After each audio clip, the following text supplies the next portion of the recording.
incapable of taking care of myself, but now I have a self outside of myself that I also can't take care of. Yeah, so I'm not saying abort. I'm not saying abort if you're poor. I'm saying maybe just use condoms or something. Just some preventative measures would be nice. How do you know they didn't lose their job? How do you know a parent didn't die? How do you know that there wasn't an industry that went away? How do you know that there wasn't a fucking insurrection and coup in the country? Are you supposed to plan ahead? Are you supposed to plan ahead? I would think that I would think that I would think that you would at least, if you insist on becoming a parent, you would at least be trying to think 18 years ahead. Make sure you plan for the next war. Don't do anything with Israel, attacking Iran. Make sure you stop doing what you... Yeah. But I have every I prepared. Look, a lot of people got emotional from this topic, and I'm going to just say it again. Love your parents. I know it's hard to... I just want Concrete to go wherever Andrew is and accuse him of being a bad Christian while being what he is among us every day. Let's do that. How are you today, Charlie? Charlie, chill. All I'm saying is this. I feel, I know it's difficult for you even to honor your mother. Listen, our brothers and sisters. I know it's difficult for you to honor your mothers and fathers, and it's easy to disrespect them and call them out their name and shame them for their mistakes. But if your life was put on Times Square on that big-ass TV for the world to see, you will hide and duck in shame. So like Jesus said, don't take the speck out your eye when you got a big-ass log in there and want to blow the speck out the nigga eye. There's something wrong with you. I think it seems like you have trauma. Not only you and Jimmy both have trauma told y'all parents. Y'all need to learn to forgive. If you can't forgive your parents, you're not going to forgive those people y'all fucking. That's crazy. I did not know that. What a troll. I was saying like 2 days ago, I am so damn thankful for my parents. It doesn't have to be. It does not have to be Mother or Father's Day for me to just randomly remember. And they do this on Father's Day. Oh my God! I was so blessed to be born. Hey man, what did you do? Loving, supportive. Loki, did you do something to stress your child? Is that what you're advocating? You know what? I worked for a long time. I worked in child protective services, and I seen some fucked up shit. So don't go around judging people and shit. That's right. You know what I'm saying? Just because I came from a good. Oh no. Well, yeah. So my aunt always. Huh? Why you do that to her, Charlie? What was that, Nathan? Yeah. Nathan is a troll first and foremost. You an asshole. But then also, my aunt worked in child protective services as well when I was a kid. That was good. When I was a kid, and one of the first things she told me was, it's mostly like white people, and like there's this narrative around black people and parenting, and although like generally like Black people are refusing to dissociate themselves from spankings. It's not like a racialized issue. Being a bad parent happens across the spectrum, across all spectrums, racial, like classes, like that's like people are really out here fucking up their kids. Callie, look, you making exception a standard, and that's fucking insane. That's fucking insane, yo. And James, he's doing that shit too. And I think it's beneath you people who were raised on It's exceptional to love your child. When you take this narrative, it is low class. To feed your child, that's exceptional. That's above average. To make sure your child is okay. If you wasn't laughing, I could that's above average. If you wasn't laughing, I could hit the You're retarded. You're retarded, my guy. It's gotta be a troll. It's gotta be a troll, son. Yeah. Just love your parents and honor them. No, but I don't think anyone escapes childhood like untarnished. Your parents aren't always going to be the source, but I would also be willing to say that the extremely fucked up shit, that's where CPS is. But like food insecurity or being left alone for an hour or so more than you probably should have. That's in the landscape of normal ways parents are gonna. That's what Loki is describing. He's advocating for it. That's good. That's character building. That's what Loki's advocating for. That's retarded. All right, here, look, instead of making it homonyms, I'm going to give examples, right? They will have you believe that people who can't afford to eat, people who are struggling in society, they do not deserve to be parents. This is no more different than Charles Darwin when he said his little social experiment that people are poor because they choose to be poor. If we was to go back in time in a time machine and look at the slaves, right, and see children getting their asses whooped while their parents are standing right there, this man would say they was bad parents because the ultimatum and the choices they was allowed did not allow them to be parents. I don't think he knows what a parent is. Parenthood is a choice. Parenthood is a choice. Slavery is not. Also, didn't we start this conversation with like personal story? I didn't hear anyone make the claim that this was like. Anyway, sorry, Ken. No, no problem at all. I don't think what Loki said is ridiculous. Like, if you're striving to be a good parent, that there are certain things like the examples I gave, like food insecurity and leaving your kid home alone, that aren't gonna be part of what you're attempting at. No one's going to be a perfect parent. No one's going to escape childhood without some sort of potentially traumatic experience, but no one is saying whatever the hell low-key said. Yeah, so technically, I think you're a perfect person to ask this question.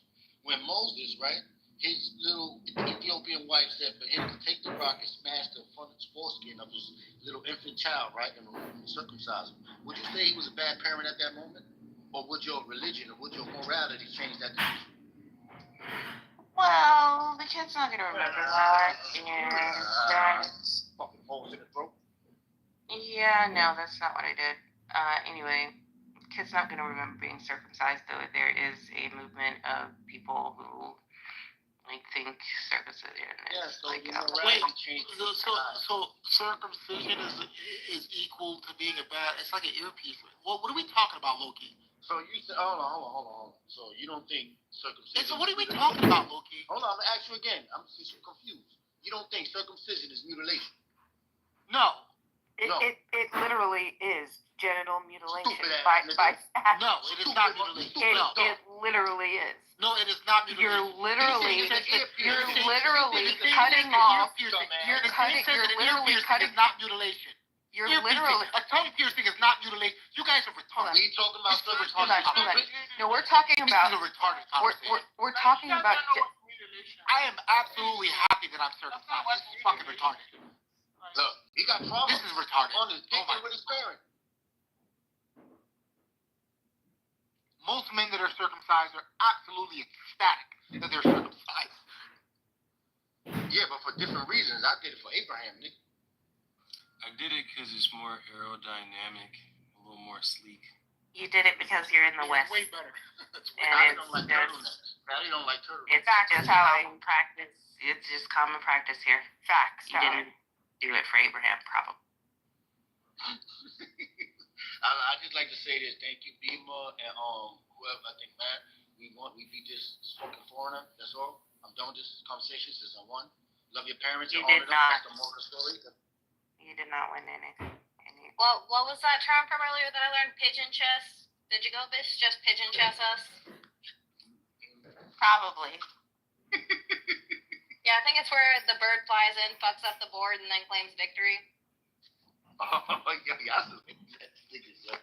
I can't wait to show you my suitcase. But no, I mean, here's the thing, Jacobus. You're totally entitled to your viewpoint, but I'm just saying, we don't go and view parenthood a different way. My thing is, I forgave my parents, but I still didn't talk to them for a long time.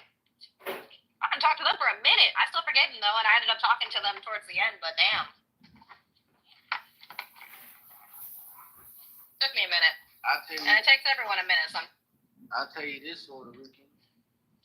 It's crazy, because today's Father's Day, right? I used to call my daddy every night, early in the morning, every night. It was many times I was angry at that nigga. But one day, I could never call him no more. And he would never pick up the phone. And that hurts. I wouldn't pick up the phone for you neither. Oh, I love that song by Destiny's Child's Bugaboo, where they're like, sounds like y'all are upset. Jacobus Cook. Y'all are No. upset Jacobus Cook. 100% Jacobus. He doesn't, he's never been in the vicinity of the stove, hug up, and you know it. He's cooking right now. Should you put that emotion? Jacobus Cook, y'all. And then y'all got emotional about mutilation because you guys are happy with your dicks. Hey, I don't know if you guys... Yeah, he's I'm gonna not be honest with you. I'm having a little bit of an anxiety attack right now because it started raining hella hard and it's starting to fill up really quick on the streets over here, and I'm scared. That's because God is crying with me. You guys discussed the Iran-Israel thing already? Man, I hope Israel can protect themselves from the nuclear threat from Iran and their provocative behavior, man. That's such a random... Well, I think they were talking about it this morning, but you're more than welcome to share your thoughts. Wait, Sid, I'm sorry. My daughter was talking over you. My bad. That's fine. I said, I think they were talking about it this morning, but you're more than welcome to share your thoughts. No, I just came from a room that was discussing it. And, I don't know how you guys feel, but of course this is a fair fight, so I'm like, whatever, whoever wins, wins. Nobody should feel away, but I think the world would be okay with Zionism if Zionists just stood on business. I don't know, man. Like, cause I'm pro-Israel, but the Zionists still annoy me despite me being pro-Israel, because I just hate when I hate the victimhood aspect of everything. Because I've never met a victim with a nuclear bomb in their pocket. It just doesn't make sense to me. Right? It just doesn't. It's like, if they stood on business and said, look, we got kicked out over 100 countries, and I'm creating my own country, rain, sleet, storm. If I got to kill somebody, I'll kill somebody, but I'm creating my own country, I'd respect it. If they just stood on business and were honest and said, look, these little guys in Gaza, we got to get rid of them. We got to do what we got to do. I said, look, they were messed with for hundreds of years. I feel them. I'd probably do the same thing. But it's always, I'm a victim. But bro, you got all the missiles in the world. You're not a victim anymore. But that's the only thing that annoys me. Wait, you think it's a fair fight? Right. I don't think it's a fair fight. I think it's a fair fight. Iran versus Iran. Iran versus Israel is a fair fight. Bro, Israel. They're not using the nukes. You have no reason. You're not using the nukes though. They're in a different fucking ballpark when we're talking about the level of armament between the two countries. Hold on. It's definitely not a fair. Who do you think got the upper hand? Oh, bro, Israel, man. Oh no, you're wrong about that. You're wrong about that. Fucking heck, bro. I'm not wrong about that. You're wrong about that. Israel not only has. Finish my point. You guys can get emotional because you guys are pro-Israel, assuming I'm pro-Iran. So Israel has the one technological edge. Two, Israel also has all of the countries in its neighboring areas supporting them by blocking out their airspace. It's definitely not a fucking fair fight. Iran produces its own. That's not even in the question, bro. They completely decimated Iran. They always do this. They always do this. Like, this is like the same guy. You American? You American like through and through? Born and raised? I'm born and raised American. Yeah, that's American culture speaking, because we think like this. Here, it's the same situation in Afghanistan. You can bomb them all you want. You can't go. With all your money and all your equipment, you're never going to win. It's the same situation. The Persian Empire, never been conquered. Afghanistan, same situation. Never been conquered. You can throw as many missiles as you want. You're not going in. And you're not dominating that area. Right? Tell that to the Gazans. I mean, like, if you blow this shit up out of all of them, then what can you do? I agree with you.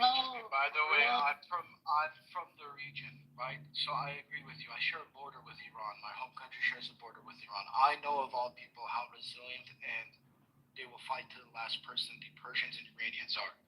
But you can't discount the fact that one, the IDF is a fucking powerhouse. Their special forces, the Mossad, the shit that they can do, and which they have been doing, is fucking way leaps and bounds over the ability of the regular Iranian people who are also tired, right? A lot of them, not the majority of them, but there is a group of them that wants the old regime in power. If you're paying attention to Twitter, Instagram, and like online, the Mohammad Reza's son, Reza, is now on a hardcore social media campaign about taking power back in Iran. But according to reports, Trump actually stopped the Israelis from taking Khomeini out, which is interesting, right? And gotta give credit where credit is due. I don't like the guy, but he made a smart choice because his response was allegedly, Iran hasn't directly attacked America yet. We cannot be in support of killing their supreme leader. He didn't get the vote. Say this. I don't believe that they tried to take Khomeini out or even to. So secondly, Iran is not. The United States and Israel has not faced a real army, a real conventional army, and it is the first time Israel is actually facing one since '64, and we are seeing the devastation. This is not going to be a regular war where it's not even going to be about intelligence. This is going to be an air war. What are your armament? You cannot stop an hypersonic missile. Iran has not even started using the Fahad yet. They're still using missiles that are 20 years old, and we see the devastation. The THAAD system from the United States can't stop a super missile, let alone a hypersonic missile. They don't have and enough those, of them either. Right, and those are coming. Secondly, there is the psychological effect this is going to have on the Israeli population, because Israel said we are going to create a safe home for Jews everywhere. Right now, they can't uphold that promise. The Iranians spent 10 years fighting the Iraqis, so they know, and they're accustomed to this shit. Like Jimmy said, you cannot invade them, so there will never be boots on the ground. Secondly, all the other countries that open up their fucking airspace, Iran can target them too. The Qataris are not a big country, so yeah, they can catch it too. The Saudis can catch it, and they are all using the American system. That has proven to fail so far. So now, this is going to be a war of attrition. Who can produce the fastest, and who can use the fastest? And I'm going to tell you why Israel will lose. They had the surprise attack on Thursday or whenever it happened. Then we see a de-escalation on the way they are attacking Israel, right? They use the drone, those run out. Israel doesn't have long-range missiles that can fly from Israel all the way to Iran. So they will probably try to use Iran, which is not a good thing. Secondly, this is the Chinese effect.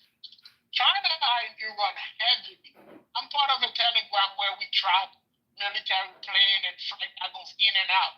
We've seen at least 15 flights coming from China.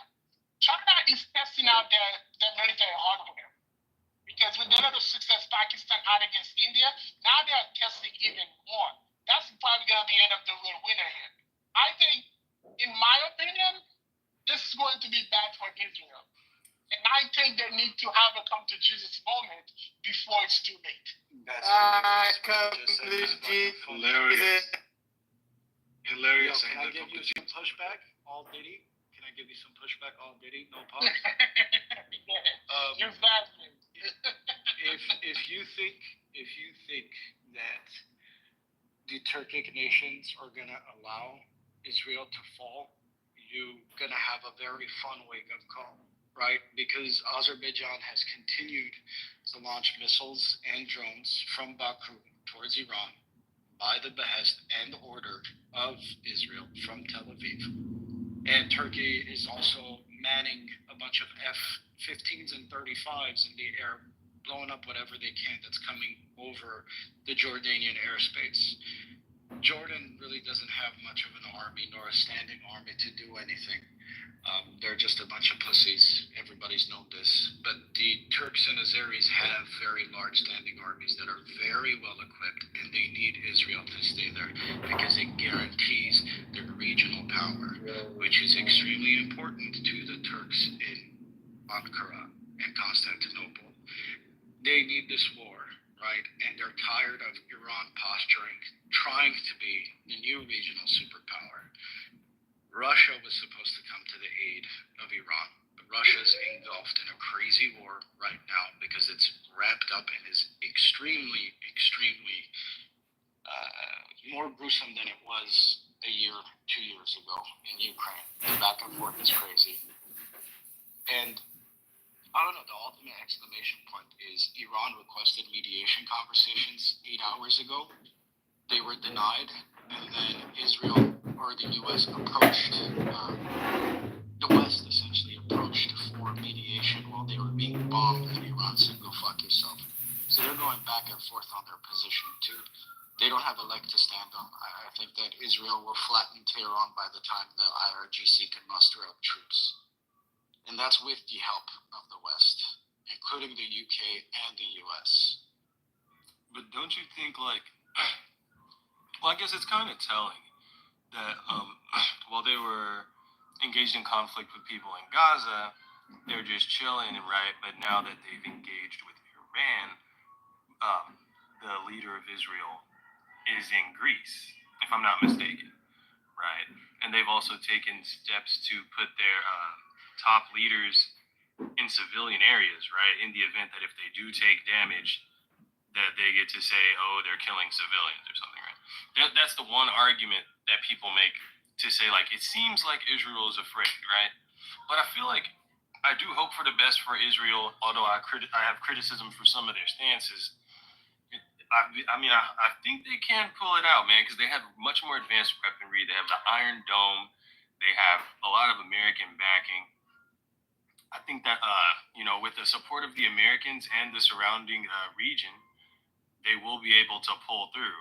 And I think that also if Iran attacks, somebody mentioned Saudi Arabia, or like if Iran engages with too many targets that are important to the Americans, they will not hesitate to just come in and stomp on the mouse, right? Because it's really, at the end of the day, if they do anything that makes the Americans get involved, it's over, right? So even whatever they do, they have to consider how will the Americans respond. So I would say the topography of Iran makes it impossible to invade. That's why they've never been invaded but once in their entire existence. You cannot put boots on the ground in Iran. You cannot go to the mountain. You cannot go bro. The Armenians would beg to differ. You cannot go to those mountains. It is what it is, right? Secondly, Iran will lose this if they let their little easy morality cloud the judgment. Only way they will lose this. If they get into their little heart and start being sensitive, because they got played. And the child could have seen this coming. Because most people who are into this space knew that Trump was not serious. There was no real negotiation.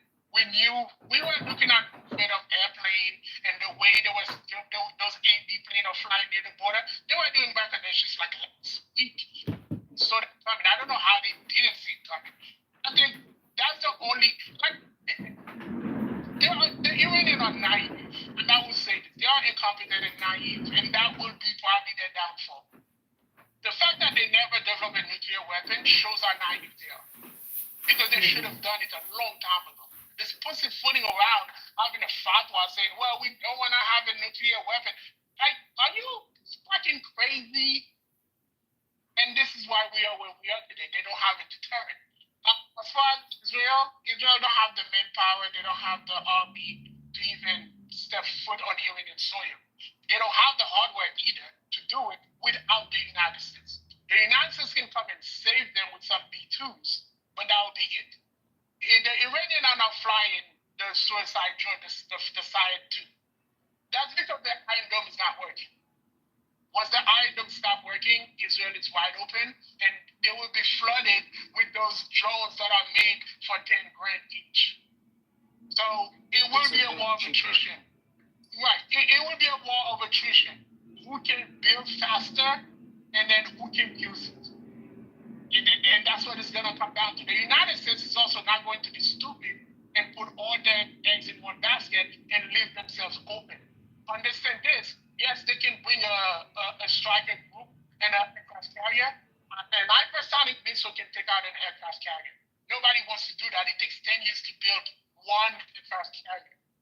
The United States doesn't have an indefinite amount of aircraft carrier, but we know Iran got almost 500,000 rockets, and that's a lot. This is likely just going to be a long-range artillery war. Yeah, most likely. I agree with what you said partially. Sure, it is exceptionally difficult to invade Iran, but it can be done. You're just going to face exceptionally heavy losses. It's a terrible idea. You're going to have to go through their Alps. They're highly defense. They have their own defense missile system. I mean, you're just going to get bombarded and crushed if you try to stage a ground war. It's not smart.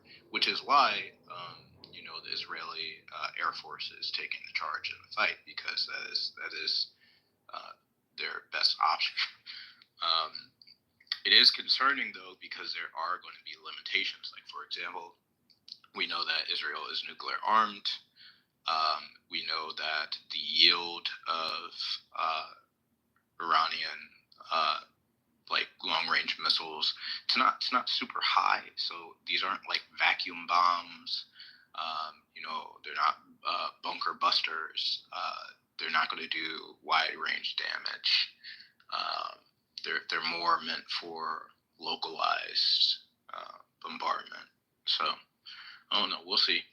I just know that Israel's not used to getting hit, getting hit back. So we'll see how the population there handles it, if it causes unrest, because they are casualty averse, and we'll see how the political system evolves in the region. I think that you guys need to take into consideration that the scopes of the lore and what we know of war has changed a lot in the last 5 years. Drone technology, missile technology, unmanned stuff, that's everything right now, right? And you cannot discredit the effect a regime change or a forced regime change can have. And if you've been keeping up with what's going on in Tehran, then you know that in the last 5-10 years, there's been multiple attempts and efforts to start civil unrest and uprising by the West. They've been doing it in every fucking small country in the Caucasus and in the Middle East. That is going to be your biggest danger.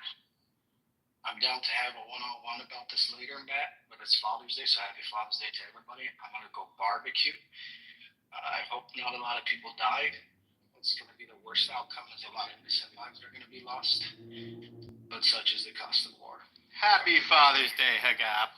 Happy Black Mama Awareness Week. That is definitely true. I think two things will impact this war. I think social media will have a big impact, because the psychological effect it will have on people is going to be astronomical. Secondly, we are not the generation that can handle 10,000 body bag coming home. And then we are seeing, like, if you were on Twitter this weekend and you're watching those hypersonic missiles drop, they are terrifying. This is not something I would want to be like on some, oh yeah, sure, let's drop one in New York. Are you crazy? That's not something that I would support. And I don't think we have a population that can support this kind of thing and be like, yeah, sure, let's just go to war and accept that people will also attack us with this kind of weaponry. I don't think we have that kind of population. Here's the problem, though. Like, if we just list several of their advantages, they have superior air power on the side of Israel. They have advanced missile defense. They have a higher tech military. They have battle-tested forces highly trained with the U.S. They have U.S. strategic support. They have nuclear deterrence. They have advanced cybersecurity. They have a smaller but more agile and nimble military. So it's like all of these And obviously it's not going to come to boots on the ground, hopefully, right? But so that means it is going to be a war of attrition and just who can use the better weapons from long range. And if it becomes that, Israel has better defenses for long range weapons, and Israel has better long range weapons. So it's ultimately like if we're in a shootout and I have an AK-47 and you have like a shotgun, you know what I'm saying? Like a shotgun is devastating, but you're gonna lose because I have an AK-47. So like I just have better shit. So it's actually the opposite, and we are seeing that happening in Russia. So like Iran shot through F-35 yesterday. Like F-35 has never been shot down before. This is the first time in the history of the world they shot down an F-35. Those are stealth planes. They shot 2 of them down. Now, this is the thing those little countries do, right? An F-35 is close to $100 million. The little drone they are using are 10 grand. So you would need $100 million to replace that one F-35. $100 million give them, what, another million little drones? And that's what war attrition did. We've seen that in Vietnam. Yes, you can come with all the firepower, but the firepower is expensive, and you don't have unlimited funds to keep replacing it, to keep making it. And this is why, for instance, you will not see the U.S. put an aircraft carrier near Iran, because they would put a hypersonic missile in that fucking aircraft carrier, and it takes 10 years to build another one. Nobody's gonna risk that. Mont, not to interrupt you, but Frank, whoever the fuck you are, can you stop being a fucking weirdo and harassing Ari? Let's Frank. Frank is a French guy who's semi-retarded. Stop being a weirdo. To answer your question. No, it's not gonna happen. Nope. Appeal. Fucking French. So we need to treat the French with the same regard we treat our lesser intelligent retarded people. Damn. Well, There's I mean, a class here's for all that? I'm saying. Frank, you ain't gonna do shit to me. Listen, you ain't gonna. I'll leave it in the chat. Oh, this is Wall Flag guy. Hey, Wall Flag. Bro, don't fall for it, bro. Frank is like undefeated. You can't beat the retard. I mean, I see what you mean about the Vietnam being a war of attrition, but I feel like we only lost Vietnam because we were like, fuck this shit, and left. Like, we could have stayed and won, but we were like, what the fuck are we doing? This is pointless. We don't even get shit. So we left, right? I don't think Israel has those same weak motivations. I see the point of the cost of the equipment, but Israel has more financial resources, so if they wanted to resort to alternate means, then they could, to like less expensive means, right? So I mean, if they run out of like $1 billion fighter jets, they can just release millions of those little ass drones, right? So it's like they just have more money and resources. Which means they're gonna survive the siege longer. Lucas, this is the thing that I think you forget. I think the Vietnam War, it's not that America could not have taken it on further and further. It was impacting the people's lives. So as soon as it starts to impact people's lives, people in power start to lose power or the grip on power. They don't want that. And I think this is why I feel like, again, I'm making a speculation here, right? You're right. I think Israel has the manpower and the resources to continue this. But the issue is, politicians who are in power would be getting weaker and weaker as the war continues, and lives get lost. Would want to change in power, and I think in that idea they don't want to do it. So that's one of the main reasons why like a developed country who's like doing really well tries to not get into war directly is because of the fact that war is bad for business. Like your country's not doing well. Like your citizens are dying left and right. Nobody can hold on to stable power. There's a reason why countries that are like that go into civil war don't have like booming economies. So that's more of an issue than what. More like, it's more of that to me than. Yeah, I don't think Israel can do this by themselves. There's no way they do this by themselves. They will need the United States. Now it's gonna come down to, is the U.S. population ready to go back in the Middle East in a war with a real country this time? Well, That's going to be the equation. Are we going to go to war with a country that's going to put some of our family members in body bag? Okay, well, let's just note here, if we go to global firepower, we have to note that Israel is a nuclear power country, right? So the reality is, outside of nuclear weapons, yes, these are two comparable militaries. Israel is the 15th strongest military in the world. 15th strongest military in the world. Iran is the 16th, right? Iran has significantly older weaponry, but they have a significantly larger volume of military resources, as well as a significantly more stable material economy. Now, they might not be as wealthy as a country as Israel, but they are not in a severe oil and gas deficit. They are not in a severe energy deficit when it comes to coal and electricity and etc. Israel is. So these are things that we need to take in consideration. And as they're tagging each other, right, as they're targeting different things, we need to note what is being targeted. So right now, Iran is focusing on attacking military and intelligence infrastructure to destabilize the military capability of Israel. Israel is targeting gas and high-ranking specific officials, right? And the reason why they're doing that is because when it comes to the long game of an artillery war, the advantages that Iran would have would be in their material resources, and the advantages that Israel would have would be in their military capability. If Iran was smart, they would target the weak points of Israeli society, which would be their necessary infrastructure, the electrical grid, their gas resources, their water sources, etc. That would cause unrest in their society and significant fear.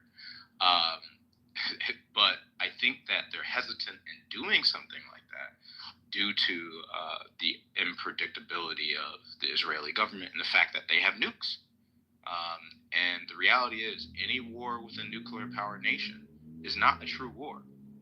It's essentially a facade, because that type of weaponry is always on the table. And if you threaten the stability of that country, that will be the last option. Dude, seriously, stop being a fucking weirdo. You're pissing me off. Just ignore Frank. That's just who he is. I'll be honest, Frank. I would not be surprised if Iran already has a nuclear weapon that they never announced. And I think Israel knows this, and I think people knows this, and they are trying to push that out. But I do think they have the nuclear weapon, and I think Iran is not attacking civilian infrastructure yet, but I think they will, based on what Israel does. Because earlier today, Israel bombed the Suez facility, which ended up releasing sewage all over Tehran. And I think it's going to be, if you do it to me, I'm going to do it to you. So that way Iran can keep a little bit moral of ground toward Israel, because they don't want to get accused of bombing, civilian indiscriminately. Okay, I think you want to go before I go? Yes, thank you, Kojito. Amrad, I think I have two questions for you. The first thing is, have you looked at the cases where America went against certain countries with less firepower and ended up still coming out with a huge loss? Yeah, so, those are things I think I would look into when you made the argument that, hey, Israel, might come up better. Well, you need to know the characteristics of those types of war. Like, for example, the Vietnam War, and also the Afghan War. These were invasions, right? And they were ground wars. They weren't artillery wars. These weren't wars done with drones or primarily long-range missiles and etc. Right? These were wars where they were spending exceptional amounts of resources, right, to migrate troops over on the ground, on base. outside of their primary territory. So it's a different type of combat. Like it's even a different character of like when the United States became a major imperialist power after the Spanish-American War, because that was a naval war. Like Spain's ground army at that time would have wiped the floor with the United States.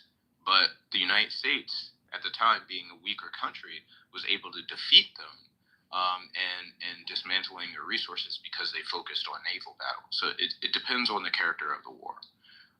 And since this is a long-range missile and artillery war, we're not sure what is going to necessarily happen yet. Don't the majority of experts say Israel has the upper hand? Sorry, Luke. I was going to say the second point. I think I agree with you, but I do we'll see. The modern warfare theater has changed for sure. So I would definitely have to say you have a valid point there. The second thing I would want to say is this: I think there is an agreement with nuclear powers to not use nuclear force on a country that does not have nuclear weapons. But we don't know if Iran has nuclear weapons, which means that there'll be two nuclear powers fighting with nuclear weapons. It'll be interesting to see, which hasn't happened. That was the second point I wanted to say, and that's all I have. All right, I'm gonna jump in real quick. So I try to approach this in the most unbiased way. I'm not supporting either side here, but I think that it's deeper than this whole nuclear thing that has been projected in the media, and the reasoning why Israel said they did it, and I think it's poor justification. I mean, back in 2002, the U.S. and other countries knew that they had an enrichment facility, right? But I think it's the most recent thing that pushed, I believe, Israel over the line was that Iran they decided to back Gaza. I mean, they always have, but it was more so of a big push when, I guess when that attack happened, and Iran said, "Hey, we back them. They should, be able to, they are their own state. I should put it that way." And I think that pushed Israel over the line. So therefore, this whole excuse that, hey, we shot, and I think it is an excuse and poor justification, because I think that when it comes to nuclear power, I think each country, there's a lot of countries that doesn't say they have a nuclear weapon, but does. And it's almost like you sign a contract with a person, and let's just say specifically in this room, you made a bet or you signed an agreement or contract, and let's just say somebody renege on it or go, "Hey, I'm not going to, abide by the contract." Does that give a person a right to kill that person, right? I think that is stupid, and it's like a bad way to justify that, hey, we don't like you, because there may be pointing to the regime in Gaza, right? The Hamas. There may be some type of connection between Iran and them. I don't know. That's deep. But I think that Israel saw this as an opening to take a shot, and they did it. And for me, again, they have the backing of U.S. and also Iran. Guess who they have as allies? China and Russia. So this shit can go China, I don't know, wherever. Not an ally of Iran. That's not true. No, okay, well, you can fact check it. They are. They've been supplying them with weapons since the whole thing started. They're literally in a cargo plane landing in Tehran. Those are the only planes you see flying over Tehran. They're coming from China. They are really big allies. And I do think some of the jet fuel are coming from China. So you need the boosters for ICBM to go, and they don't come from China. People don't get it. It's a 6-hour flight from Tehran to Israel. It's a 6-hour flight on a regular plane. Those missiles are getting there in 14 minutes because they are hypersonic. They go 5 times the speed of sound, and they are getting technology from China. Okay, again, trading with another country and having trade agreements is not having a military or political alliance with them. And China has neither a military nor political alliance with Iran. That is not true. And I get you. They have a relationship, but an alliance is a completely different formation. Well, I mean, consider that if you But just ask I'm AI. not, okay, you can Let's ask look it AI up. too. Well, I mean, fuck it. This is just the reality. China is supporting Iran economically, diplomatically, and strategically. Okay, they don't. How are they not allies? Because an alliance is a very specific thing. Define it. Okay, I'll define it for you, and I'll put a link. Give me 5 seconds so I can get you. You're right. So, like, if you go to war and you're being supported economically, diplomatically, and strategically, that would be an ally in that war, right? I don't know. And I mean, I think the interesting point that I was gonna, I mean, like, some people are saying that they have like, okay, some people are saying that they have like a state that they have like nuclear weapons, right? That no one knows about. I don't think that's the case. Yeah, I don't think they have weapons no one knows about, because like the strategic thing to do would be to use that as a nuclear deterrent, right? So I think they're still developing the nukes.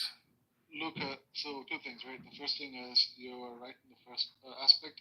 In World War I, Turkey and Germany had a secret alliance which wasn't known until I think while the war was going on, I believe.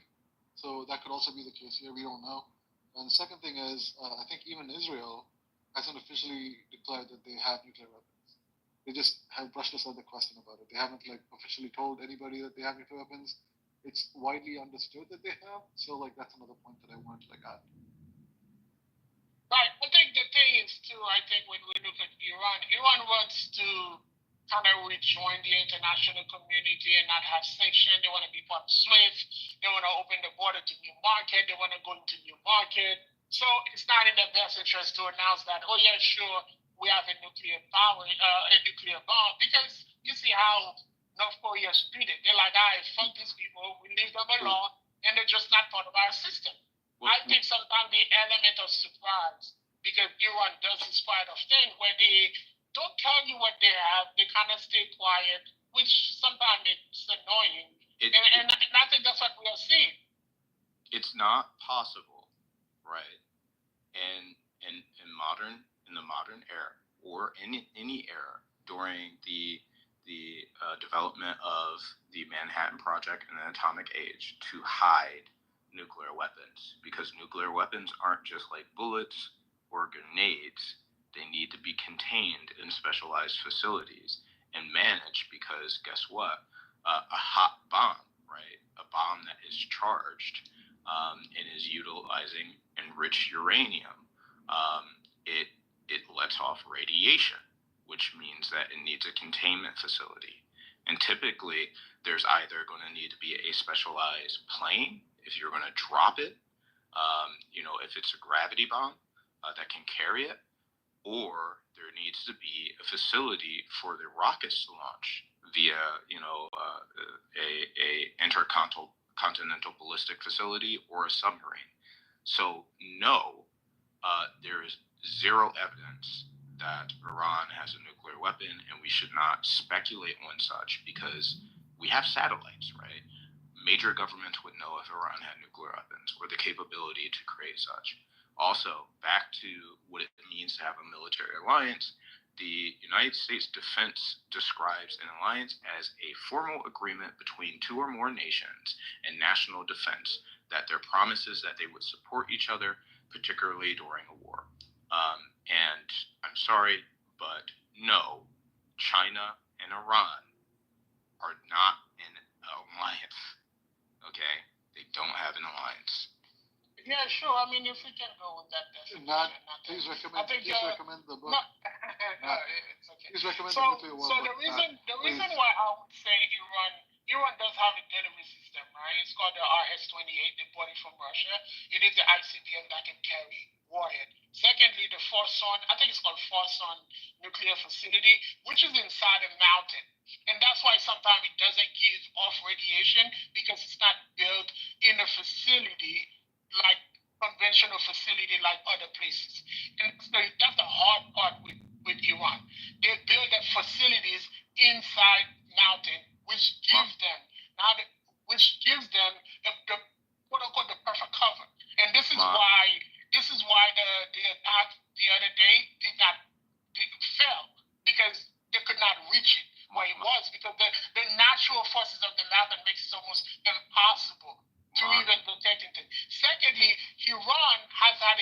experiencing a couple of low 4.9 earthquake lately in places where earthquake normally don't happen. And we do know that North Korea tested their weapon underground. And we are seeing the exact same sign that Iran is displaying the exact same sign that North Korea displayed when they were testing their weapon. The radiation that is released, right, during proton and neutron decay, right, it does not get trapped by material such as mountainous material, quartz, and etc. People would still be able to detect, protons and neutrons streaming through the earth. I mean, we do this all the time. It's how we carbon date things, actually. That is also how we can detect, very faint chemical signatures from distant planets, or understand the composition of other planets in our solar system, etc. Because these small particles, they penetrate through surfaces because they're tiny. They don't get absorbed. Also, some of this radiation, right, in a form of gamma radiation, etc. Also, forms of ultraviolet radiation. It is light, right? It is much smaller than any of the other particles that make up rock and stone. It would penetrate through them. What you're saying makes no sense. Like, okay, post up an article that says you can measure it without the seismic. Like, what math said made sense? Like, when nucleus were down on the ground.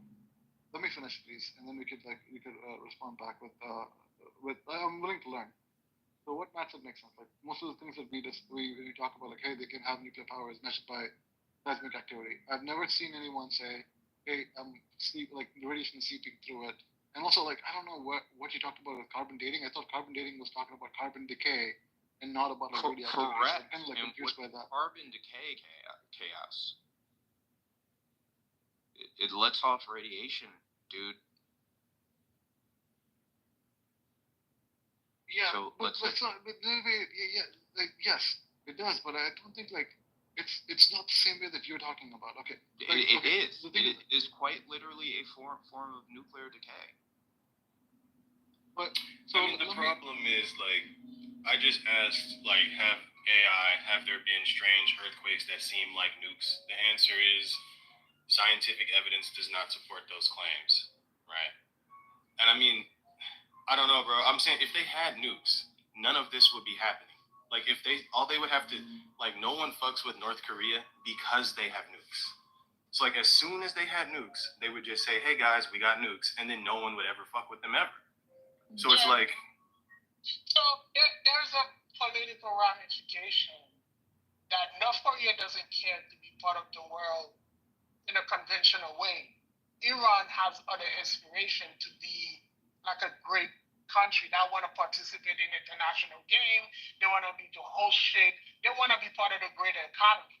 When you are one of those hermit kingdom like North Korea, you are not part of these things. So it all depends on what is your objective and why do you want to do certain things. And I think that's the greater point here why a country would hide the fact that they have a nuclear weapon, because they know I might be ostracized. Dude, if I can't tell them that I have one. Okay, so I'm gonna post a link here both for you and Chaos, and it gives information about radioactive penetration. This idea that you can just, like, hide nukes is insane. Like, maybe in individual parts with inert like non-active materials, sure, but that means that you have the materials to make a nuclear weapon quickly, but you don't have one, right? If you have a nuclear weapon that is actually charged and put together, it needs to be put in a container, and it is very easy to detect those locations, right? Unless you put significant efforts, which, again, you're still going to be able to see what people are doing, right? It's still going to be easy to locate due to the nature of how particles interact with one another when they decay, when things give off radiation. You can't. I'm not contesting what you're saying. I'm looking at a series of events and evidence that I'm asking myself, why does the country have an army? I think he's in the Matrix. Is it just me? Or? He's in the Matrix. You're not just gonna get the gun without the bullet. So now you have it. So I'm wondering, why do you have it for if you don't have the bullet? What? We missed some of what he said because he was in the Matrix. Oh, I was in the Matrix. No, what I'm saying is, it's like Iran have the delivery system. They have an ICBM that can carry warhead, right? So now it's like, why do you have an ICBM that can carry an atomic bomb, but yet you don't have an atomic bomb? Why would you go out of your way to collect it and buy it from Russia if you don't have the bullet to put in that gun? I mean, again, there is a difference between having the material that you could very quickly put together, right? And having that already put together. Those are two different things, right? No, it's not. Yeah, no, they are. No, it's okay, then you're an idiot. I don't know how to have a no, conversation. Not. Okay, I don't know how to explain this to you, but if you have the materials to put together an engine, but the engine is not put together, no, it's not you attempt to drive your car. I don't think this is your core competency. Then guess what? The car is not going to drive. Yeah, I don't think this is your core competency. You don't know what you're talking about. So weapons grade uranium is significantly different than the uranium used for power. And so the moment you have weapons grade uranium, you basically have a nuclear bomb. But Jimmy, are you saying that Iran has a bomb that they're hiding? Because that's the point. No, that's not what I'm saying. He just made he made a claim that if you have the parts, it's very different. Like no, the moment you have weapons grade, you have uranium refined to the point where you can actually execute a bomb. You basically have the bomb. Dude. Whether you assemble the bomb or not, you have it. Oh, okay. That's a digression, right? Well, Jimmy, if they have weapons grade uranium, it would be detectable. No, but they do. They have weapons grade uranium. That is not. That's actually common knowledge. They do have weapons grade uranium. But Iran said that their uranium enrichment is for peaceful process, whatever that means. And Israel is saying, no, it's not for peaceful process. This is why Netanyahu was on Fox News this morning saying that, no, they got one ready to go, and that's why we have to go do what we have to do this weekend. You know what the equivalent is? It's like saying...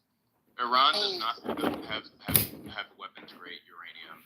Their stockpile of uranium has reached up to a point of a maximum of 60%, which is short the technical step away from the 90% of enrichment needed for weapons.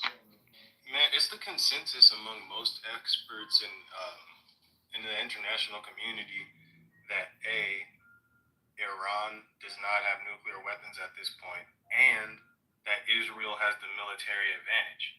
So I think you can cherry pick reasons why you think Iran might have nukes, and you can cherry pick reasons why. But that's like arguing global warming isn't real. Okay, most scientists disagree with you. Most experts just disagree with you, Matt. All right, so you know what? It's like saying, "Hey, I'm not armed because the bullets aren't in the gun. My bullets are separate from this gun, so I have no gun." But that's not correct. You're still armed. You are one technical step away from being able to kill everyone, right? That's what They do not have a nuclear weapon, dude. I'm sorry. There is no nuclear bomb. 60%. There's no gravity bomb. 60% enrichment. Look, dude, you're talking about a physical material. You are not talking about an actual weapon. It's just not a core competency. You don't understand. No, you're the one that's under. I'm dropping Jimmy. Unlike you, Jimmy. Unlike you, Jimmy. Unlike you. I'm in the space. I don't give a fuck. Unlike you, I don't care. If you're saying you're a Zionist, I especially don't give a fuck. So unlike you, Jimmy, I have. Wait, what does that have anything to do? You don't even know whether I'm a Zionist. You just said I'm in the space. I don't know what the fuck that means. But anyway, I'm gonna move on to my point. The power generation. Anyway, whatever, dude. Power generation. Unlike you. Yes, my company builds power plants. I know how this works. I know how nuclear weapons work. You probably Google it. You basically Google it. Okay, whatever, dude. You have no idea. You basically contain. You have no idea what it means to take uranium from 60% let him make a point, man. Let him at least make a point. Go ahead, make your point, comrade. My point is, unlike you, I've provided evidence and posted points of my source, right? So if you want to prove your argument, you are free to do so with actual evidence. What is the rad? I don't need evidence. This is my space. So look, 60%. So 60% to 90% enrichment. What's the technical step? And how you have to contain the uranium, right? And somehow create a charge system to create the interaction where it starts offloading, right? It's no, I'm just talking about 60% to 90%. 90% is it weapons grade. What's the technical step and how short is the wrap? Go. I'm not sure, actually. Go. You don't know. All right. Okay, then say it. All right. It's about a week. Okay. It's about a week. All right. So what's your point then? It would take them a week to make a weapon, or to get weapons grade uranium, because that would be your point. It wouldn't mean that they have a nuclear weapon. You basically, it's like I said, it's the same as saying my ammo isn't in my gun. I have no gun. The ammo is not inside. You can just easily put it inside. No, like it's literally equivalent. Here's the question that Jimmy has to answer then, right? Because Jimmy is saying what they have is tantamount to a functional nuclear bomb. If that's the case, why aren't they being treated as a nuclear threat? Well, I mean, I think that's kind of besides the point, because the argument... He's saying they have a nuke. Just like if I have bullets in a gun, I have a gun. That's what he's saying right now. He's saying they have a nuke. Well, this argument isn't analogous to you having a gun without bullets. It's analogous to you having the pieces, right? The upper and the lower of a gun, and like the pieces that do not function on their own separately. Like I know. But his analogy kills his own argument. That's my point. Like, I know it's disanalogous, but if you just give him his analogy, it doesn't make no fucking sense. But yeah, I know what you're saying. It's way more complex. Like, even if they changed it to weapons grade uranium, okay, but now you have hella other shit to do. You know what I mean? Like, I understand your point. Yeah, you got to put it together. They don't have a stockpile of nuclear weapons just sitting there. It's dumb to say that. So what was the point of the attack by Israel over the weekend? I mean, on Friday. Was it Friday? On Thursday? I don't know. Thursday or Friday.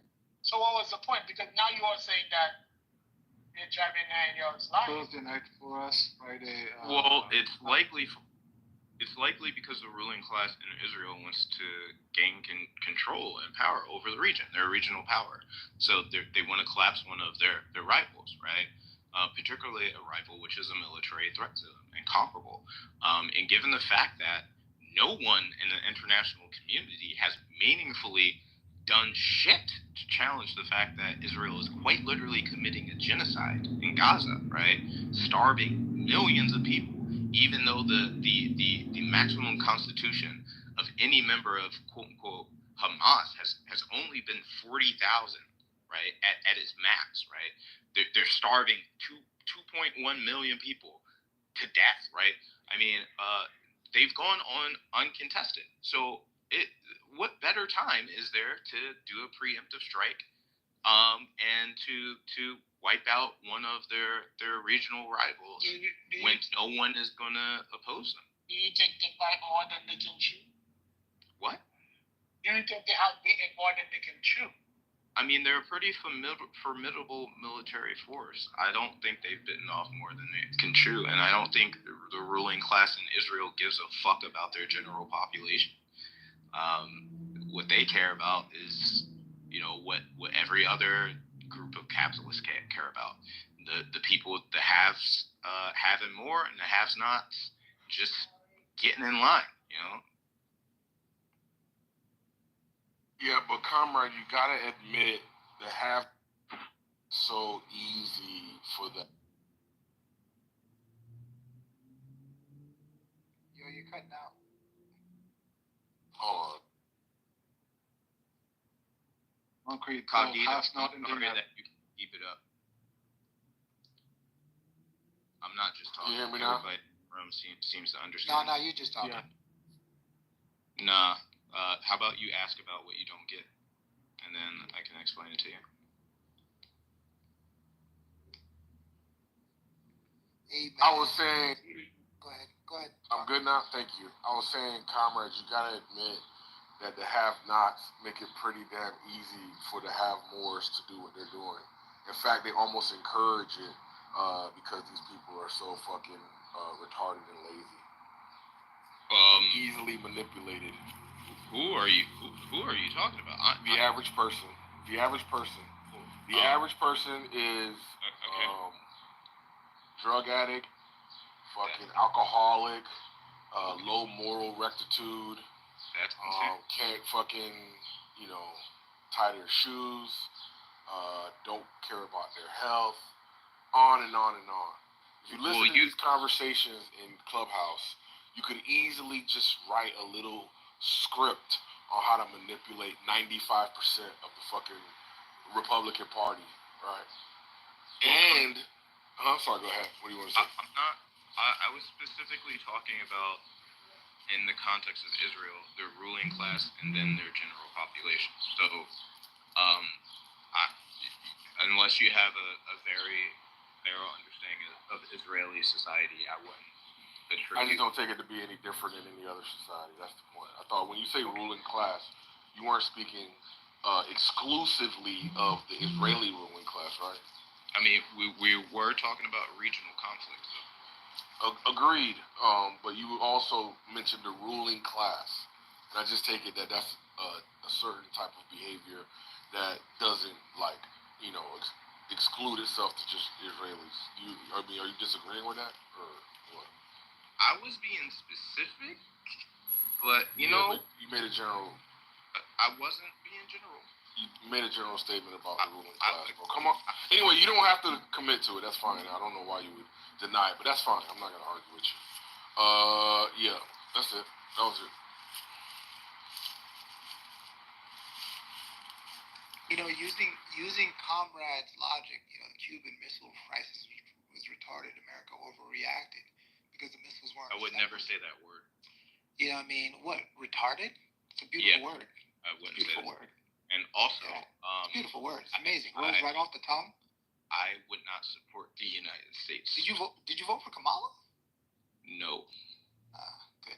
How about you eat my? So you would I guess imply Jimmy's that reaching for anything to knock you off your square. You're gonna say the R word? Did you vote for Kamala? Do you condemn Hamas? Typically, when folks get sensitive over someone saying retarded amongst the woke, No, I'm just not degenerate. I'm just trying to derail the conversation. I'm not derailing the conversation. I'm not derailing. You just asked if you voted for Kamala Harris or some stupid irrelevant shit, right? Wasn't that you? Typically, someone who is sensitive over. How is that relevant? I mean, I was the one who derailed, my guy. I'm just I embarrassed. was the one who I said retarded. He stopped me in my tracks. Like he just said he wouldn't say it, and then you focused on it because you said what he would say. That's just a weird thing for a man. That's just a weird thing for a man. Yeah, this is meta, bro. This is meta. But whatever. So let's move forward. So yeah, someone like him would argue that this was I don't know. I mean, I would support Cuba. You would support Cuba. Yeah. That's disgusting. Do you see my name? Do you not? Wow. You would support Cuba. Yeah. The worker states. Oh wait, so you're a communist? Is that the case, or am I mistaken? Yeah, correct. Okay, so you believe in like a classless, stateless, moneyless society? Is that right? I hope that can be achieved one day. Yeah. Okay, I feel you. Not that it is right now. Maybe we can unpack that later on. Thinking that look, bro. Fuck, man. Look, what you gotta understand. Look, comrade. Just take a good look at human nature. We just talked about it in terms of the working class. I'm sorry, the ruling class. I juxtaposed the ruling class with the working class, and I explained that the working class make it easy for the ruling class. Now, the issue is that ever going to change? I'm not sure. Depends on the context. No, it's never going to change. It's baked into the system. It is what we are. It's just human behavior. Push back on that though, Concrete. I'll let you go, man. He was talking to you. My bad. What was the Paris Commune? You said I think Concrete was introducing reasons why your communist utopia will never manifest, as the proletariat will always be a tool to enrich the bourgeoisie. However, am I right, Concrete, or no? I mean, I don't believe in utopias. I would. But you know what he means when he says utopia. He doesn't mean a literal utopia. He just means whatever manifestation you have in your mind. Again, utopia means a specific thing. Colloquially, he means whatever manifestation you have in your mind. Colloquially. All right, just be obtuse then. That's fine. That's definitely gonna endure to your. Has anyone seen Fidel Castro's house? It's a really nice house. Yeah. Exactly. It's a really. Have you seen his yacht? By the way, that was a petty bourgeois revolution, and I know a lot about the Cuban Revolution. I call it a deformed worker state because I actually understand what it is. And sure, I have heavy criticisms of deformed worker states. Every failure of communism, which is like all the communist nations have failed. So all of them were not. None of them were real communism, right? There's no such thing as a communist nation, and that is due to the definition of communism. I see. So it never even existed. Which is why I call them worker states. But comrade, don't you see the lack of consistency, right? Because we can look at the lack of consistency on the part of capitalists, right? Because they would point to the negative aspects of, whatever they want to call communism, right? But they turn a blind eye to all of the most fucked up shit, the destruction of the planet and subjugation of people all over the world that takes place just to give you Netflix. You know what I mean? In the name of capitalism. So it's like, I never listen to that shit when they want to talk about how bad communism is. Like, what the fuck? You gotta do child labor just to have this cell phone in your hand for some capitalism, but you want to say some shit about who's doing child labor? Be obtuse. Americans are doing child labor. Comrade, you did call the Cuban Revolution a bourgeois revolution? I said it was a petty bourgeois revolution. A petty bourgeois revolution? Which it was. I know, I can understand. Yeah, Che Guevara, the Castro family, all of them, the Castros were former plantation family, and that is why Fidel was so disgusted by the nature of Cuba basically being a slave state and a mass sugar plantation. He was raised by Haitians, so that was a natural course of things. I mean, his family was pretty well off. No, I know. His dad married the banana guy. What do you call it again? The fruit guy daughter. That's who his dad married. But his mom was a mistress, and Castro grew up with some Haitian farmers, and that's where he got the ideas from. Yeah, I don't know why would it matter that it was petty bourgeois as opposed to worker revolution? It matters. Why? Just tell me. Because it's the character of the revolution. The revolution was not led by the most oppressed or the workers. Those niggas are lazy and dumb. They're never gonna lead anything. But all communist revolutions were led by the wealthy. That's Marx was a rich man. Right, that's why CLR James coined the term. Because revolution are never in thing of the poor people. Never. But sometimes the aftermath of this revolution also never lead to any big social change that better the life of the poor and the destitute.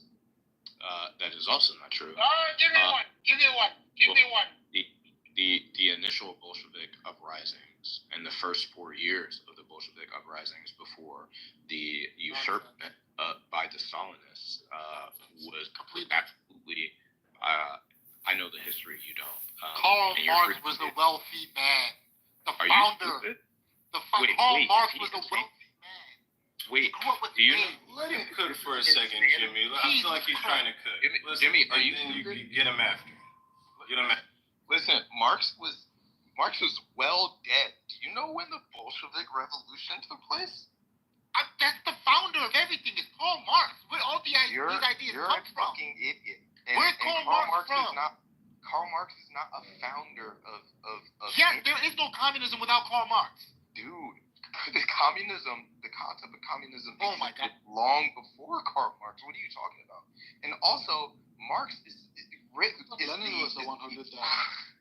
Marx is the one who developed saying where the ideas came from. Oh my fucking god! Can I please finish saying what I'm saying? Marx was the along with Friedrich Engels, created the science of historical materialism, right?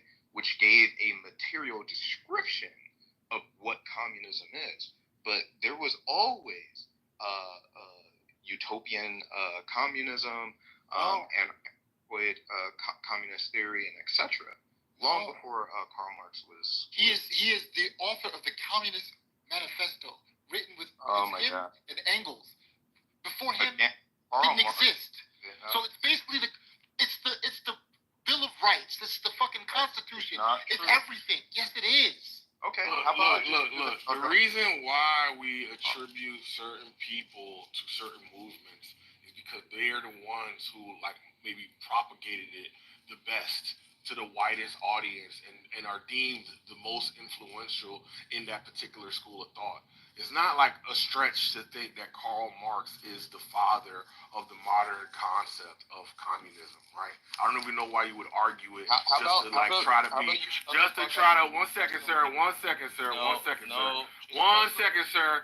second, sir.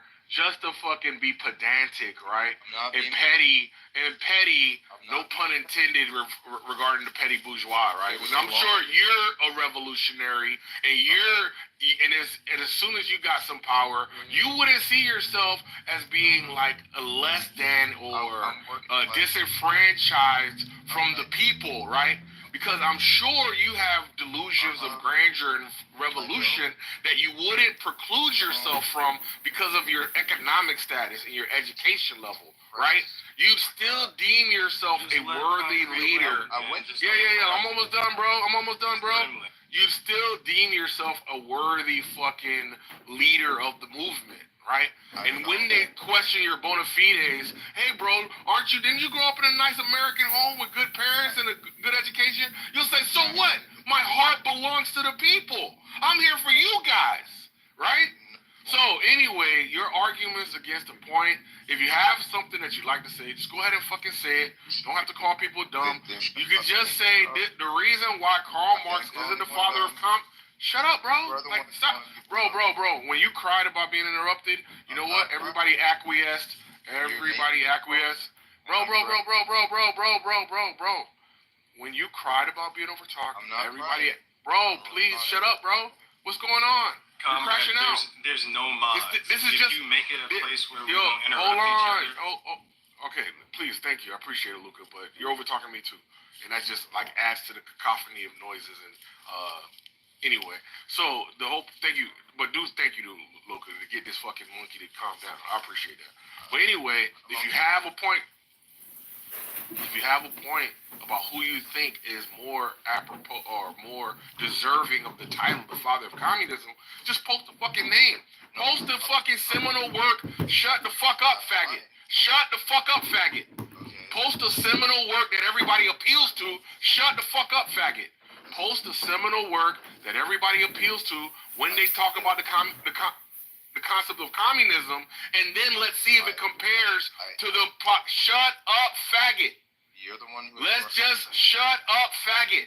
It's not your turn yet, faggot. You interrupted. It's not your turn yet, faggot. You interrupted me. Okay, you've been interrupted. Cry fucking more, faggot. I'm not crying. You've got it out now. You were interrupted. Now, shut up, bro. You've been interrupted. We heard you. We heard your tears. Shut the fuck up, please. Shut up, please. Thank you. Thank you. Thank you. Thank you. Appreciate you. Anyway, so just post a fucking person, post a seminal work, and then what we can do is I'm trying to talk about it right now. Faggot, wait till I'm done. Just wait till I'm done, faggot.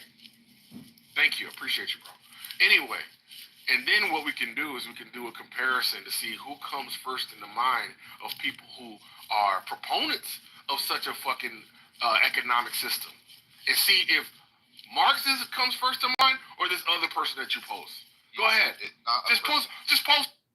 It's been posted. You interrupted me and then went on this diatribe. So if you actually go into do you mind if I start interrupting you now? Would you like that? Would you like me to not let you to say anything uninterrupted now? I can do it.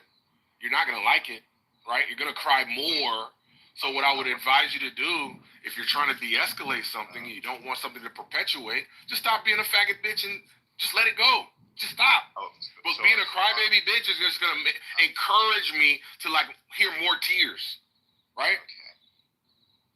Anyway, as I was saying, the only reason I responded to you is because you were saying claims about my life, which are not true. I do not come from a wealthy background. I do not have a specialized education. I went to art school. So the things that I learned on my own. I come from one of the poorest regions of West Philadelphia. I had a single mother. My father shot himself when I was 11. So you are worthy to lead the people's revolution. But guess what? You're having a very American-centric view on this. What we're going to say is, by world standards, you are in the upper class. You're not even middle class. You're in the upper class by world standards. So this isn't a good argument against you being petty bourgeois. Again, no, that doesn't make any sense. Again, I'm a worker. Anyway, my point isn't that I should lead. I don't even believe in that because that's not what socialism is. There are no individual leaders, and at least the tendency that I follow. The working class, through militant unions, needs to lead. So that shoots down your idea that I want to be a leader. I don't. Anyway, let's get to now that I've corrected all that nonsense. So pre-Marxist communism, when Karl Marx and Friedrich Engels defined communism as a political movement in 1848, similar ideas had already been used as a base for one could call communist experiments. Marx saw himself as an original hunter-gatherer saw the original hunter-gatherer state of humanity as a primitive communism or primitive formation of communism, and also research pre-existing communistic experiments. None of that makes work. Okay, look, Comrade doesn't understand what I said then. You don't understand what I said. Here, Karl Marx created an exportable political system. A way in which a society could be rearranged and organized. That didn't exist before Karl Marx. And I'm saying that he is the founder of communism, a system in which another country can adopt and apply. That didn't exist. You had a bunch of fucking unions running around. That's not a system. It's just a bunch of niggas that are unionizing and organizing against them. That's not communism. It's not communism. As a society, Karl Marx created that. In the same way that Adam Smith, capitalism existed before Adam Smith, before his work, The Wealth of Nations. You couldn't. There wasn't a list of attributes, detailed attributes that a system would be identified by as being capitalist before Adam Smith wrote The Wealth of Nations. How things get produced, how things ought to get produced. How people ought to be compensated fairly in the free market. Before Adam Smith, that didn't exist. Do you get me? I'm not saying, no one's saying Adam Smith created capitalism in the way that I'm not saying Karl Marx created communism. What he did was create something that would be applicable to the rest of the world. And so the communism that we're talking about is Karl Marx's communism, not a bunch of niggas forming unions. And what I'm saying, the idea of communism existed in idealist and utopian forms prior to Karl Marx. Nobody said there wasn't like a proto-communistic fucking view. You're not allowed. Again, bro, post the person in the seminal work that we should appeal to in terms of communism. If not, you're just being a pedantic weirdo, as per usual. This is your second time being pedantic and weird. Just like, bro, what's going on? Like low social skills or some shit? Like, what's going on? That's you projecting. Do you know how people interact and have conversations? Karl Marx is the fucker of communism. It was somebody else. Okay, where's the seminal work? Not a founder. Where's the seminal work? Give it to us. Pause. So you asking for a seminal work is like a straw man. Okay, great. How do we know this person, sir? How is this person known for their contribution?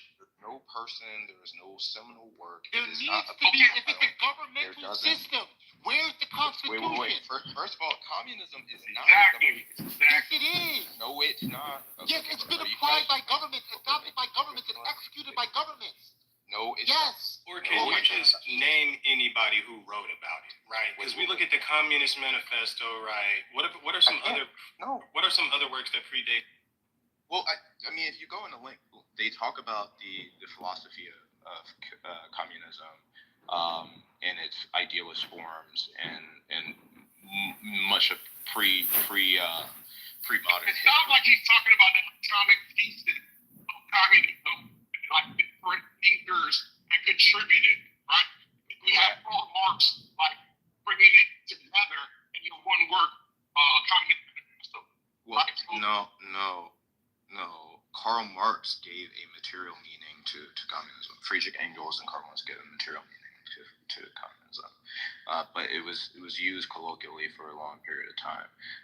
Also, it is important to note that communism is not a government, right? Karl Marx and Friedrich Engels describe communism as a stage of society, as a stage of human development. And once society reaches that stage, you reach a state of stateless, meaning that there are no nations, right? Classless, meaning that there's no specific way and manner that a group of individuals need to toil, and nor is that managed, and moneylessness. So this idea that communism is a government application is just backwards. That's not correct. I would have always thought that communism is like impossible bullshit, but now we have like AI, and in a few more years, like the robots can already think as good as people, if not better, right? Once they create like humanoid robots that can execute with the fine motor skills required to like be a plumber, be a construction worker. Like the interesting thing is like the educated people will be replaced with computers first. Then they'll make robots that can physically replace the people that stack boxes and like do all of that shit. Then there'll be no jobs. Like jobs will be deleted in like 300 years. And there will just be like technocrats who own the world, right? As a side effect of that, there'll probably be like some revolution where people just take control and everybody has robot slaves or some shit. That sounds far-fetched, but I think that's probably what's gonna happen. And that'll just be fucking communism. That's a high-ass thought. Let me put my blunt down. Hold on. I mean, it sounds great, but I don't think it'll get to that point. I agree with Concrete. Like, just boil it down to just like human behavior. I mean, communism is a good economic theory, and I think like some people some people use it wrong in terms of just like, let's just say for example China, and some people may call them like a communist state, which isn't. I think like a good example would be just like here in America where you have, the libs, they're more so trying to be progressive in terms of communists. I mean, it's not like, I don't know, highly like relevant right now, but I just think that is the best way they're trying to get to, and like this outlook of communism. But I don't think communism is a thing. It's a good idea, but then again, in comparison to human behavior, I don't think we'll be able to reach that point.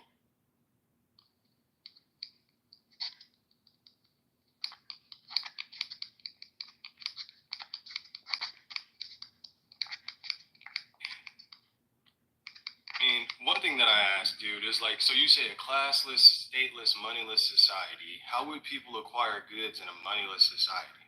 Goods and services. How would you? Well, again, it's a stage of society. So when we're talking about stages of society, this is like akin to the Industrial Revolution or the Agricultural Revolution, which means that we reach a point of either social organization or productive development that necessarily changes forever the way that we function, right? For there to be a communist society, our productive capacity would have to reach a point where it meets all of the needs of people on Earth, right? And if all of our needs are met via what is generated, we generate enough energy, enough food, enough water. We're readily enough connected that we can travel freely. There's enough homes to house all people. The necessity, the need for fiat currency. I think you've misunderstood my question. Like I think you've fundamentally misunderstood the question because I'm asking you. I think you fundamentally misunderstand what I just said. No, but I've received your answer before, so that's how I know you don't understand what I'm saying. So I'm saying, in your world, if I wake up in not your world, being pedantic, right? So under that worldview, which if I wake up in the morning and I want to acquire milk, how do I do that? Again, this isn't a worldview. Communism is a word, right, that describes... You're evading the question on purpose. I'm answering your question. I need you to really comprehend this. It is analogous to the agricultural revolution. So what was different prior to the agricultural revolution? Well, let me finish what I'm saying. Prior to the agricultural revolution, we mostly functioned nomadically. We had to go and find our material resources through the land. We had not yet built up enough farms, enough small plots. We had not yet mastered the methods of breeding food and ensuring that it was constantly there, right, to stay in one place. It's a long analogy. I'm really just a question-answer kind of guy. I am trying to answer your fucking question, so stop interrupting me. You're tap dancing. So I'm not tap dancing. This is like as thorough as I can be. So once we were able to farm and generate food that you can eat long term, that you can get all year round, all throughout multiple seasons, it allowed us to stay in one place rather than migrate. The reason why this is analogous to communism is because if the issue is, right, there is a limited supply of a single resource or resources in general, and you need money to access that due to scarcity, the elimination of scarcity of resources, meaning that we have a productive system, we have machinery, technique, tools of trade, and automated systems that allow us to mass produce nearly anything plausible for human necessity. In that society, there is no need, right, for money.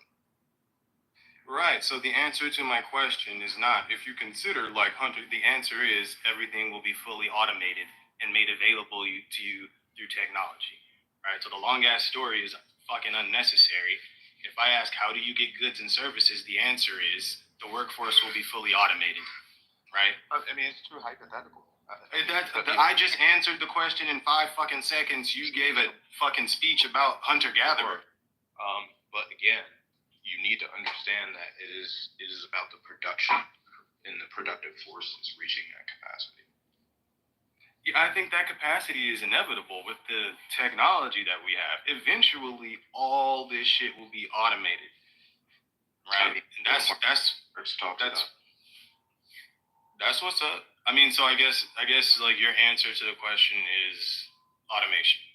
One word answer. Thank you. It doesn't need to be automation. No. Okay. Now that's a bit. So that's where I'm trying to get at, because most communists wouldn't say we have robots doing everything, and that's why their shit does not make sense to me, because I can't imagine a world where human labor is necessary to produce goods and services, but we don't have a medium of exchange. And if there is a world, such a framework through which people could acquire goods and services, please enlighten me. It's called a planned economy. Okay. Elaborate. Okay, so for example, you know how the United States produces so much food that it could feed like 33% of the world's entire population. Actually, that's incorrect. I take that back. The United States throws away enough food, right? This is the food that it throws away that it could feed 33% of the entire world's population. You know about that? Yeah, we have abundance. I'm not familiar with the exact. I can concede that point. I'll go with you. Yeah, so we exist in material abundance. Also, the United States has far more vacant living spaces and its continental borders than there are homeless and housing insecure people on its continental borders. Many times over. I think it's like 32 times over. Yeah, we got more houses than homeless. I'm aware of that. Mm-hmm. And the United States has an issue where it wastes the vast majority. I think it's like well over 60% of the energy it uses because we have no energy storage. The issue with the world that you're building, though, is the issue that I'd like you to address, though. I'm talking that about. I don't think you're addressing. I'm trying to get you to understand something. So, within the boundaries of the current nation that we exist, right? We already generate enough food to feed all people in this country many times over, since we already have enough food to feed a third of the entire planet. We already have enough homes to house everyone. And we already have enough energy to meet the energy demand. I agree with all that shit, bro. What is your thesis? You're not understanding what I'm saying. You said we have abundance in all these various aspects. I agree. Fucking finish talking. But you never make a point, bro. I'm making a point. This is all relevant and important. Given that, right, what we then realize is the cost of buying materials, right, is excessive. It is unnecessary, right? Because we have already generated more than enough resource to fulfill the needs of the population. So really what we then need to understand is like, okay, so why does food even cost anything? And also, how is food grown? Most farms are subsidized by the United States because they're too important to fail. You also need to manage them due to germs. And when I mean germs, I mean diseases that affect both plants and animals, which is why they are managed by the government and why there is a Food and Drug Administration. Right? What question did I ask you? You're asking me about why, right, or how do things get done without money? And I'm trying to explain to you. But I would like to refine my question because you've been talking for a long time, right? I'm asking you, in a system where human labor is required for work, to produce goods, right? Because we're not talking about automation. Human labor is required to produce goods. Why would humans labor in a systematic way to sustain a society without payment to do so on a regular basis? Like, why would everybody just get up and go to work and work on the farm to make enough food for everybody? Allow me to finish. If there's a moneyless society and no one's getting paid, why would the perfect amount of people wake up and go farm the food for the society and make the guacamole and make the hamburgers at the restaurant? If no one's getting paid, and it's a moneyless society, why would there be waiters in this restaurant? Can I actually respond since I already understand that? So okay. The why is a philosophical question. It is effectively meaningless. The actual importance here is, are needs being met, right? So if we live in a society, right, where we consider we are utilizing money, we need to consider. Why is my question meaningless? Because I feel like that's a non-answer. Because I'm telling you. Can you allow me to finish my track of thought? No, you can't. He can't. I can finish my track of thought. In a society, right, where we do spend money, Why are we spending it? Well, people are paying the rent. They're paying for the roof over their head. They're paying for their gas. They're paying for their electricity. They're paying to feed themselves and take care of their kids and etc. So the money is primarily being spent on fulfilling the needs of the people.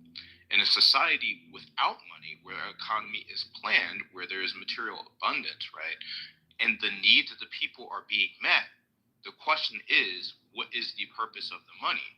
So the why would be, rather than asking why are they working without money? No, it's saying what are they working for? They are working, right, to provide what is necessary. They are working to provide for needs. Understood. So I need this building that I live in. I don't know how to build it.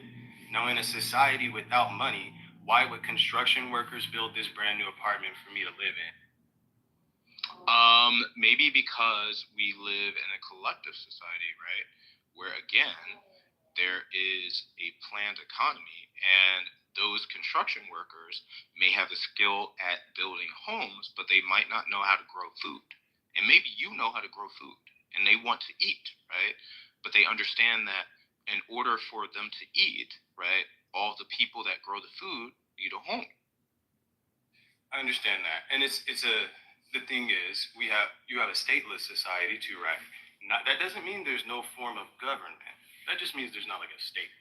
And I understand that you can have organized systems of production without having a state. Totally get that. But without I feel like without any, you're saying that people would feel inspired. Like, okay, you're saying because there's no financial compensation, right? It's something akin to bartering and trading, and people just naturally feeling like, well, I need to be a part of this organization that goes and builds apartments because people need apartments. But there's never been a society like that. There's never been a society where I just believe that you have a worldview such as the one that you describes hinges on a fundamental misunderstanding of what motivates human beings to engage in labor on such a massive scale that you can have functioning societies. I think that it just hinges on that fundamental misunderstanding of what motivates humans to do anything, right? In such a substantial way that you can accommodate large countries. Now, sure, you can have small villages where they have a garden and these are the gardeners, and then you have the plumber and he fixes everybody's plumbing. But you cannot run a country like that. You can't really run a society like that. I think that we are saying two different things. I am telling you that our goal would be to create a planned economy, and socialism, right, which Marx described as the lower stage of communism. There's no necessity to eliminate fiat currency, and initially you would not. You would have to transition because you would have to build up the unionized connections of Soviets in order to exchange resources. These type of things aren't something that you decide to stop using. You wouldn't just wake up and say, oh, we're not going to use money anymore. They would need to die away, right? The necessity of money would need to die away as society gradually changes. For example, during the agricultural revolution, and this is why I brought it up, as we started to plant food in different places, at first, the food that we were planting and breeding didn't have large yields. They didn't have large fruiting bodies. It wasn't enough calories to feed all of us. The food wasn't widely diversified. We had to breed these foods. We had to plant them in specific areas. They didn't survive every season. That is why you see even after the agricultural revolution that there were severe famines. It took time, gradually, right, through development, for us to create a system where we could stay in one place. But once it was in place, it was commonplace, right? That's just how it was. Disanalogous. So the reason why that's disanalogous is because you're saying eventually the day will come where we don't need money, but people will still go to work. And I'm asking you, what will motivate these people? Because the work is necessary. Like, if the people do not go to work, the whole system fails. Well, it's not. So allow me to finish real quick, right? So, like, you're saying that socialism would have a fiat currency as a stepping stone to the step where there's no more money needed, but people still go to work. I'm saying you skipped a step, and you never allow me to ask you a question. Are you saying that socialism with a fiat currency will be a stepping stone and we will progress after it establishes such abundance, right? That we will that through means perhaps that I haven't understood, the need for money will become unnecessary and it will slowly be abolished, but the plumbers will still be plumbers and the teachers will still be teachers, and the guy that comes to kill the rats and get the roaches out of the apartments, he's still gonna come do that. But no one's getting paid any money, but everybody's going to work, right? No, again, you're applying this. So what's wrong about what I said? You're talking about work. Right? No, I'm talking about these are needs. Like, I need this apartment built. She needs an exterminator. Those are not wants. Those are needs. Concede that those are needs. What I am saying. Do you concede that those are needs? Finish what I am saying, and then you will understand. So please allow me to talk. You are talking about work as if there is a job that you get up to and clock in. If you're talking about needs, that is. I'm not talking about work. Let me finish. I'm not talking about work, though. Let me finish. Why? What I am saying. If we disagree on definitions and you don't know what I'm saying, I am trying to finish what I am saying. So I'm not talking about work. So keep talking. Let me about finish. work.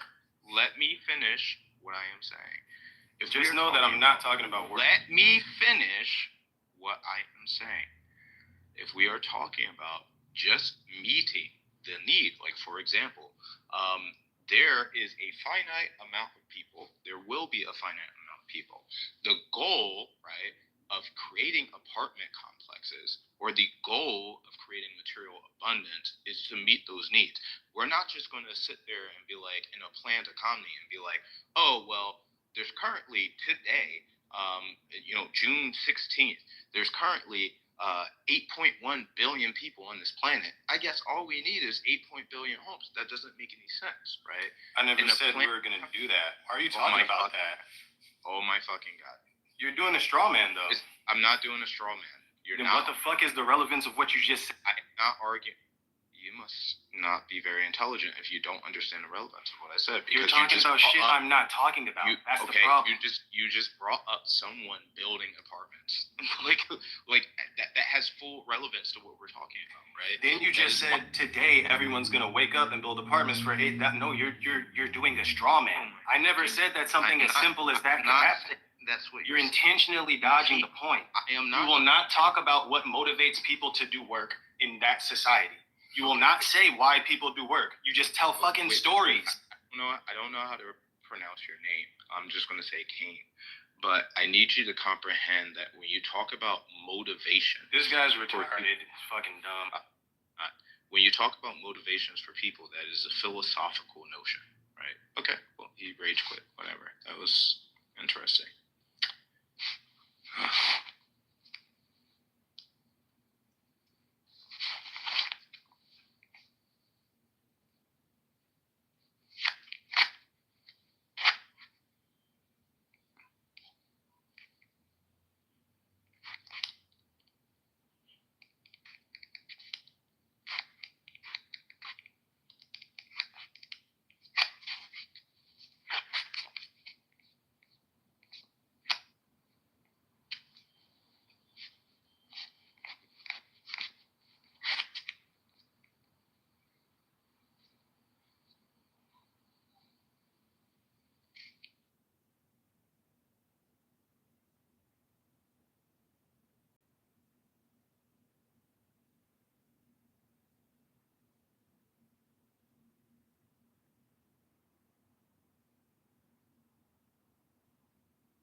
Yeah, that dude left. Did we talk about the bad parade that Donald Trump did? I was kind of disappointed, man.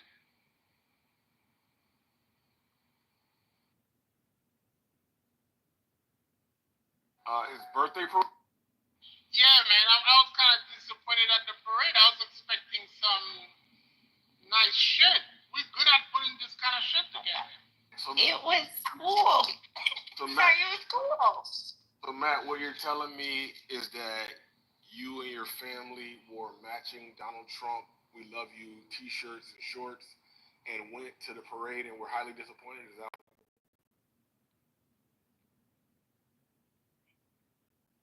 No, I was expecting. Wait, no. Hold on, say that again. I didn't hear everything.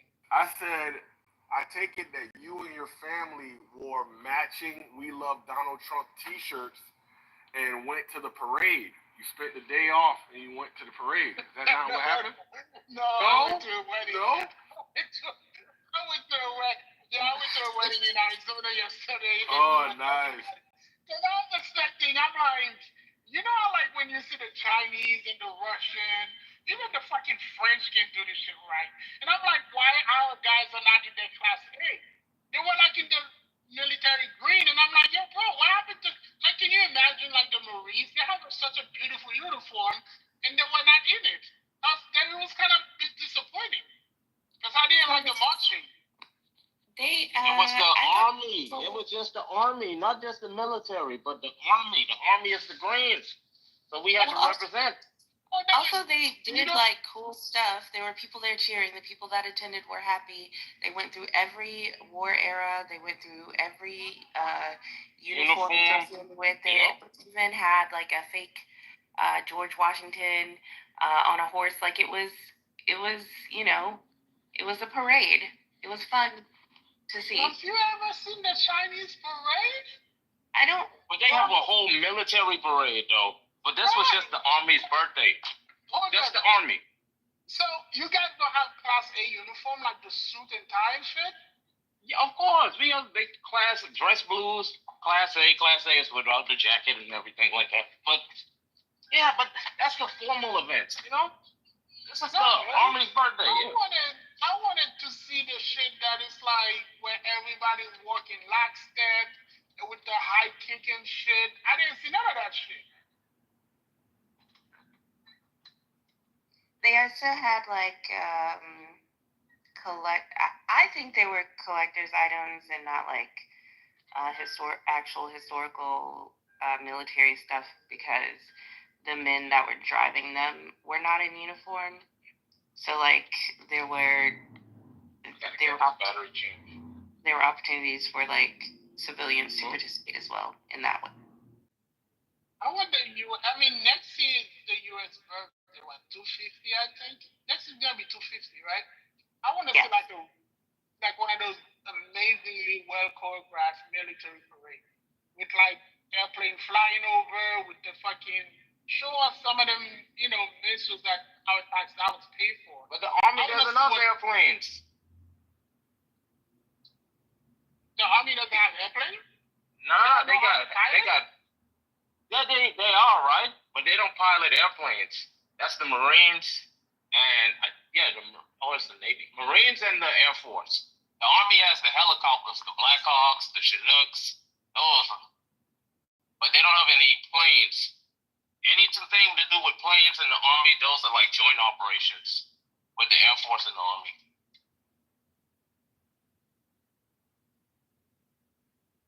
Why do you want to call it Donald Trump's birthday parade? I saw also the cake, and it also was dedicated to the 250th anniversary of the military, Army specifically. Like Trump wasn't actually. It didn't say Happy Birthday Army, but also Trump.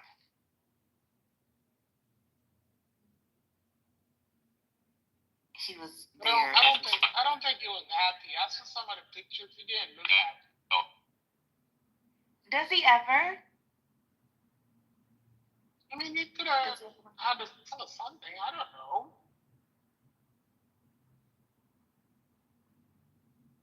I'm expecting, like the way, because the Russian just did Victory Day, and that should look good. I was expecting something similar. Okay. I feel you, man. But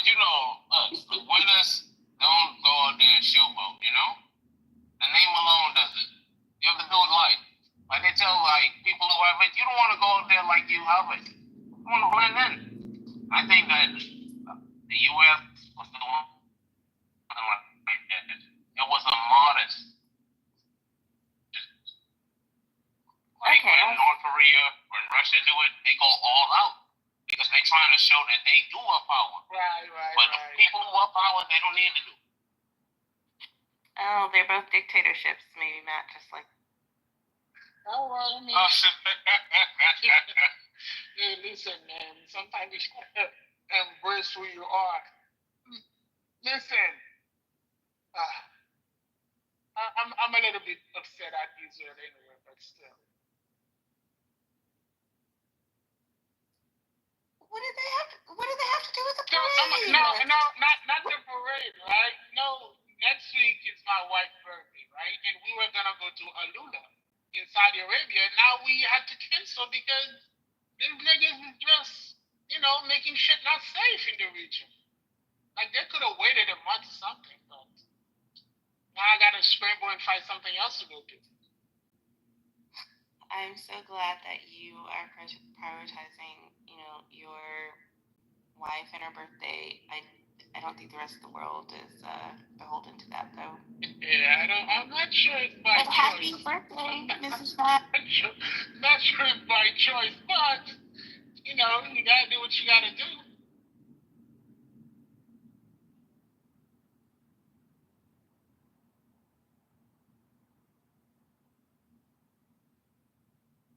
My wife is turning 36, and my daughter said yesterday, "Mommy, you're getting old." And I was like, "Oh, you said it, not me." So the women in my family do the thing where everybody turns 29 repeatedly. I, however, broke from that. I don't care. I'm allowed to be old and get older and celebrate as I go.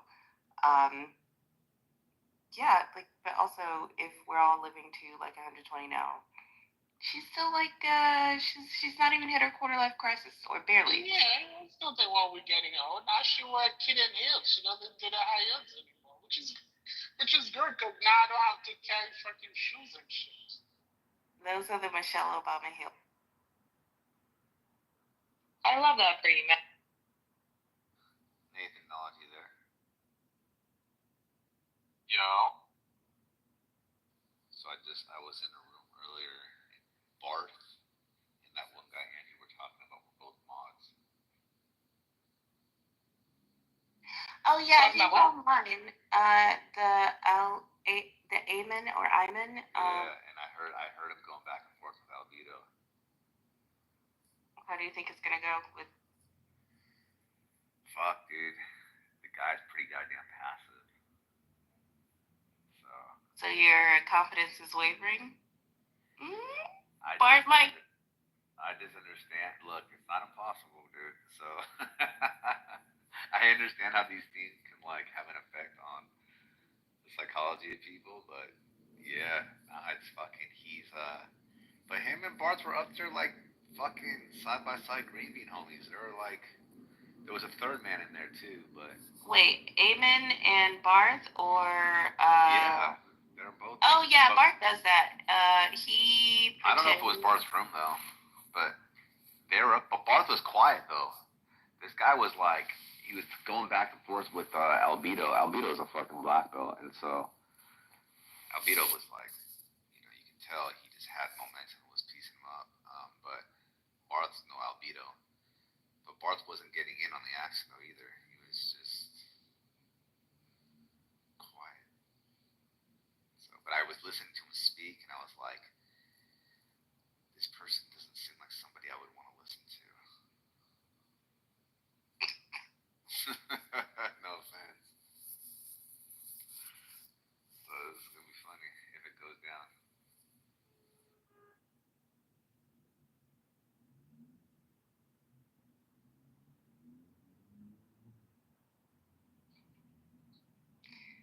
So you would prefer someone who's more a personality match for Barth, really high energy? Remember that guy that debated Lion? He's like, I cut you. See, I cut you. Remember that shit? I don't think I was there for that. listen, I like Lion, but he got Lion. It wasn't even close. In like combat, if you get like a 10-8 round, it means that like you dominated, and I think it was a domination. I think Lion got any shots because he brought it to Lion. He brought it hard, and then at the end, Lion was like, "Oh, you're an FBI agent." Oh wow. So yeah. So if it's like that's preferred, but I don't get to choose. So I still have faith in Bart's stupidity. So. Look, as I said, I've only ever heard that Barth was some remarkable philosopher champ and never actually witnessed it. And I'm just going on the reputation of Nathan and knowledge. Me too. That's it. Me too. And it's funny because I know that like you're loyal to the people, which I respect. But that could actually be a curse. It's like if you have a black belt and like a purple belt taps you out, that's like you leave with shame. You know, so sometimes having the black belt's a curse because you have a target on your back. Because people are hungry, they want to tap the black belts. So. Oh, so you think this has been a years-long troll? No, I think trolling is always a backdoor to explain his inability to do what he claims he can do. That's what I think. I don't think I think he's like you can just tell him how he speaks. He's just not that smart. And I know that, dude. I was fucking special ed, fucking 3rd grade. I know how it is. I know what it's like to not spell. You gotta think of a fucking alternate word because you can't fucking write the word down and shit that you really want to use. I know what that's like. I know my kind. Trust me. Do they put the ADHD kids in special ed? They did with me. Fucking. Yeah, but that was before, you know. Yeah, I don't know what they do now. I think that conversation that I had with King about AI is going to be able to help a lot because if you can find like a child's strong suit and then like know how to teach them the way they can best absorb information, I think that would be a great thing. I wish I had that available to me. Because then you don't think that school's not for you. Or maybe it reduces that at least. Because that's like how I felt. I was like, oh, this shit ain't for me. I'm not like a school person. Yeah. I look forward to that being incorporated into more schools. There's versions of it out there at the moment, at least one that I'm aware of. Yeah. You got that new AI too that can make movies. Yes. Now Hollywood isn't done. Bro, look, think about it like this, Mike. And technology always trickles down. What I mean by that is, what we got is the bootleg version of the stuff the Hollywood was already utilizing. Yeah, I understand. Yeah, you're right. Okay, so here's what I mean by that. You know how what YouTube did to like mainstream media?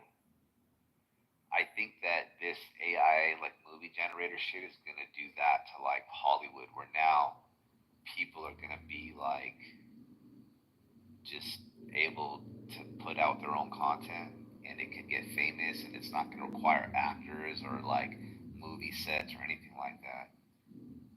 Because the work's gonna be done for them. That's what I'm saying. I know, I see what you're saying.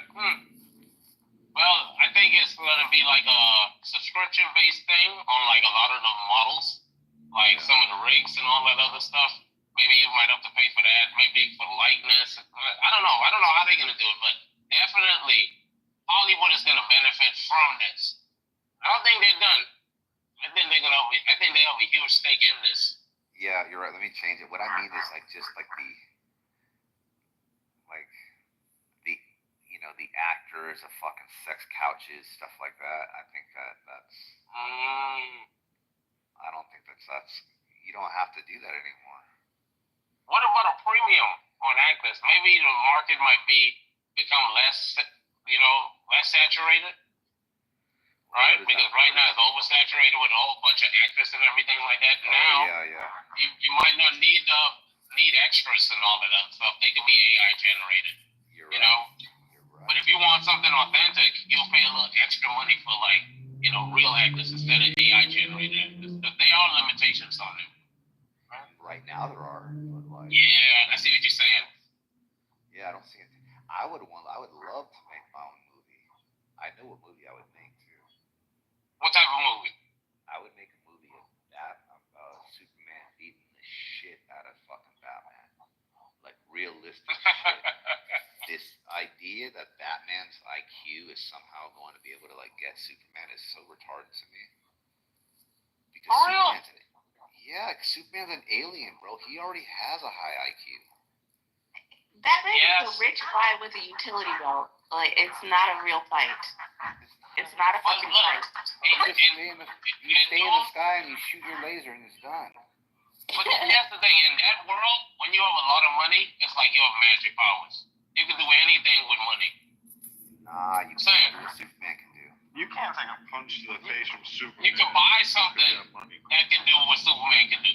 No, Superman is powered by the yellow sun, right? That's why he's different than other Kryptonians. And as long as he has the fucking sun, then guess what? And then not only that too, if you really look at some of the stuff that Superman's been able to do, and it depends what type of Superman you're talking about. I forgot what the Superman. Superman 100 or something like that. I know which one you're talking about. Yeah, that one is like a god. Yeah, you can't beat that guy, bro. I just want to ridicule these Batman people. Yes. Yeah, so look, Batman is the person that always think one step ahead, right? That's a unique trait about him. So whatever story you write, Batman's gonna always go one step ahead of Superman. That's just part of who he is. So Superman, and I don't know the science, okay? So don't at me. But in an episode of this show, he spanned the world around so quickly in the opposite direction. Oh yeah, that he reversed time. That he reversed time, and you're telling me that a guy in spandex with a utility belt is gonna be able to stop him from doing that?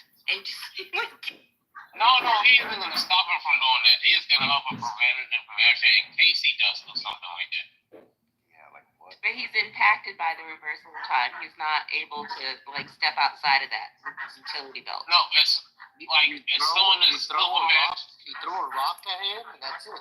What? Okay, look, I just asked ChatGPT right now who has a higher IQ, Batman or Lex Luthor. Who do you think won? Lex. And who did Superman beat over and over again? Lex. Thank you. But. No, I'm still listening. I swear my baby's crying. I swear. I'm still listening.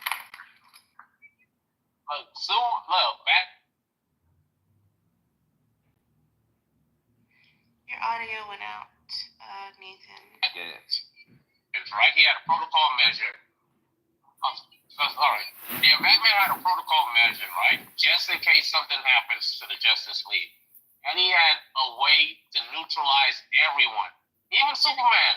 If something happened where this information got out there and they were killing off the Justice League, Superman was gone because of Batman's protocol. The Flash was gone. Everyone was gone, bro. But that's just the story writers is saying that. It doesn't mean that it can happen. What was the protocol? But it did happen. No, dude. The only way Batman beats Superman is if Batman starts harming fucking innocent people. That's it. Batman. No. Batman all he needs is a canister of kryptonite. Yep. Yeah. In gas form.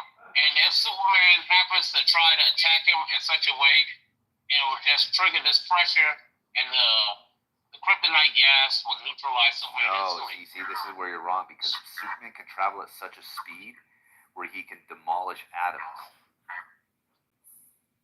That's how. Yes, so that means before anything could even be reactive, Superman has already been in another fucking universe.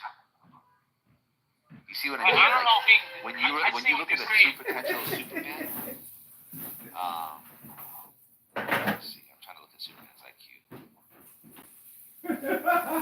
every version of Superman, even in the last one, you saw Injustice where Superman was the bad guy and Superman was trying to kill Batman. You saw that one?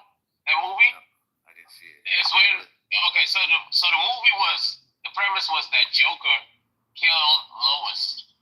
And this turned Superman into the bad guy. He was like, forget it. Like my reason for existence is over. I'm just gonna make everyone, I guess bow down to me since that no one else can do it. So he ended up becoming like this king.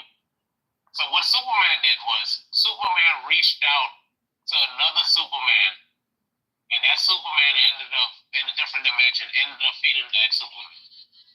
So there's every instance where Superman and Batman fought, Batman had the advantage. It's not true because the movie isn't true.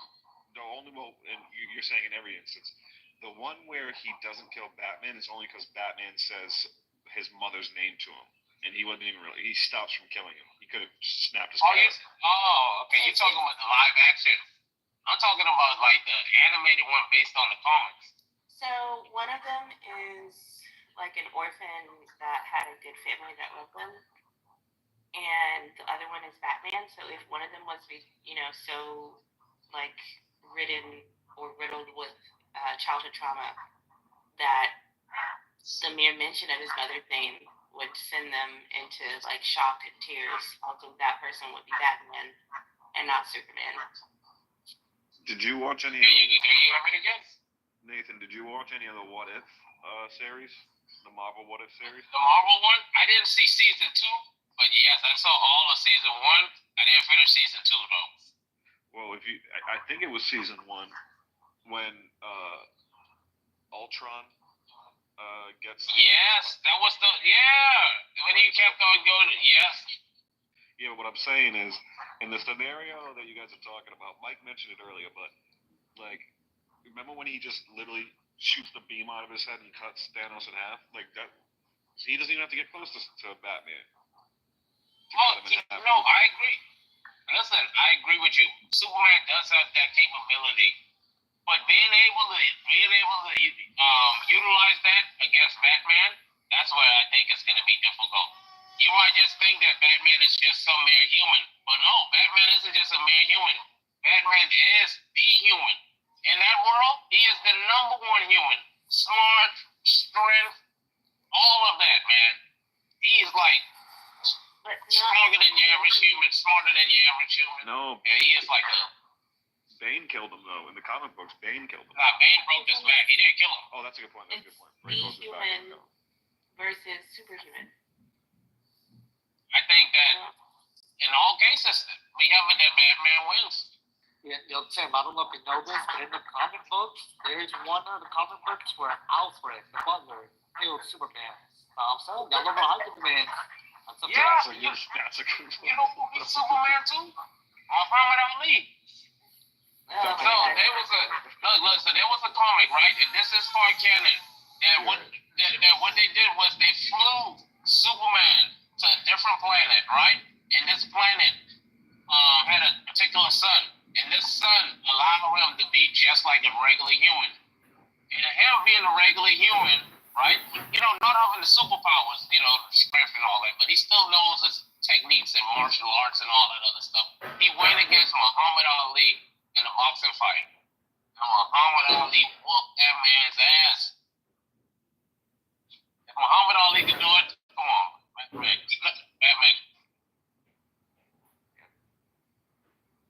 But this was Superman not as super. So look, I just asked ChatGPT. I said, in all logical possible worlds, who wins the majority of fights between Superman and Batman? And it says Superman does. Thank you. Yes, it's biased. It's not biased. I don't know. It's just smart, logical.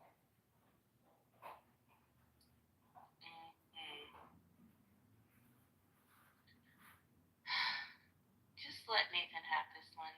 Let's ask it. Hey, ChatGPT, all of the comics that featured Batman and Superman, who won the majority of fights between Batman and Superman? You're going to say it's Batman. With or without kryptonite?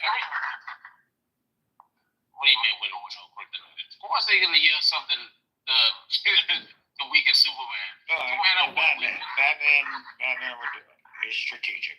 He's got it done. You see who agrees with you, Nathan? This is a smart man. A smart. And I judge intelligence by humor. And I'm telling you this, Austin is like one of the most funniest people inside this room right now. Knowledge, where are you with your sad reacts now? With your thumbs. Thank you. Thank you. Nathan, there's no reason to be mean. Anyway. Let's see. Hey, Nathan, Mike, serious talk. Happy Father's Day. Appreciate it. Thank you, brother. Happy Father's Day. You forgot about knowledge. I am also a father. We know. All black single moms are fathers. Happy transgender Father's Day. Shut your fucking mouth. I didn't. Angle. Nathan, who's Batman's toughest opponent compared to Superman's toughest opponent? Batman, I think it would have to be The Joker. The Joker, yeah, but some of those have actual powers though too. Well, not powers, but like Scarecrow uses chemicals, which can be. That guy Truth gave a nice breakdown of like Batman. Chaz, you thought we could watch on the live action. What's going on? It does, right? It does, right? But I grew up on the cartoon though, with Black Two-Face. Batman, the Batman, right? Where you had like the Batman. And they had the intro. They had him on top of a building. Also the Sega games. Everything. I grew up on all the Batmans. What do you mean? Talk to me like that. Matter of fact, I'm about to go get my Bane Kills Batman comic book. Does it matter that my friend named his kid Bane? After Bane, though? Yeah, after, yeah. I feel like it's honest. Did anyone see the Instagram post where the guy said that, hey, if I get this amount of likes, my wife told me I can name my kid Goku? Did anyone see it? I didn't see it, but I feel like that's done more than once, and that's amazing and also terrible. This guy, the one that named his kid Bane, also wore jorts to the office, so you're in good company, Batman fan. What's jorts? James Jones? But the cutoff kind, like he made him himself. Charlie, this will probably blow your mind, but I wear a suit sometimes with like rip curl flip flops. I don't wear shoes. I wear flip flops. My God. Wait, what if we do Bruce versus what's Superman's name? Clark Kent. Clark Kent. Well, what if we do Clark Kent versus call Bruce out. Wayne? True, Austin. That's true too. Then Clark Kent's definitely winning that, no? Because he's still got the strength. Oh, but Batman's a better fighter though. He's a nerd. Yeah, but he'd still be able to punch him. He wouldn't be able to break out all like the flying and the eyes, but Oh, I see what you're saying. Batman's still a better fighter. Bruce Wayne's still a better fighter though. I know in the live action, Batman versus Superman, Batman won that fight. Just saying. Why are we restricted to the writers who are sometimes going to have to surprise us with an unlikely ending? Because the writers made the characters. Every time. No, the writers made the characters, right? Thank you, Jen. And then the writers' intentions told us that Superman cannot be Batman. That's the intentions of the writers, so we have to appeal to the writers. They are gods of the universe. So if they set it up in a way that Superman, as powerful as he is, can't defeat Batman, that's what it is. He's just a souped-up car, right? Whatever all this speed, and it can defeat a whole bunch of other cars. But when it comes up to this nice little Honda Civic, it can't match up. And Batman being a Honda Civic in that analogy. Yeah, once again, when it comes to Superman, there's two ways to kill him. One, block him off from the sun. Then keep him mortal, easy to kill. 2, throw a rock at him, bam, mortal, easy to kill. I'm not hyping him up too much. Okay, so if they had presented it that way, like, okay, Batman versus Superman, but they're blocked off from the sun, and this is, Batman's, he's down in a cave for a year without the sun. Now they fight. Okay, I'll give it to Batman. But they didn't do that, so they don't get credit for that. Superman wins. Yeah, you know what Batman did? He sprayed him with some rock gas, and that was it. Bam, killed him. Or could have killed him. I'm just saying, y'all gassing him, man.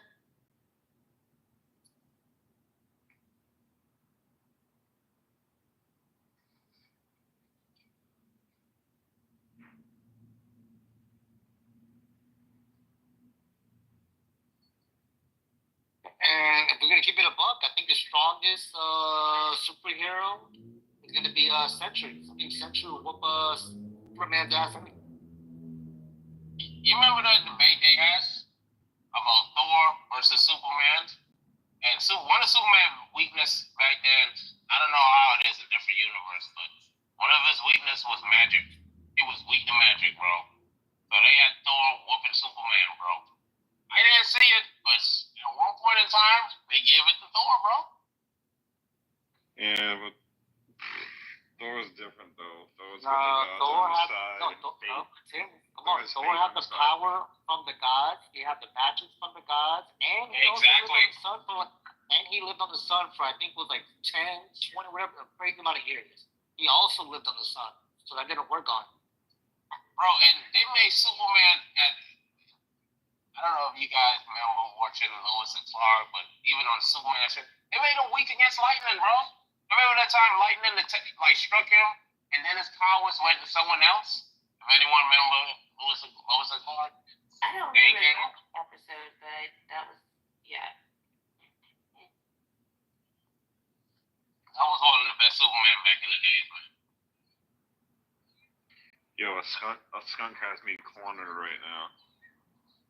Okay. Good luck, my brother. But speaking of that, Lois and Clark, wasn't that the adventures of those two guys? Lois and Clark. Lois and Clark? You mean not Lois? Lois and Clark. Yeah, Lois and Clark. Yeah. Yeah. Then they did Lois and Clark, which was a Superman one, based on that. That's not what are you talking about? What do you mean? Yeah, I'm getting that wrong. I'm just making shit up. Yeah, you just I thought I heard that someplace. I thought I heard that somewhere. They had the Native American girl. I want to say, what was it, Sacagawea or something? Sacagawea? Pocahontas. Oh, was it? I didn't want to say Pocahontas. I'm pretty sure. Wait, no. No, Sacagawea is Lewis and Clark, I believe. Okay. Pocahontas felt racist. No, now that I think about it, I think even Pocahontas could beat up Superman.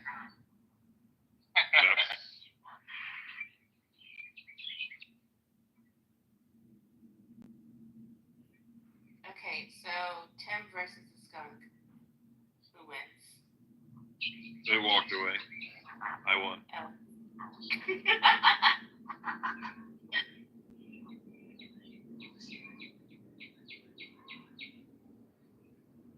I think there's the only thing we got left to do. I think Nathan, you dress up like Batman, and Mike dress up like Superman. You guys just duke it out.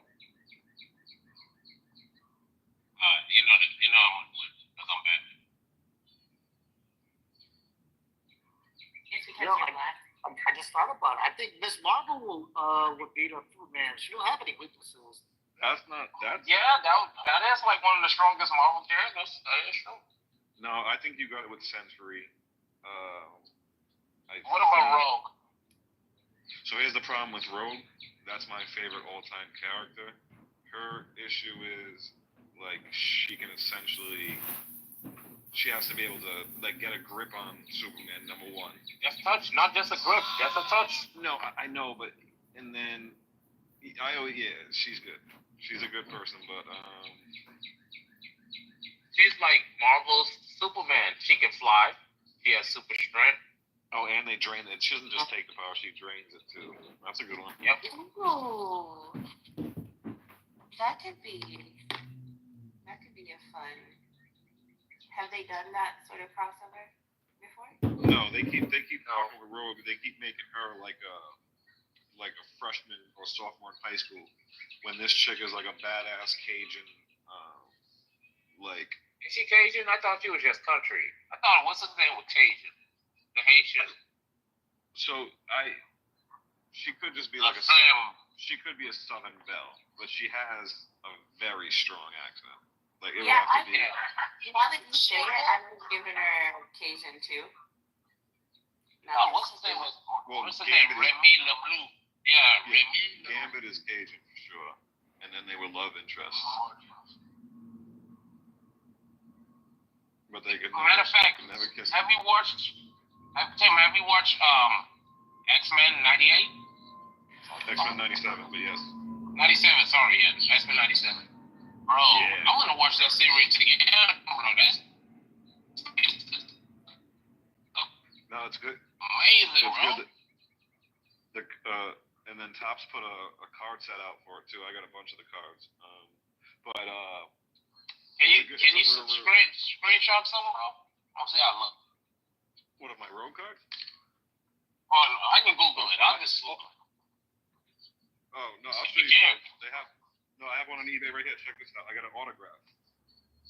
It's by it's by the artist. I have it up on eBay right now. But let me take a picture of it. It's by the artist that drew, or I think it's the voice actor of Mr. Sinister. Oh wow, that's cool. It goes for like $50. I'm trying to sell it for $75. I'll wait till I get an offer for $50. But it's pretty badass. Because it's the artwork taken directly from the show. Let's see. I'll be the judge of the art. Yeah, Ladislav. Batman versus Superman. Who wins? If you're available. Probably Batman, right? I mean, if he gets prep time. Thank you. Oh no. That's my dog. If he got prep time, if he knows what's happening. Listen, Batman, like that's the way they wrote it, man. He always has a protocol. Check out the PTR. I'll check it out. Oh, that's nice, bro. Oh, that's real nice. The art is okay. I like it, but I get it though. That's real nice though. Did he?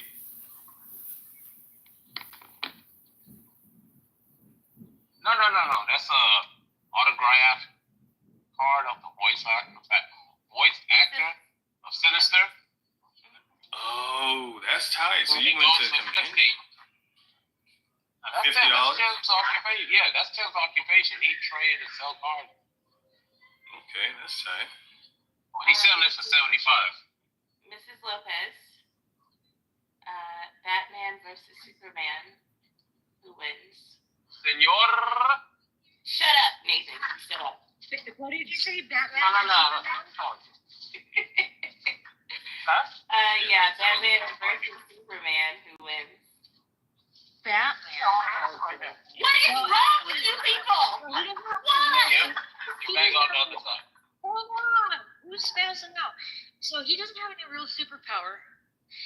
So, although I'd like to have a lady boner for Batman, I think I'm going to say Superman would win. Thank you for coming to your senses. Thank you. Yeah. I was about to say. You yelled at her. She was like, "Oh shoot, that's the wrong answer." No, I said, "Oh my God, that was just an exclamation." You'll know when I'm yelling.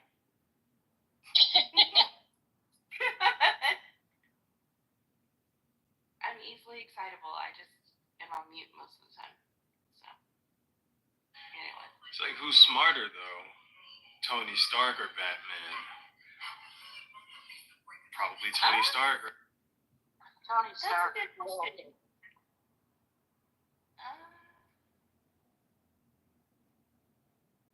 They're both like engineers, unless it was Alfred coming up with all of the, contraptions. So they had like smartest people in Marvel in the lore, and there was one of my favorite, Dr. Banner. If y'all remember Bruce Banner, one of the smartest people out there. Then you had Richard Reed from the X-Men, and then you had Dr. Doom, and it's cool too. Dr. Doom, Richard Reed, they all went to the same school, university, and then under all of them, you had fourth, which was Iron Man, one of the smartest people out there in the Marvel Universe, bro. And I think Spider-Man was right underneath him.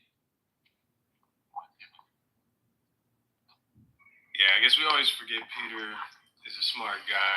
I guess I feel like Batman, he's an idea guy, but he doesn't make his own shit. So like, if you left him in an island, he couldn't make shit. But if you like leave Tony Stark on an island, he'll come back. He'll fly back in an Iron Man suit, Right. You're saying. So if he had Alfred along with him, but no, it's just the two, then I would say Tony Stark because he can execute. Who do you think would win in a fight, though? Batman. What if Batman could have Robin and Tony Stark could have Falcon? Oh, not Falcon. War Machine. 2 versus 2. War Machine, he wasn't that smart. You know what I'm saying? And all those fights you talking? I don't know if Robin was that smart. Yeah. Listen, when you watch the comics, it depends on which one Robin too. If it's the Robin that's Batman's son, Damian Wayne, bro. War Machine ain't winning, bro. Is his name? Hold on a second. Yeah, he's an assassin. You know that girl who was Ra's al Ghul's daughter? Yeah, her and Batman had a kid. But his name is Damian Wayne, like the Wayne's brother. Yeah, David. Well, Bruce Wayne. It's Damian Wayne. Go Google it, man. The Wayans brothers are not in the fucking Batman shit. Wait. Damian, he was a beast. He was a stone cold. He was a killer. His uncle grew him up. His grandfather grew him up out there in the League of Assassins.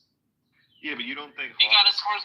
I don't know. I think Hawkeye could beat Robin, no? Hawkeye from Marvel versus Robin from DC.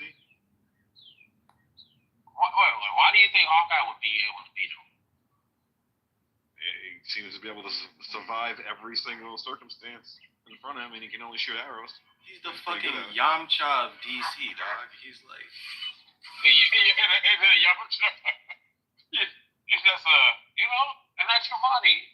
Okay. You gotta feel the same way. Green Arrow, Hawkeye, same thing. I wanted the Wayans family to be in the Batman universe somehow so that we could say that they are, but they're not really. None of the members of the Wayans family have appeared in any series, show, or movie where Batman appears, but Marlon Wayans was once cast as Robin for Tim Burton's Batman sequel, but it didn't go through. But we were so close to that crossover. We were so. Damon Wayans I think was also Blankman and Handyman. Yeah, and I think Blankman is in the Marvel universe. Oh no, sorry, in the DC universe.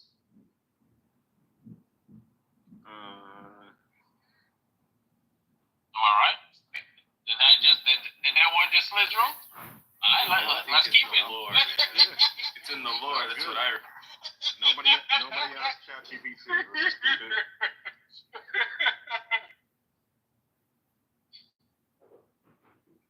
I mean, the real question is like Goku or Superman. I take Superman. They had that fight, bro.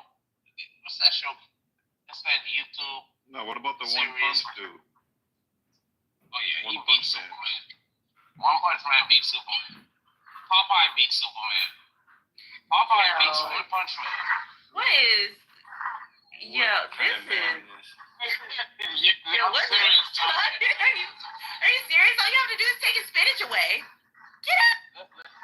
Listen, man. They showed Popeye punching people, and he was turning them into like some shit. They were saying that he defies reality. Like his punch is able to, defy reality. Oh, he's a gag. They say he's just, they say he's just that powerful that he's like beyond reality. But they had One Punch Man versus Popeye, and Popeye defeated him. One Punch Man is able to defeat Superman. So if that's the case, yeah, Popeye could beat Superman anything. This can't be real shit, dog. But I'm just gonna say, like, if you power scale and you like look at the shit that Superman has done, he's like lifted. He can lift planets and stuff. I think One Punch Man he knocks people out. He just be punching shit. Yeah. But his thing is, him and use his laser to like kill Nathan. Wait. One Punch Man is just the strongest. Like he's just strong, right? And he is just like they made him to be stronger than all of his opponents. So no matter how hard someone punch him, he's going to be able to punch them even harder, defeat them with one punch. Wait, I have to ask a question, and this might get emotional. But if you put all 4 Ninja Turtles up against each other, who comes out the winner? Out of the 4. Hey! Isn't that already? Raphael? Does he slaughter them? Oh, that's right. Doesn't he murder all them? I like that. I think probably the one with the swords, right? Because what are their weapons? One of them got nunchucks. Size nunchucks. Yeah, you're talking about Leonardo? Stick. There's one with a stick. Don't just say yeah, he's stick, losing. You can't kill anybody with a stick. He's the smartest one, though. He's the smartest one. Okay. Leo is the leader with the sword. Mikey's the one with the nunchucks and he's goofy. Raphael's like the actual killer. And who's the one with the Jason mask? That's Casey Jones. That's Bro, me. That's me. Listen, that movie right there, if anyone's seen it, that's my favorite movie, man. When I was in first grade, my dad bought me that on VCR. Sorry, go ahead. Bro, I was going to say, you know who Casey Jones is now? Like the guy that played Casey Jones, who he is? No, who That's is he? Elliot. That's Elliot from SUV. Oh, wow. Oh, for real? Yeah. That's true. His career is It's crazy. Casey Jones. Yeah. Well, I picked the one with the stick and the brains. Donatello? Donatello is one of the weakest. But he's smart. Yeah, but he has all the gadgets. He's like Batman, though. He's got all the gadgets. Yeah, he does. Yeah, he does have a lot of the technology. But if anyone remember watching the first one, we all know that Raphael was the leader. Well, he's their muscle. He's their muscle for sure. Wait. You saw the first one, right? Yeah, but he's the movie. Yeah, he's their muscle though for sure. Leo's the leader. Listen. You remember on the song what you call it? The Vanilla Ice one? Go. That's part 2. The first one, they said Raphael was the leader of the crew, something. But anyways, though. But yeah, man, look, Leonardo was able to talk to Splinter first, right? Because of his patience. But they all needed Raphael because he was the dang force. He was the glue that kept everyone together, man. That's fair. It's a fair assessment. Did you pick? I think Raphael, because he's the most. He's an animal. That dude is like the true killer of the bunch. And is like the other ones. If you watch like I would say he also has like kind of like I don't know actually. I was gonna say least morals, but he'll just go off on them. Yeah, I think Raphael was not Raphael. Yeah, Raphael. I'll tell you this, man. Raphael on that if anyone saw the first movie, right? So Raphael went out on his own. He got his ass jumped, right? And I'm talking about jump bad. They threw him into a building, right? But he was out in a coma for like weeks. So they were out there in like the boondocks, right? Hiding out. And April O'Neil was out there cooking, and she had a little kink in her shoulder. Casey Jones was using the katanas to chop up like some spinach and everything like that. She was like, with neck hurting. So he like grabbed her, sat her down and started massaging the neck. And then Michelangelo came in there, and he was like, "Hey, what's up? You need some help?" And he was looking at them too like they were up to no good. And he was like, "They're turtle wax." Anyways, I just say that to say, look, that movie is my all-time favorite movie. You remember the Ninja Turtles when they went to the past, like in Japan? It was a movie. Ninja Turtle 3, bro. That was the worst one. That was the first one? That was with the girl. No, that was the third one. That was with the girl. It's really the first one because they went in the past. Nah. That came on third. When they made, like, the first one was with Casey. The storyline, though. If they go in the past, it's Casey Jones. No, but I know which one you're talking about. That one wasn't that good to me. What? First one was good. First one was good. The second one was good, but it wasn't better. I saw the second one recently, and I was like, I don't know why. I don't know what was the hype, man. It wasn't that good. I remember the game. I had it for Sega, and there was always the nigga with the brain in the stomach. What? You don't remember him? The big guy with the brain in his stomach. Oh. Yeah. Kron, what's his name? Kron or something like that. Crank. Yeah.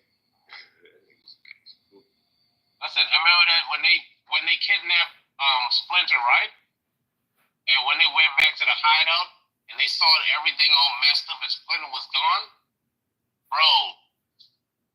Listen, man, the camera, the angles, that part right there, and when they had the camera circling around, and it was the leader of the group, which was Raphael.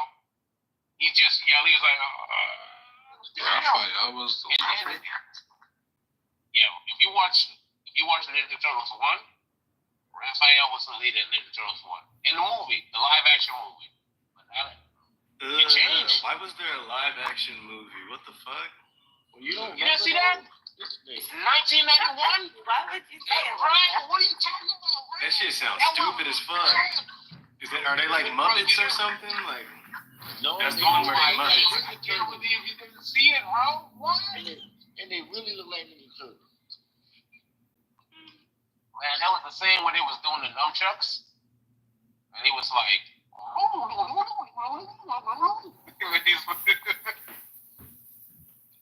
anyways, you gotta watch it, man. If you didn't watch it, you wouldn't know what I'm talking about, man. The sound effects. You remember Police Academy and the black nigga they used to do that? Yeah, sir. Yeah, that one ninja, like the Foot Clan. The one guy's like, then you have Michelangelo. You know what, man? We're gonna stream that movie one day. I have it. We're gonna stream it inside the Discord. Y'all gotta watch that movie. That look like them turtles. Yes, and I am committed to talking through the entire film to prove that I am black. If we do it on Juneteenth, I'll have superpowers. Ooh, thirsty. I think we should do it on Juneteenth. Really? Yeah. Bless you. Bless you. Bless you. But yeah, we should do it on Juneteenth, man. Is it a black film? No. I know that. Okay. Maybe part 2 have a little element elements of black in there because what's your boy name again? Michael J. White was in it. Oh. Michael J.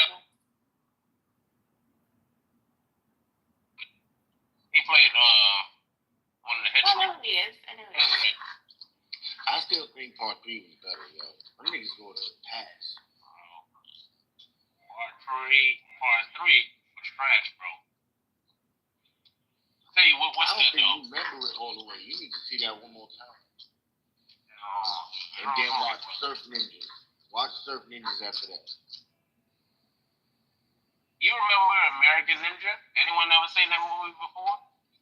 I sound like the fake one. We had 3 ninjas and Surf Ninjas. Is that what the Yeah, little 3 kids? ninjas. There you go, 3 ninjas. Yes. The little kids. Oh, Yeah, they be running around kicking shit. Rocky loves Emily.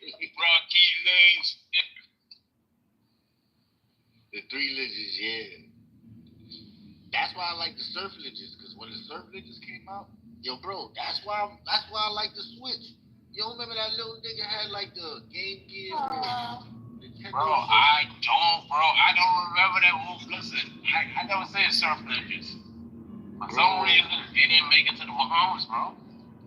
That's fucked up. You can't enjoy 3 ninjas without watching. 3 ninjas, though. I seen that movie. Yeah, 3 ninjas. See, that was different. This one, I made my kids watch that shit with me. And the way that even them niggas singing, pa pa pa pa pa red, pa pa pa pa pa oh papa red. That's a hit. I'm telling you a movie where people sleep on, and it's part of the DC lore too. Anyone saying Watchmen? Hey, that's tight. That movie right there is so good. I hate fake superheroes. But seriously. Oh no, I love the series. You know what? The series reminded me of Lovecraft, that movie Lovecraft. I mean that series Lovecraft. And just like Lovecraft, it was shorted of a second season, which was. And this one ended. This one ended with hey, there's definitely gonna be a part 2. Lovecraft, that one ended with yo, there's a next season that's supposed to come out. You should definitely show up in about 3 months to start watching it too. Yeah, they did Lovecraft. But the director said that he did his thing, right? And he thought that he executed a good job when he took on the challenge of coming up with a Watchmen series. He said that the reason why he decided not to continue it because he wanted to pass the baton to another director. He did his mark. Now it's for someone else to put their mark. Oh, that's not good. That nigga was scared scared to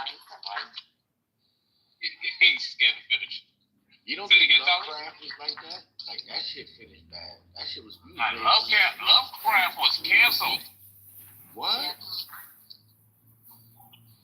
Yeah, this wasn't the director saying they don't want to make another one. Lovecraft, this got canceled. That's fucked up. Well, I ain't gonna front in the beginning that shit was getting good, but then they started fucking up with the Gay Daddy and that shit was weird. What network was it? That was on HBO. HBO? That's Both was on HBO, I believe. Because other shows like Issa Rae's Insecure, they were very popular with black viewers. With the ghetto fans, with the but not necessarily the viewer share outside of the black community maybe not so great. Why wouldn't they extend the same courtesy of renewing it because it's a good story and should be told to other? Because no one's scared of a black woman with the blood of a black man acting, doing that stuff. Anyway, well, we got it. So,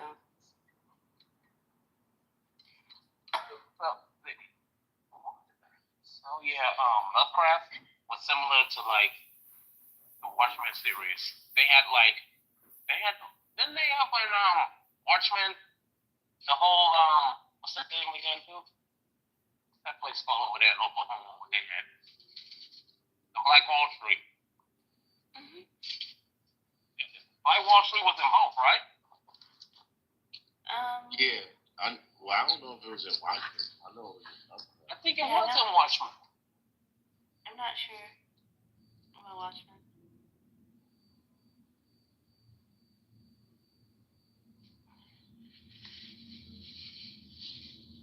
A girl was in there, man. She did an amazing job. Regina King, right? Yes. Yes. Yeah, She did an amazing job. A lot of people, that was their introduction to Tulsa and like the story, which was, I thought, shocking. Which is just another layer of why like those kind of shows should still be happening and probably deserved a second season. You don't think Sinners trying to go that route a little bit, even by picking up the same actress? They wanted Sinners to did a terrible job. Yes. Oh, what? Everything. Couldn't afford actors. Well, you didn't like it? You go inside. Nah, Sinners wasn't all that, bro.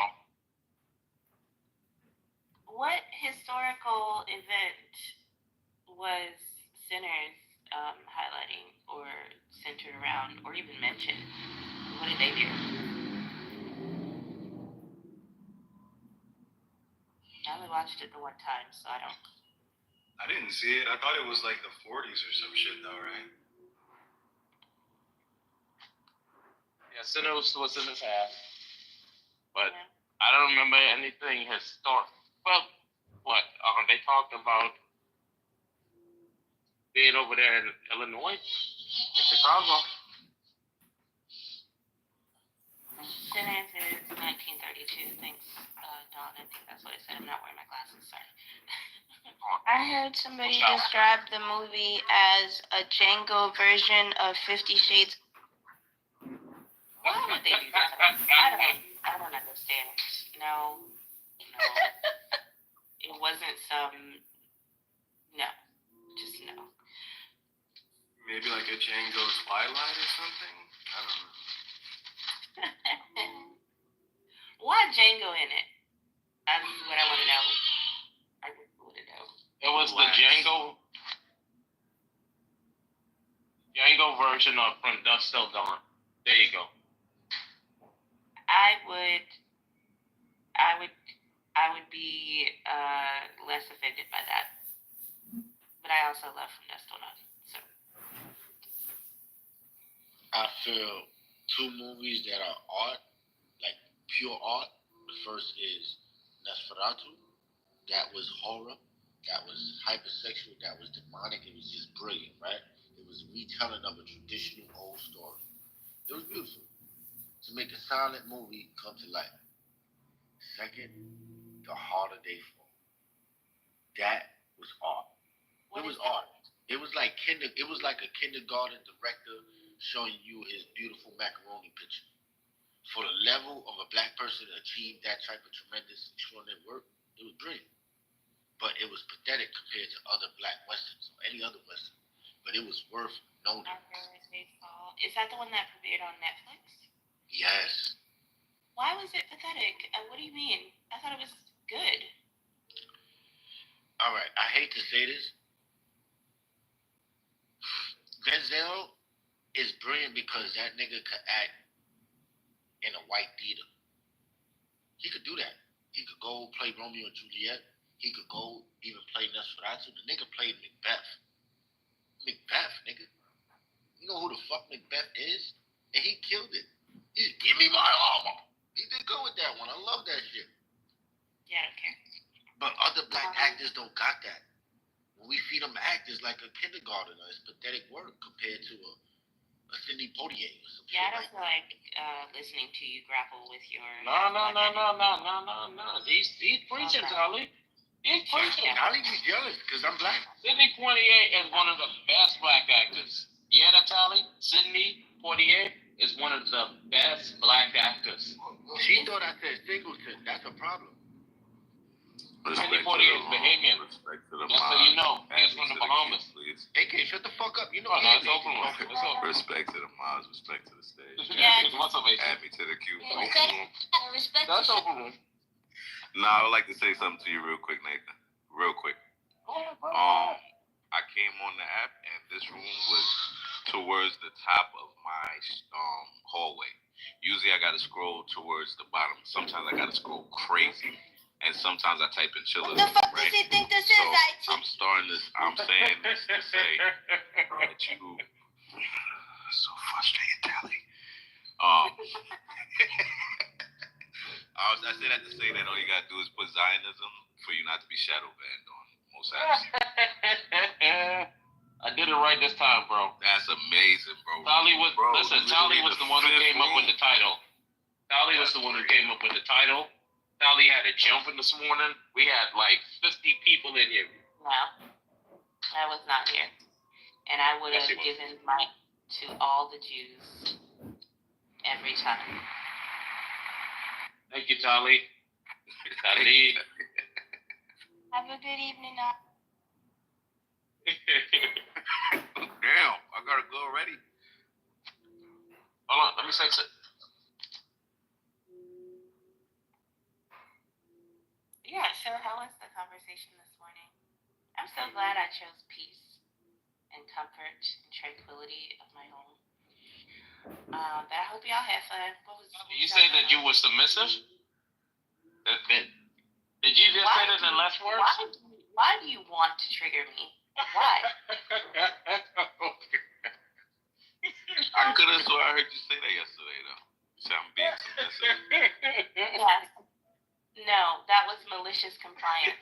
I do not know submission. Oh my I've never met her. I do not know her. Anyways, so yeah, how was it? How'd it go? Oh, it went amazing, Tommy. Yeah, I'm jumping. I was doing big some business, but I was there in spirit. I held it down as mod, and I actually didn't even have to mod. People were pissed off. I took a page from everyone because look, we had some dominated personalities there.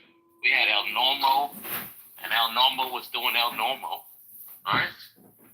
And then Louis was being a moderator while not being a moderator, which was a good thing at some points because people listened. Louis was like, "Hey, listen, why would we do this? Boom, boom, boom," and people was listening.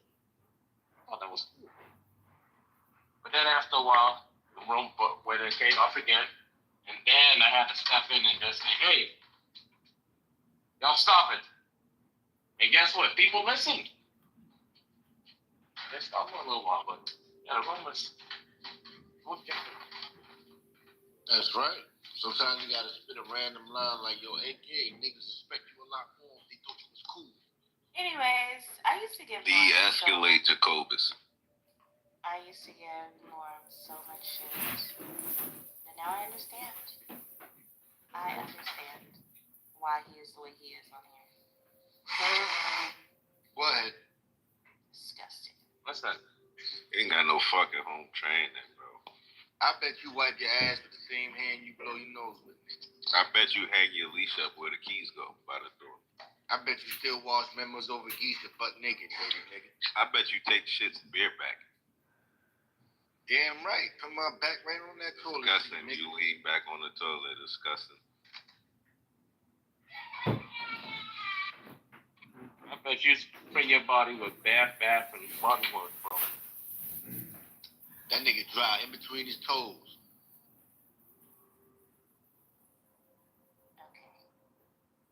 I'm done, Tally. Go ahead.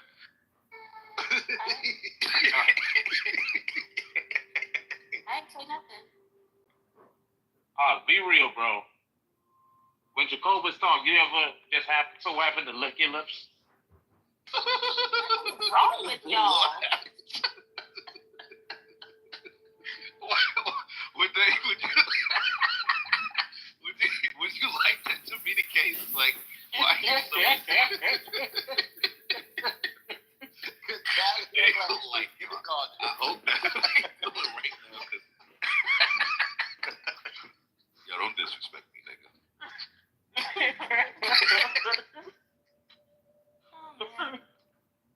Yo, just like women like to emasculate men, there's some niggas out there, right, that paint a picture of this fucking masculine, fucking alpha male, just the gangster of gangsters, right? And can't wait to tell that nigga he like booty hole. That nigga trying to make a confession, yo. Yeah, bro. First it was Louis. I hate shit. First Louis came out of the closet, bro. It was like, yo, tonight. Yo, you was there often. When he was like, yo, tonight.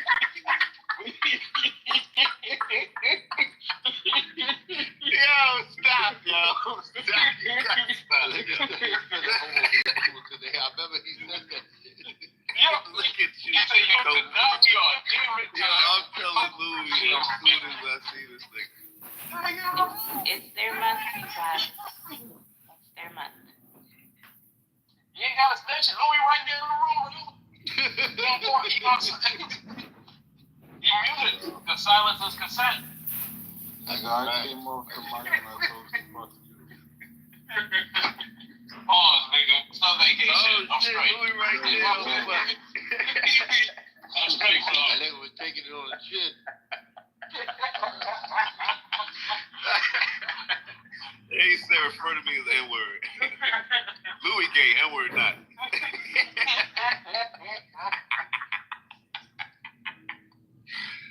Bro, so many dudes came out of the closet, bro, that day, bro. It was crazy. Yo, shut the fuck up. So, it's like, yo, me, what's going on in the closet? Let me tell you what time I went to the club. nah, Nathan, ask that nigga Gorilla, man. He said, I can't picture myself doing it with the room. You said, who said that? You say you can't picture yourself fucking a female gorilla? Please, no more. Please. I don't know. Oh, shit. Please. Bro, you would fuck a gorilla? Yeah, nigga, I'm straight. That's not straight. Like, it's not even. What you mean that's not straight? It's niggas that fuck bitches that look like gorillas. What are you talking about? Louis, look, think about it like this. It's like asking someone, hey, would you rather have sex with a cousin or a female cousin now? A female cousin or a man? No, ask that nigga if he would rather fuck a goat or a nigga. Yeah, choose one. Wait, what's the gender of the goat? But find a like a cat. Yeah, choose one. What's the gender of the goat? Yeah, Louis, choose one. It's a female goat. Is it curry goat? Is it a female goat? Wait, Jacobus, you would fuck a goat? I'm asking you. No. We asking you. Don't try that now. Don't try that Samoa shit. I'm asking the questions here. We trying to wiggle his way out of gayness, boy. Nigga, you want to stand from that? No, Nathan, he said he would fuck the goat if it was LeBron. I'm not trying to hear none of that wiggle, none of that. You don't want to hit him, man. But anyways. You remember that Black Mirror episode where the dude had the fucking bitch? That nigga want that bad. Bro, yes, bro. That joke was crazy. Louis signed up for that shit. He said, fuck it, I'll do it. It's for the country.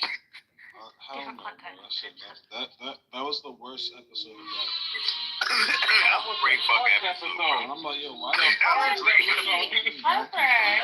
then the bitch ended up getting released. Wait, what I was just like, yo, why did he do this role? You fucking make it for no reason. Bro, I told a friend, hey, you should watch Black Mirror. They said that, yo, I was sitting. They said that. Listen, they said I watched the first episode, and I'm sitting there with my wife, and then we saw this man having sex with a pig. I was like, That shit sign me up. Yo, I was like, that was a great fucking show anymore. Yeah, I rewatched it. It's like brand new again. This nigga's on into some. No, not. I mean, I rewatched the damn fucking show. Are there other details? Wait, you didn't watch it, Sally? I just don't recall this. So you remember the princess got princess got kidnapped, right? Of like England or Wales or some shit. She got kidnapped. Yeah. And they were threatening to kill her. They supposedly cut off her finger, right? And the only demand was that the prime minister fucks a pig. And they had like stipulations like, oh, it has to be live and no AI and all that shit like that, right? So meanwhile, like, they're looking for her, trying to find her so that this dude don't gotta fuck a pig, right?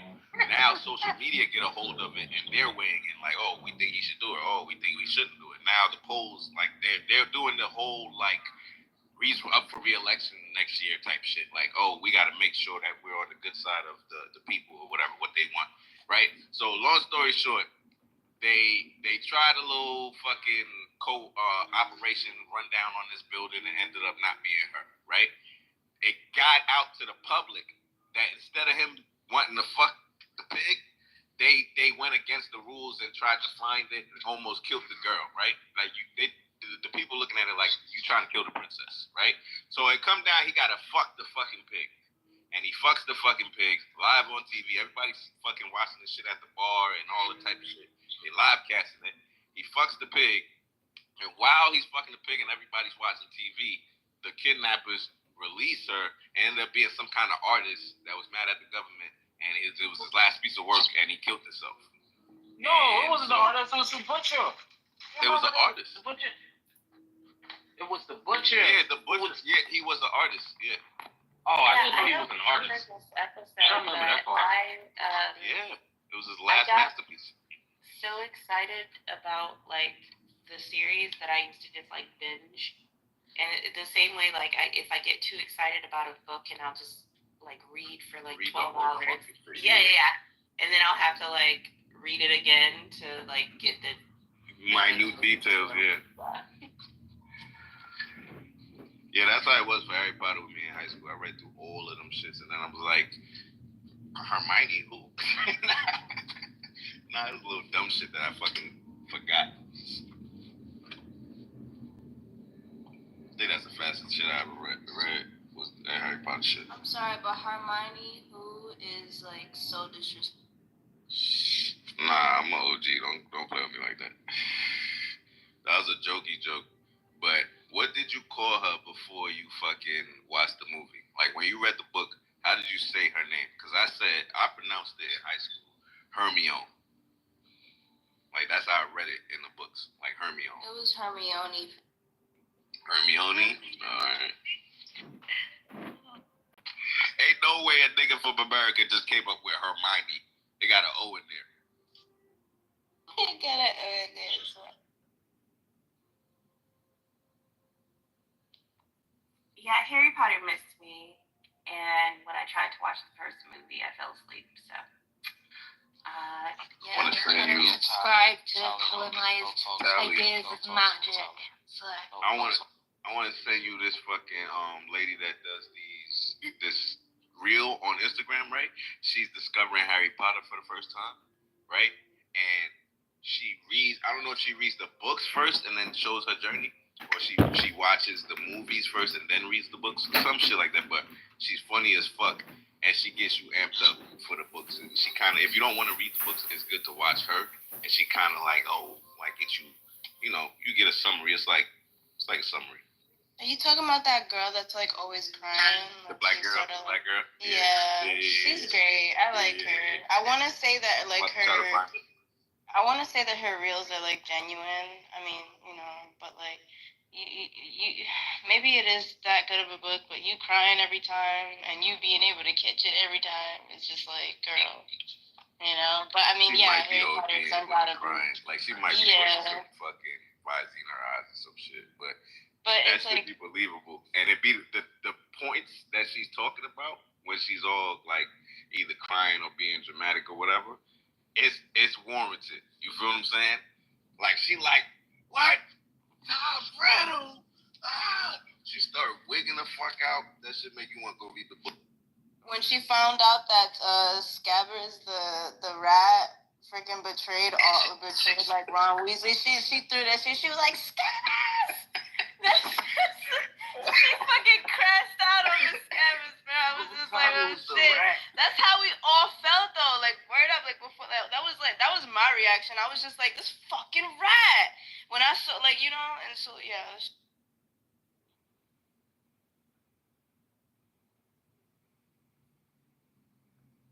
Nah, Alaska got some model shit going on with the pouty lips. Like she got the blue steel face on right now from Zoolander. Like conservative disguise.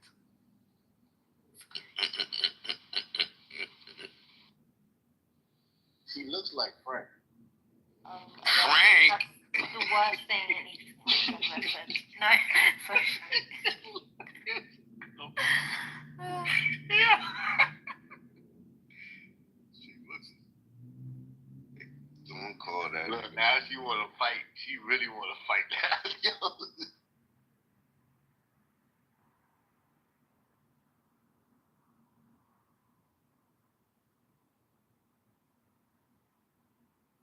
I'm about to go watch that Taraji P. Henderson shit. Straw or some shit like that. On Netflix? Yeah. I'm about to go watch it. I seen the little memes about Tiana Taylor. Oh, yeah, I'm gonna check that out.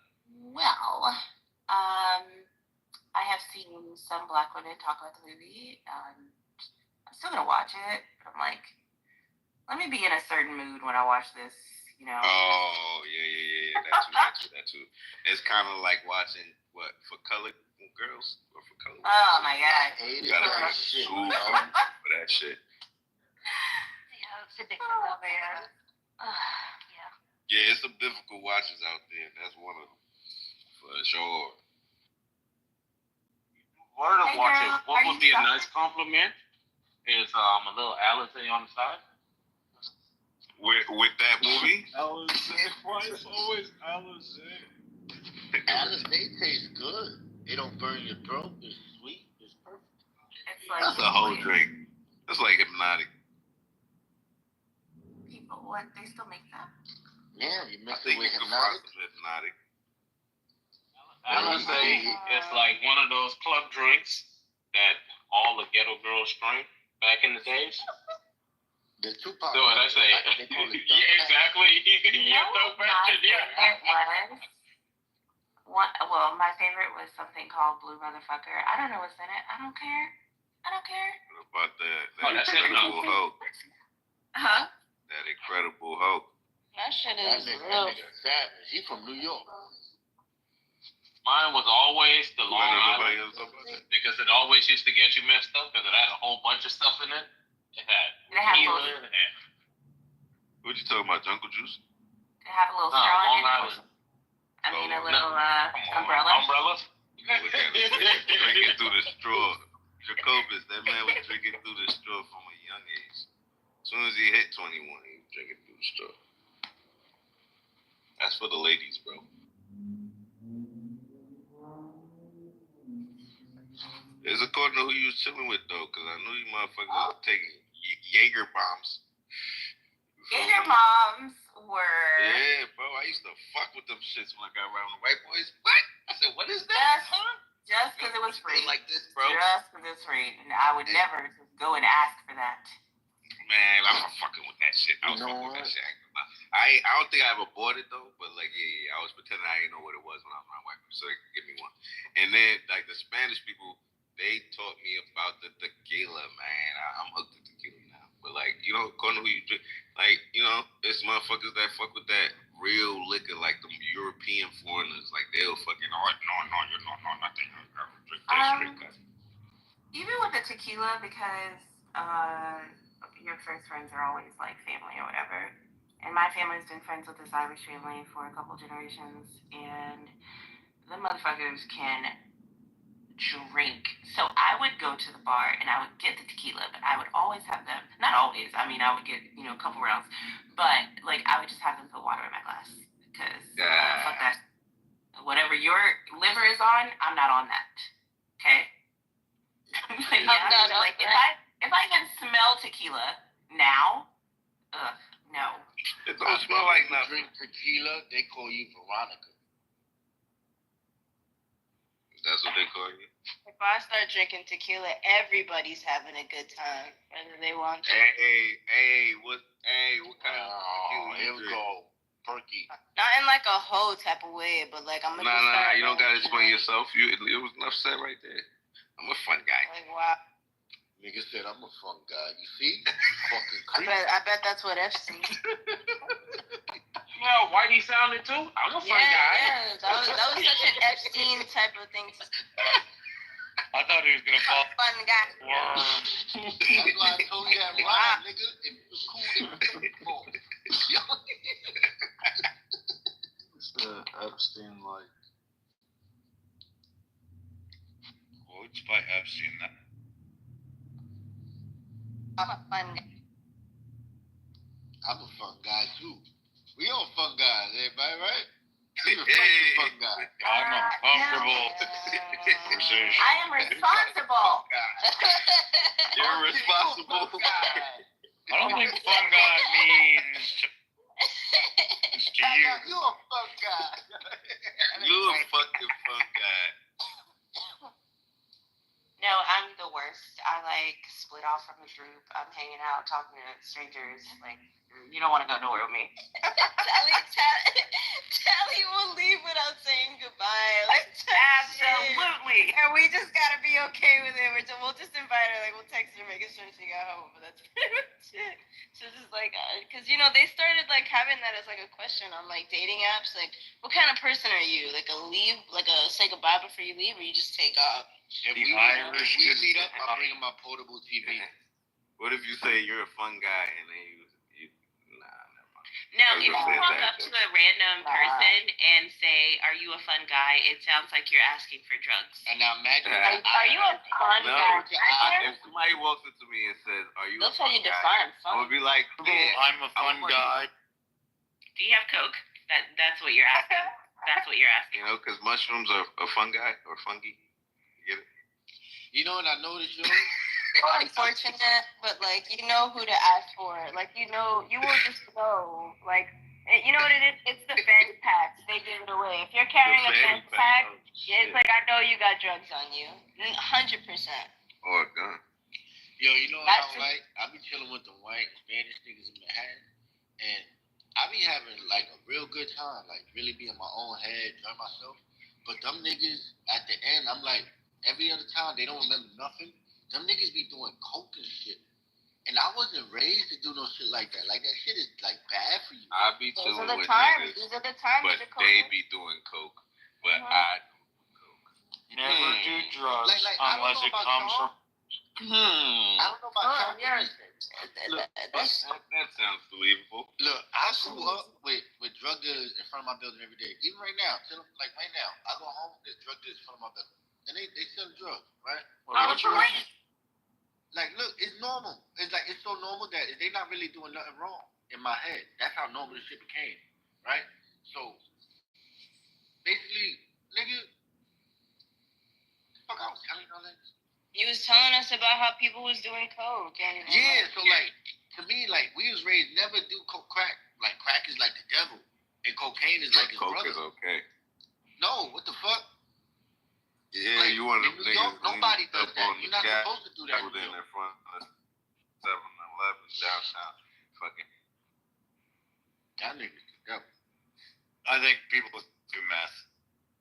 I ain't gonna front though. I do have a certain desire, like to have. We all see, they not quite thumbs. No, like the first time. Somebody's face. Yo, what's wrong with you, bro? Yo, like I don't want to do it, but I want to blow it in their face and like make them act. That's disgusting. That's disgusting, dude. That's like, ew. You know how the African voodoo niggas be like? I want to do that with coke.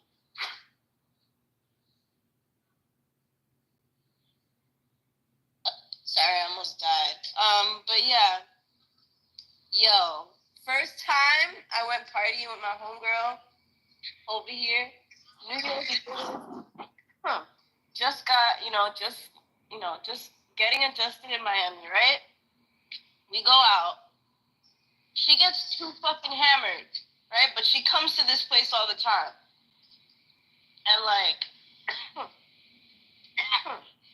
so she comes to this place all the time. And I'm like, yo, are you okay? Like, are you okay? She's like, no, I'm fucking wasted. I'm thinking like, fuck, I gotta drive this bitch home. Yo, she tells me go to the bar. She's like, go to the bartender and like ask him for 80. I'm like, what the fuck is an 80? I'm like, is that it? You want another fucking drink? She was like, just go.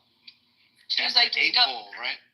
And no, like the guy made me bring her a fucking bump like across from the bar. Like I had to like carry that shit through the club to her. She took it.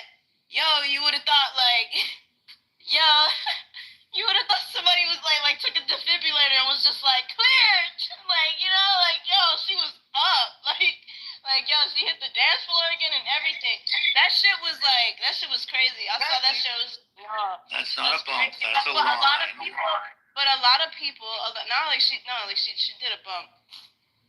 But like fucking yo, I don't know. Like people do that shit over here to just keep partying, cause it's like if they're drinking too much, like that shit will like help them be able to get another drink. And it's just like so weird, like how that works. Like I don't know. I mean, it might have been a line. Whoever said that, I don't know. Like, it might have been a line. Like, it was a pretty big. Well, among people who do cocaine. I learned that valuable lesson by watching Flight with Denzel Washington. I'm the only one that saw it. No, I saw it. That was like one of the first scenes. He fucking. That's why I asked Finley the questions I asked him. Because that nigga did his whole job off of cocaine. Oh, Finley is straighter than the arrow, okay? Finley is not straying off the path. Finley is not the drug pilot. You would have thought Denzel I'll tell you everything about Finley. He's the type of nigga, he does the pilot, fly the shit, but when that nigga land and he gets a break on the weekends in the country, he fucking with fucking Dom. Cocaine. He's the motherfucking straight up Dom. Finley Dom. That's him. That nigga's a savage, my nigga. No. He's a savage. Don't ever get it confused. Yeah. I believe it. Drinking and flying, though, like, that's wild. Kendo linked up. Nigga, I'm not gonna tell you, but them niggas, I seen the videos, nigga. What them video? Niggas doing cocaine off her ass cheeks, nigga. Wow. Like, that shit was crazy. They were like, look, Jacoby. I said, oh, put your tongue in the butt. The nigga did it too, right? Yo. That is nasty. Did he boof her? No booty cheeks. That's disgusting. People really get down with the strippers like that. Was he at least polite and boofed her? Oh.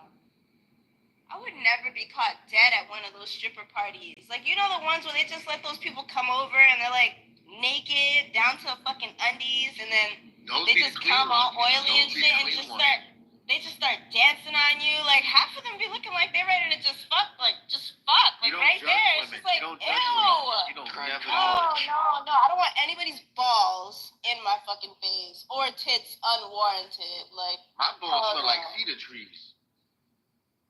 Like, I don't know. I've never related to like going to the strip club to like really look at some ass. Like, if I really want to look at some ass, I'll make a phone call. But like, hey Violet, can I get that number you're calling? No. I used to go to album release. Well, there was like a big music scene in the city I was in, and they would just, for whatever reason, have their release parties at the strip club. So I've been to strip clubs and had free food and enjoyed live music. Knowledge. If we would have went to a strip club, I would have been so uncomfortable. I would have been like, bro, I just want to go home. I want to get out of here. But you want to be at the gay bar. All right. Good night. No, but the strip club, we only went there because we knew that would be the last place open to go and get a drink. That was it. I don't know, Jacob. I just feel like you had one job. And you know how these people give it up. Why would you choose a gay bar out of all places? Like you didn't even fight for like. It's not every day. Is not a gay bar. What is it? Oh! So you went in on Trans Tuesday or some shit? No, it's not. Look, I tell you, I hate this because I'm always fucked up with time. I'm always late for work. I'm always late for everything, right? But when we come to this place, I'm always making mistakes on dates. Well, I ain't know it's gonna be training night, nigga. Like on training night, they do bingo and they play training. That's bingo. not true. Hold on, yo, finally, he lied. I gave him a 3-month notice. I gave him a whole 3-month notice. Wow. He need the day. He need the time. What year are you living in with that? Come on. He's in the year like 1980 or some shit. Because honestly, the way he talks to people, it's like, you know, back then it would have been socially accepted. No. Bye. I was raised by the Well, so you probably just mean a drag night. No, it was trans bingo night specifically. So look, we go in there and Jacobus is like, what? It's trans bingo night. I didn't know that. Yo, yeah, they were fucking out here. I'm like, yo, Uncle Vito, yo, Jacob, I'm Jacobus, my dog. Oh my god, he was getting all the love. Wow. That nigga didn't even know me. I'm crying. That's crazy. Yo, it's too cool. They could have been going. I'm not gonna lie, Jacobus. If you knew me like that, like you would have been able to hit me up, like, yo, where I take these motherfuckers. I would have gave you like addresses, dog. Like, what the fuck? That's not my fault. I'm the side nigga. Bro, that's the one thing you did. Like, I don't know. Like, I don't know. It depends on where you guys were located. But like, dive bar, like, because that's pretty much what that place was. See, if like I'm like the side nigga, so like when we go, we probably go out to the main place. They be like, where we going after? And I would have took them dead. But it's like that's my go-to, and I don't know. I take everybody there that I feel is special, so I take them niggas there because it's safe. When I took my sister, it wasn't training night, and her husband, and I wish I would have took you on that night. I ain't know.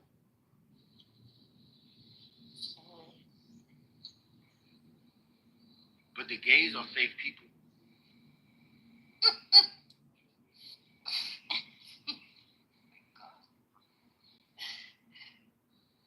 Yeah, he said, I know. But he whispered right in the man's ear, like, yo, treat him good. I'm crying. Nah, remember when Abdiel went to trick the bad bitch? She said no to the dress. Yeah, Abdiel was like, man. That nigga was mad. He didn't want to give a drink. He said, my glasses is foggy, but man, they look kind of bad. I said, let's get that nigga before he walk out. Oh, shit. That's how you do it.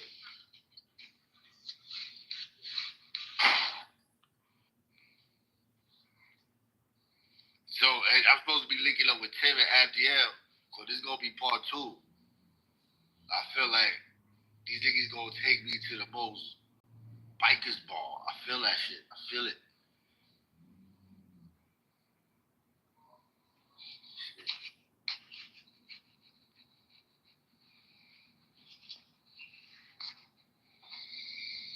I ain't gonna front though, Frank.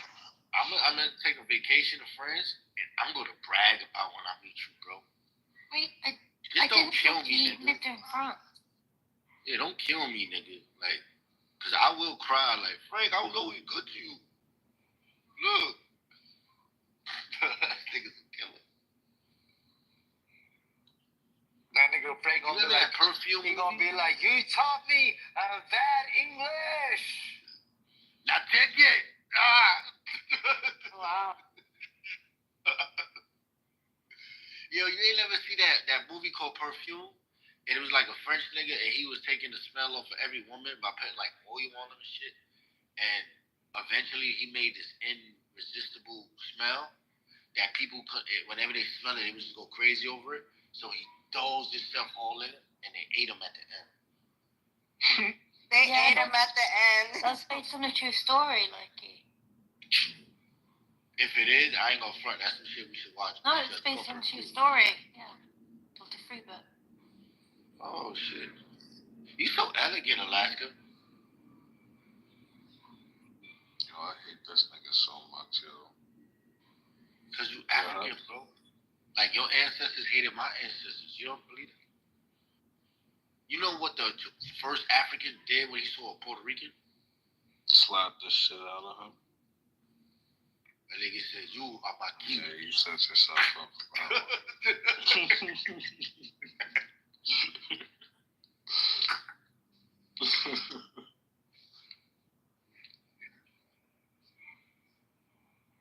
Yo, I just did 16 hours, and this shit don't feel like that every time. And that's what gets me mad, because, like, I don't know if it's because I'm having fun, like playing on games, smoking, going outside, talking to people. But it shouldn't feel like this. I want it to feel like I'm suffering in order to feel like I'm working. Yo, Louis, I said it last night, but I'm going to say it. I said it earlier this morning. I'm going to say it again. The Panthers, they beat that ass. I kind of feel like we're bullying them. Oh, yeah, they did. They won. They got 5-2 on game 5. That's kind of bullying. Those guys were hockeying or playing some hockey. I don't know what the term is. Your doorbell is busy. But yo, bro, Canadian niggas they're not done. They're not out. You think it's over?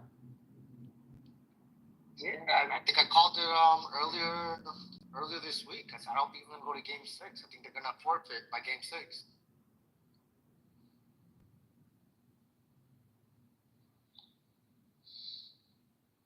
So they're gonna forfeit? There's forfeit in hockey? What did you say? You know, if you were the Oilers and you got like embarrassed like that in front of your own people, what did you throw on the white flag? You see Ricky's vest down there? Just like Snyder, he has the same belief. Because he got the serpent, live or die, and he got the black and white American flag. So he's like a super liberation fighter for America.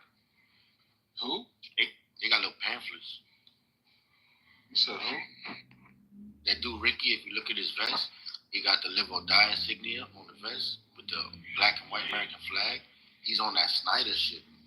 Like live or die, like for American rights type shit. Gun rights, he believe in that. Like shit like that. Super dope. Yo, such a bitch ass. Like that's why he got the vest. He won't let you know like he will shoot you. And this is right. And he probably white. You don't really see black people call Ricky. Except in the movie. Ricky!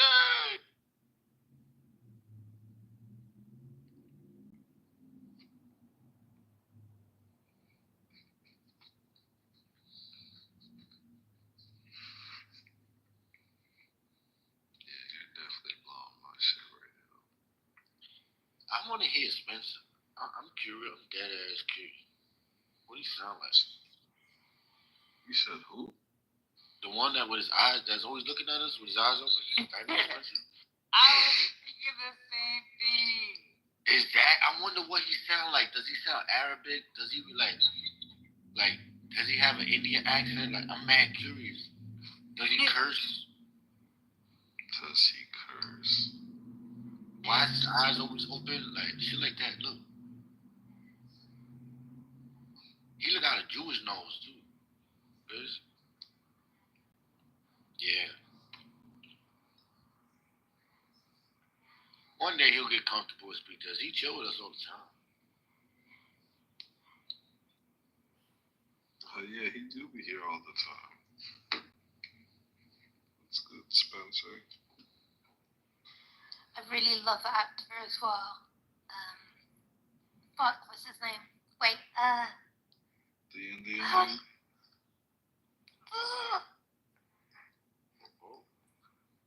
Raja Tasha Wash. Shines and God. You okay, Alaska? I just can't think of the name. I'm just staring at him and I can't think of the name. I like the name Raj. That's not his name. No, it's not, but I like that name. That is a good name. So,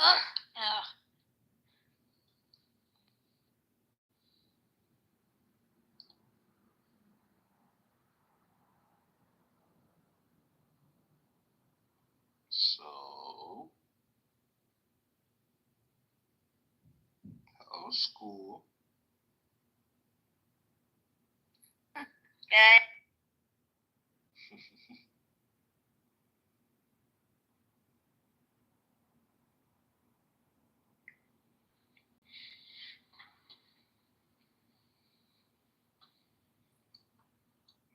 I hope y'all know, one day we all going to be chilling in the coming kingdom with God. Jason Manzukas. I'm so sorry. I'm so sorry. I'm so drinking wine, milk. This thing is just effortlessly annoys.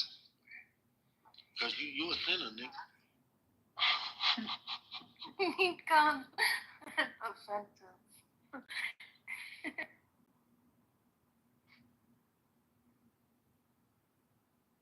Yeah, Louis, you heard about my 2 things I just bought? So, no. Alright. Right now, all over the United States, it's impossible to get a Nintendo Switch. Oh my gosh. Like, you got a Nintendo Switch? Yeah, it's sold out everywhere. And niggas is so money hungry that they went to the stores, bought them all, just to sell them on the stores for triple their price. They were looking for people to exploit like yourself. Yes, that's so fucked up. Because I'm not doing that to people, right? So I'm like, cool. So I bought the shit for $680, even though it's selling for $450. I said, fuck it, I want it, right? Cool. Then I seen a TV in a suitcase. And it's touchscreen, my nigga. And shit, it goes on battery, you can charge it. And the shit is like a TV in a suitcase, in a military suitcase. Like, you drop it, you breaking somebody's foot, not the TV. Guess how much it is? It's 27 inches. But it's in a suitcase. It's so cute, huh? Yes, I know you've seen it. You like it too. It's a perfect aesthetic. Yo, Louis, you could play other. It could be a chessboard. Did you know that?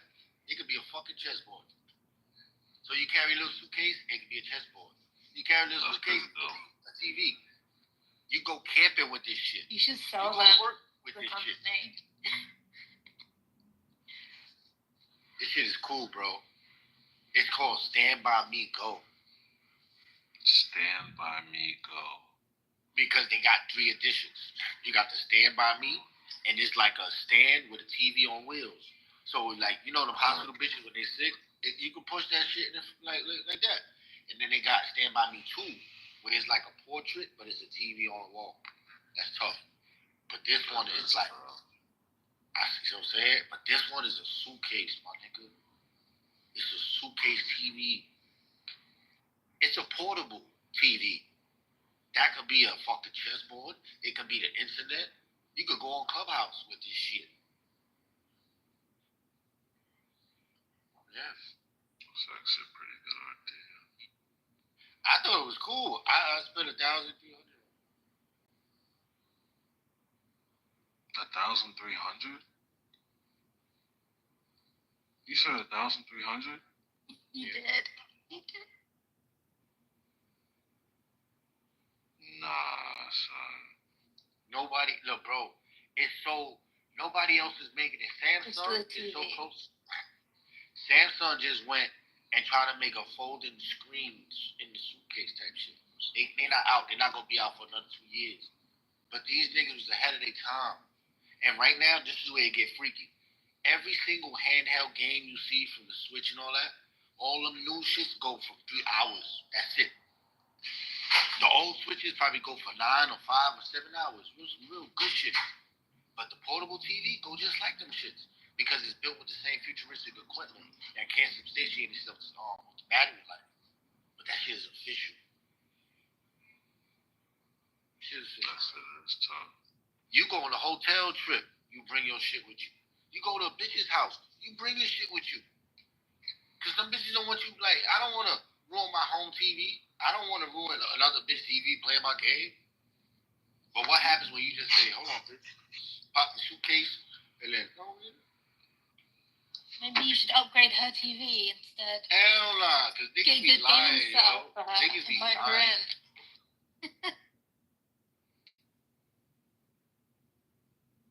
Doc Adams is requesting. You want to come chill with some real niggas, Dr. Adams? It's okay, you come chill with some real niggas.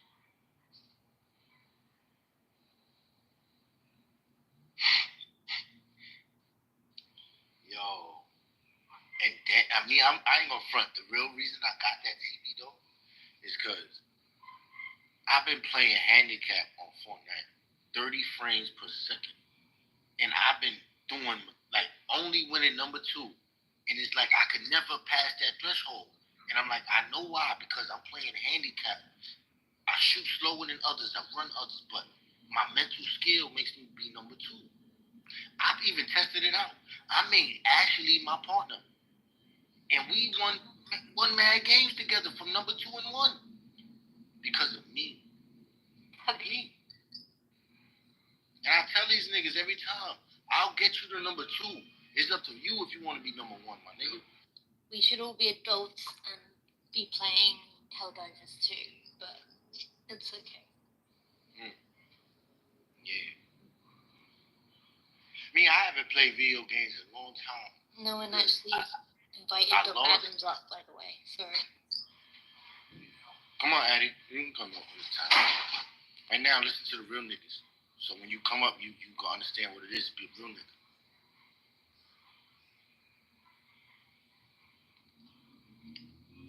Oh, shit. You come in.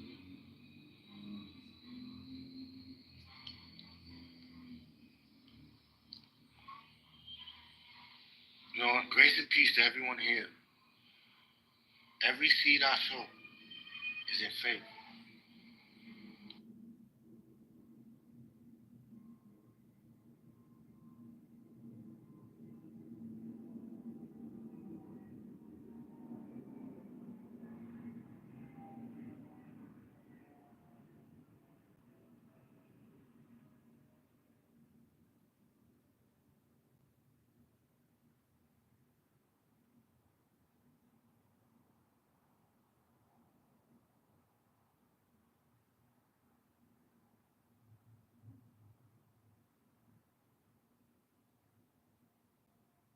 What's it so quiet in here for?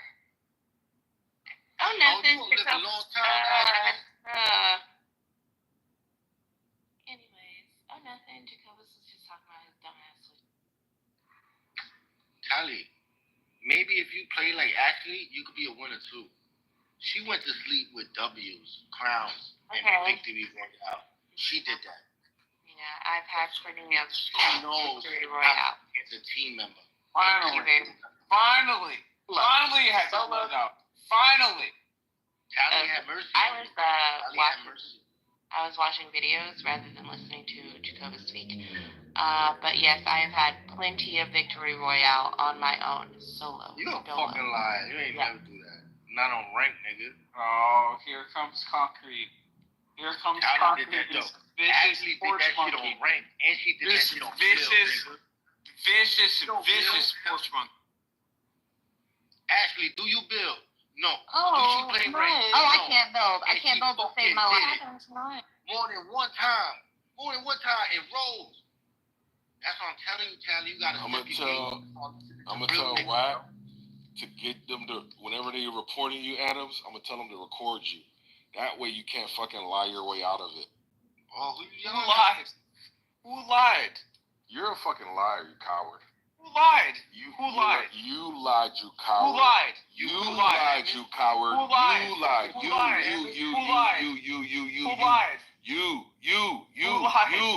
You coward, you. He's angry. Answer your question. Because I have a press coach. So that's how much you know you don't stand on business. I'll tell the room what happened when you calm down. Stand on business for what? Did I not tell WAC the same thing? When you calm down how much of a coward you are.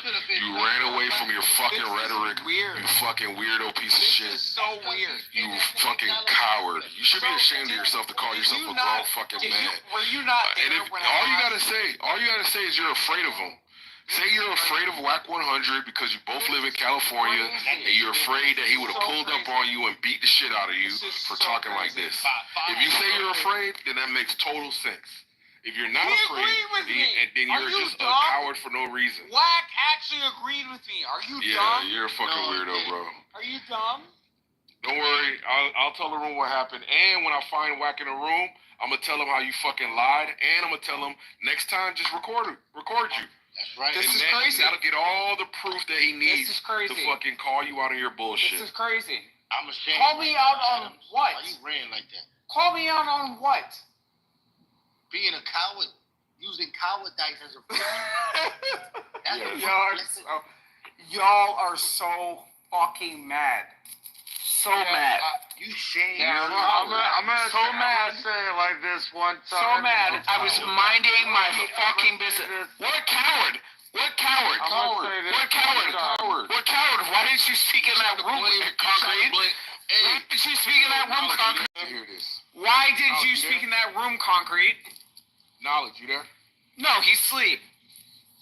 Okay, don't worry. I'll talk to him about it. Yeah, exactly. And bro, exactly. Let me go find Exactly. Keep being mad. Keep being mad. I'm gonna go Keep find being mad. him. You know what I'm gonna do? Keep being mad. I'm gonna tell him. Yeah. I'm gonna Keep crying. tell him, look, keep Whack, crying. tell me who you got. Keep crying. Tell me who you keep got. Crying. Keep crying. Tell me We're recording. who you got What that recording? records. What and recording? when Adams is in a room, I'm gonna call your recorders to come and get his ass. That's what we're gonna do. Oh, so it's DEFCON. So it's DEFCON 3 on Adams. Audio. Yeah. Hold on, let's see if that room. Let's see if that room got replays. Hold on. No, it doesn't. There's a mod in that room, dumbass. And he likes to fucking suck it when he. I was a mod in that room, dumbass. Let's have postpartum. Okay, let's take a screenshot of Adam's rooms with the replays, and let's go and see if we can get some juicy stuff to share with Whack. Yeah, you are that way such an angry acting like monkey. a fucking monkey on this fucking. You are such an angry monkey. Yeah. You can stop it. You can stop acting like a monkey. Angry monkey. You need some accountability. That's what you need. You need accountability. You fucking. What accountability? And what accountability do? We're gonna get your words. We're gonna share them with Whack, and then you can fucking try to explain your way out of that. Fucking coward. Exactly, dog. Yeah, exactly. This nigga got pressed and he showed out to be a coward. You got pressed and you showed yourself to be a fucking coward. Stand on your business, you fucking He ended up agreeing with you, you dumb fucking monkey. You're embarrassed. You're embarrassed. You're a Y'all coward, tried your Adam. black bullshit. Y'all tried your black bullshit, and it didn't work. Pathetic coward, It didn't bro. work. I You love are you too. grandstanding, I love you too, Pookie. hateful I coward. love you too, Pookie. That is sad, bro. Thank you. You talk Thank so you. much shit, but when Thank somebody you. fucking holds you I'm sitting on the accountable, toilet. you run away.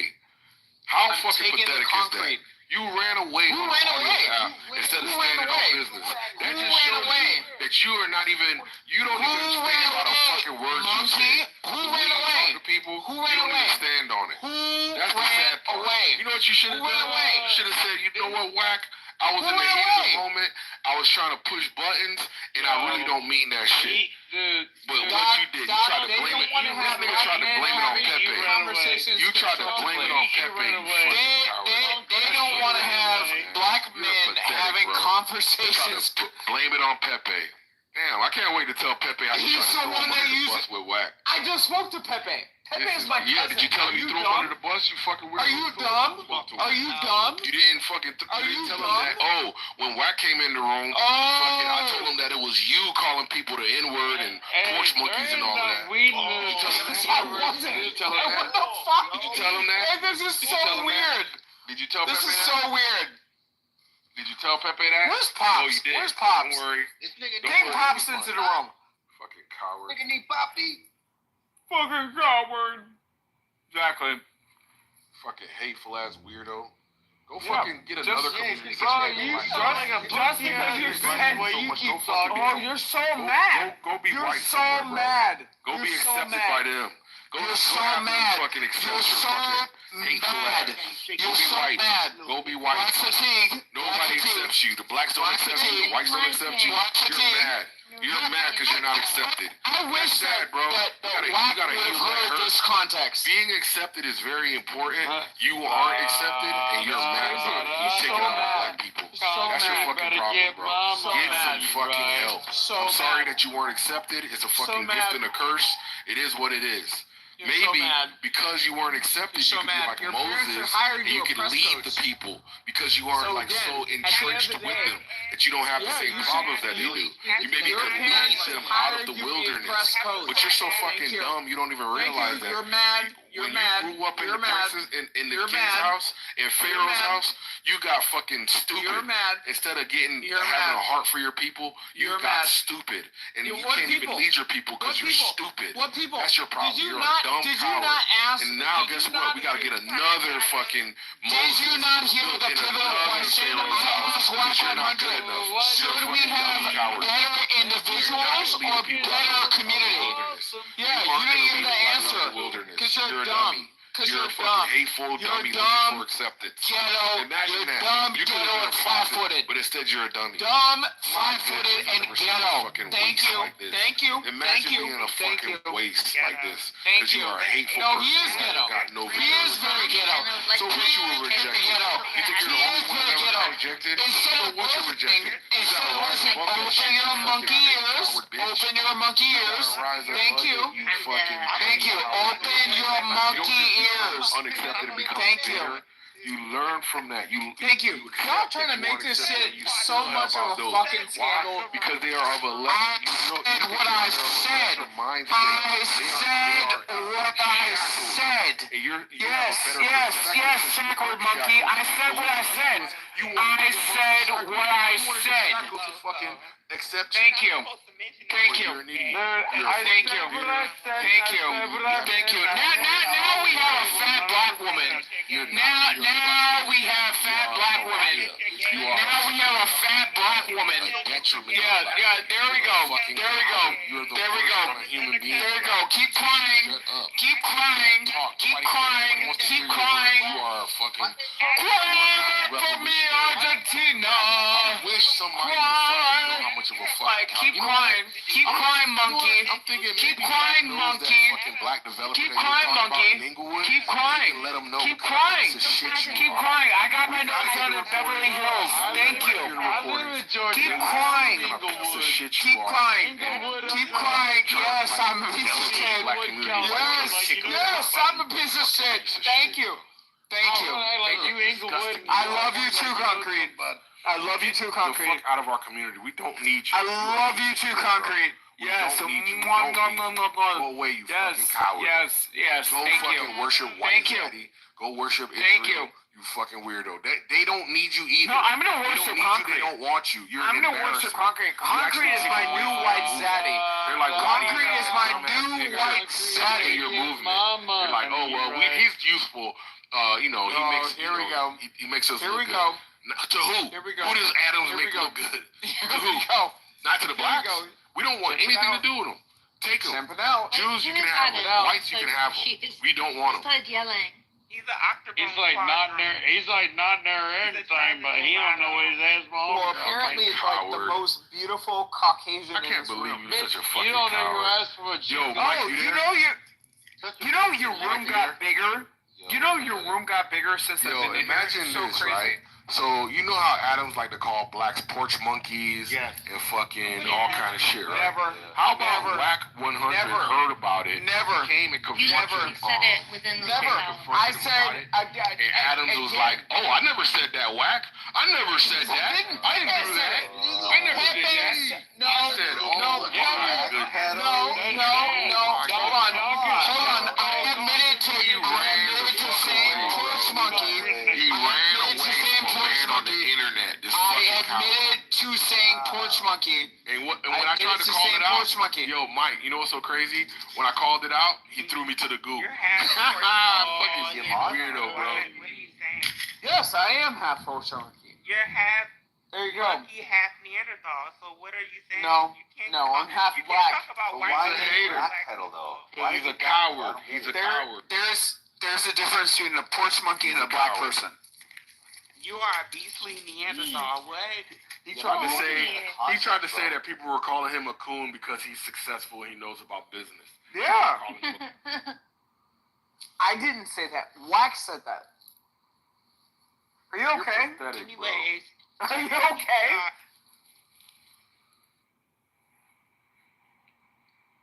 So angry. You're the one big Mike and You angry? Yet you stood there and let niggas sodomize you on stage with cowardice. You should have spoke tough to that nigga. The fuck are you talking about? Balls, nigga. Wack and I agreed. Like, are y'all okay? He was very demure when he was talking. Are y'all okay? You was scared that blood nigga. Are y'all okay? Yeah, ping whack. Ping him. That motherfucker said coward versus cowardice. Move on. Get him.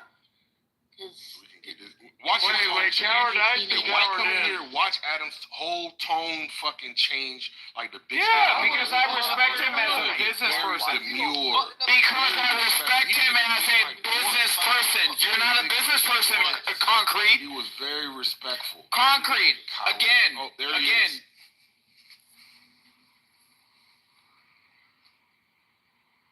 Can you please stop big miking? It's very irritating.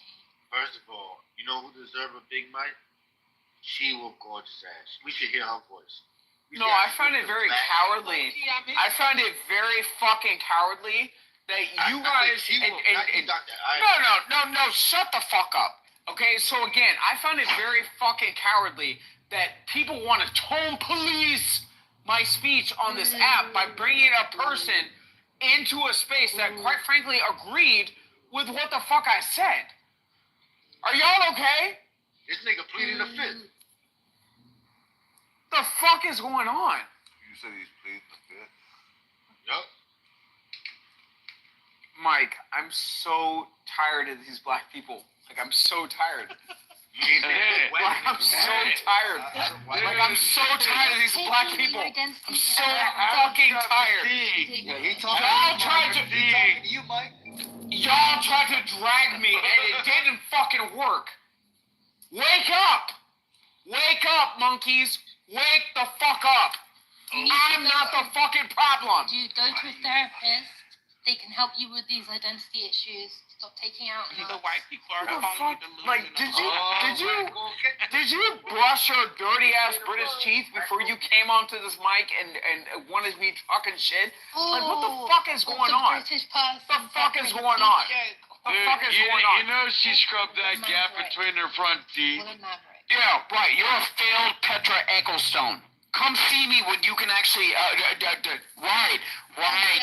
That's why you're laughing. That's why you're laughing. That's why you're laughing, Princess Diana.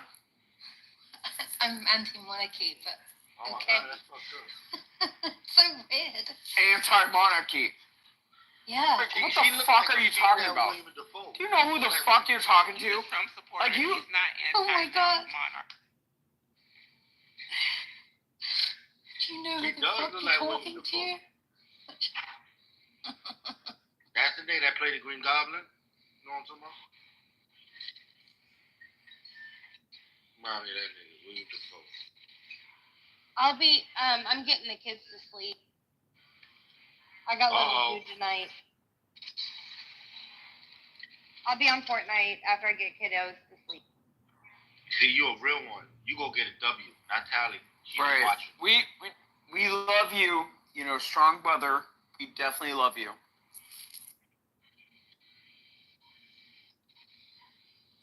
Make sure you washing your butt crack. Right, because I support families, unlike you fucking monkeys that are sitting up in here talking shit and trying to drag. Like, what the fuck did you guys just try to do? What the fuck did you try to? Like, you guys are so fucking vile. You guys are so fucking vile. Like, I created a platform. I created a platform for myself, minding my own fucking business, and y'all fucking. Do you know who the fuck I am? Do you know who the fuck I am? Who is this? You're a silly person. That's a beautiful. Yeah, and you're a dumb fat bitch in the fucking UK. Oh wow, that's not nice. Bro, I'm gonna tell you right now. Harry Potter that, Big Back. Harry Potter. Really quickly, just a couple of rules. Rule 1, no calling women bitches unless you are a homosexual or woman. If I may, just rule number 2. Yes, I'm flaming gay. Flaming gay. That's the flaming gay. Yes, flaming gay. Incredible threats of violence, i.e. doxing. We have the vet. Yo, I would suck Mike's dick down to the south. Oh my so God. there you go. So there you go. Fully me in this shit, bro. Yes. Flaming gay. It is their month. It is their month. Yes, it's our month. There you go. If gay and bisexual were the same identity, they would now have separate letters in their series of letters. So, yeah. Where's the O in LGBT? Me. What is O? Yes, I would suck Mike's is dick like down to the part shaft. it's part of the Q, bro. It's a Q. So if Mike was, if Mike had a gorilla in front of him and he No, bro, I do not consent, bro. I don't consent to this. No, I couldn't even finish that. It sounds so fucking weird. But again, at the end of the day, when I have an orgasm, it's like, oh. I hate you. Yo, what's going on right now, yo? Atheism. Just kidding. I would qualify it as atheism. I just like that term. Why don't we have a puke emoji? Where is the puke emoji? I mean, I was just getting ready to call Mike Zaddy. Of course we support I the do. LGBT. Yes, of course we support the LGBT movement. Are we supposed to take that seriously right now? And the O. Are we supposed to take that seriously? Let's go bomb Tel Aviv. How do we take that seriously? I mean, seriously. Long live Tel Aviv, nigga. Tel Aviv is gonna be Tel Aviv soon. Iran is gonna be running to the sea, nigga. Iran, Persia will live. Persia will live. Oh, shut the fuck up. You're not going to get from the the black river to the sea, Jordan and the Mediterranean, Palestinian will no longer be. Let it be the war of Israel and Iran. Let's see who wins. Let's see one-on-one. Who wins? Who has the balls to fight like men? Who don't kill the children? Let's see. Oh shit, this nigga talking like a Muslim. He is a Muslim. Wait, talking like a Muslim? Are you Pakistani? You're a Muslim.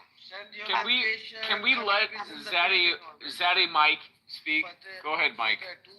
Well, I wish that I could step in, but when Jacobus does it, it's okay. So the Islamic State of Iran has a lot of surprises waiting for you guys, for Europe and West. Send me the grave of Muhammad so I can piss on that shit, nigga. Shut up, you dirty fucking Pakistani. Like, shut the fuck up. Nobody cares. Nobody cares. Nobody cares. There's a customer waiting at 7-Eleven. Thank you. Thank you. Go ahead, Mike. People who kill Jesus Christ are like sitting here and abusing. Blasphemy. Doing blasphemy. That's what you can do. You can kill the babies. You can hide in the tunnels. That's what drag. You can hide in the what? If I'm a Zionist that say that word again. Blasphemy, does it still means I'm better than you? Americans shouldn't talk in this war. I think Americans should stay away. They have already. No, you don't want. You do not want us. You do not want us in this bitch. In Vietnam, everywhere they have been tested and tried. They should shut the God, fuck up. shut up, you dumb foot cooking ass Indian. You're a dumb foot cooking ass curry bandit. What the fuck are you talking about? Like, you guys literally cook collard greens with your feet in the bathtub. Okay, we don't eat, we don't have money, we are from the third world country. Yeah, I am a piece of shit. Thank you. Thank you. I just got attacked. That's not a real Indian, guys. That's a fake accent. Okay, what Did somebody else hear that? That's not. I don't know where they're That's from. why I didn't know to take it seriously. It's a foot cooking ass Indian. It's a foot cooking ass Indian. He's making curry collard greens in his bathtub. I don't think The fuck? I think he's trying to make fun of. I speak three different. Yeah, but nobody gives a fuck about his opinion. At least Trump is smart. For the American people. They're not fighting. Chile, but these people. How many wars? All right, Bollywood police. All right, I can't there we go. miss you, but I'm happy to see you. How many wars will you fight for? 7-Eleven. There you go. Yes. Well, the tractor comes in when Adams is here suddenly. Can we have a subject? Anything. Fuck are you talking about, Alaska? Anything else than Israel? Did you brush your dirty ass British teeth today? You already said the British. No, but right. Have your teeth gotten better? Have your teeth gotten better? Well, why don't we get to know Tempting Nukes at Tempting Nukes. Where is it that you're from? Look at his flag. It would be what you call that? Pakistan. Yes. Oh, yeah, Pakistan. Let this black man come. So I learned something today. I learned that we had a family meeting. We were talking about stuff, and we go over regular financial stuff. My sister does tax, and she's usually. But anyway. Good afternoon, Bima. Good afternoon. Wait, is that Bima? Hey, Adams. Oh, Bima that left me on stage. You left me to fight for myself. So, well, listen, she goes to me, she's just like, so, we have to look at, all the members because, Medicaid is going to be out. So my mom, Medicaid, Medicare for my grandmother, for my mom, right? And she's just like, with even people, because we were talking about disability. So my mom, anyway, she gets extra, help from the state for her health care. But apparently Trump is going to be overriding state laws to say that if you're an able-bodied adult that's on Medicaid, right, which it doesn't matter because it didn't include my mom because she's old and she's also, she has terminal cancer. But she said, but did you know that parade and whatever, that was because any able-bodied adult that's on Medicaid that doesn't have a job loses their Medicaid. And I'm torn because on one aspect, I'm just like, that's great because anybody that's able-bodied, and they should absolutely be working if they're receiving Medicaid. That makes sense. And what the restrictions are is they either have to volunteer their time. I think it's 80 hours per month at least. They have to do volunteer work, or they have to have a job if they're an able-bodied adult, or they lose their Medicaid. And at one aspect, I'm just like, oh my God, that's great. But the other aspect, I'm like, wait a second, can the federal government override state laws with that? So I want to ask what you guys think about Trump overriding state policy, federal stepping into state. Because I agree with it, but I don't agree with it. Bima. I will say this. Excuse me, monkey. No, I heard. Excuse me, monkey. Start first. So we'll go. She Wolf and then Adam. Kiss my ass. Fucking shut up. Fucking Islamic. If her issue is states' rights, like I understand if the issue is states' rights. So that's all I wanted to ask Bima. Yeah, that's what I guess I'm looking at, states' rights. Because while I agree with Trump, I think that's a good idea. I also definitely, I think that's a breach of, Constitution. Isn't the state supposed to have the say over what they do?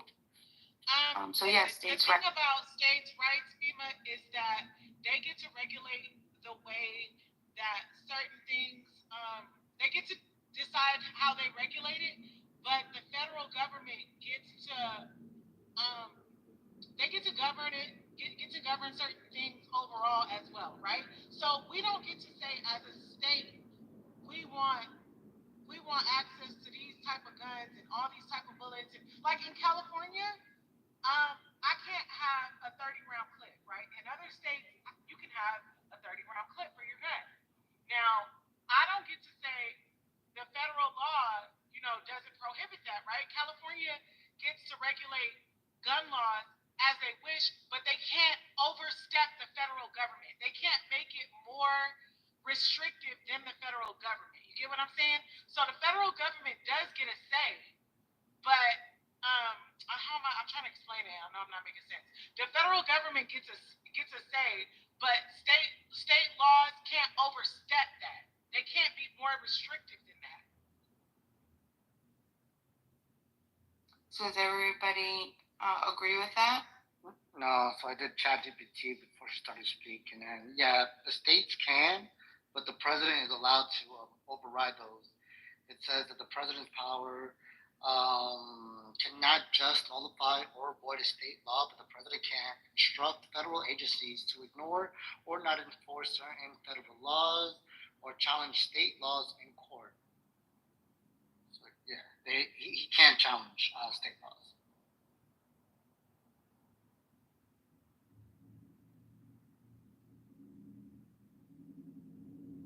Okay, so what I'm hearing is that he can't force the states to eliminate their Medicaid criteria or their requirements, but he could just set federal rules for how the states receive the funds.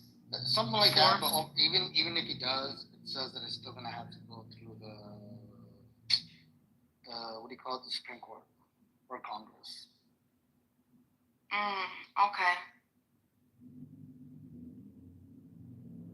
That would be a huge change. Like, not under any other Republican or Democratic president is that been happening. The states have always decided how that was distributed and That's right. what requirements they had for Medicaid distribution. That's right, Lahib.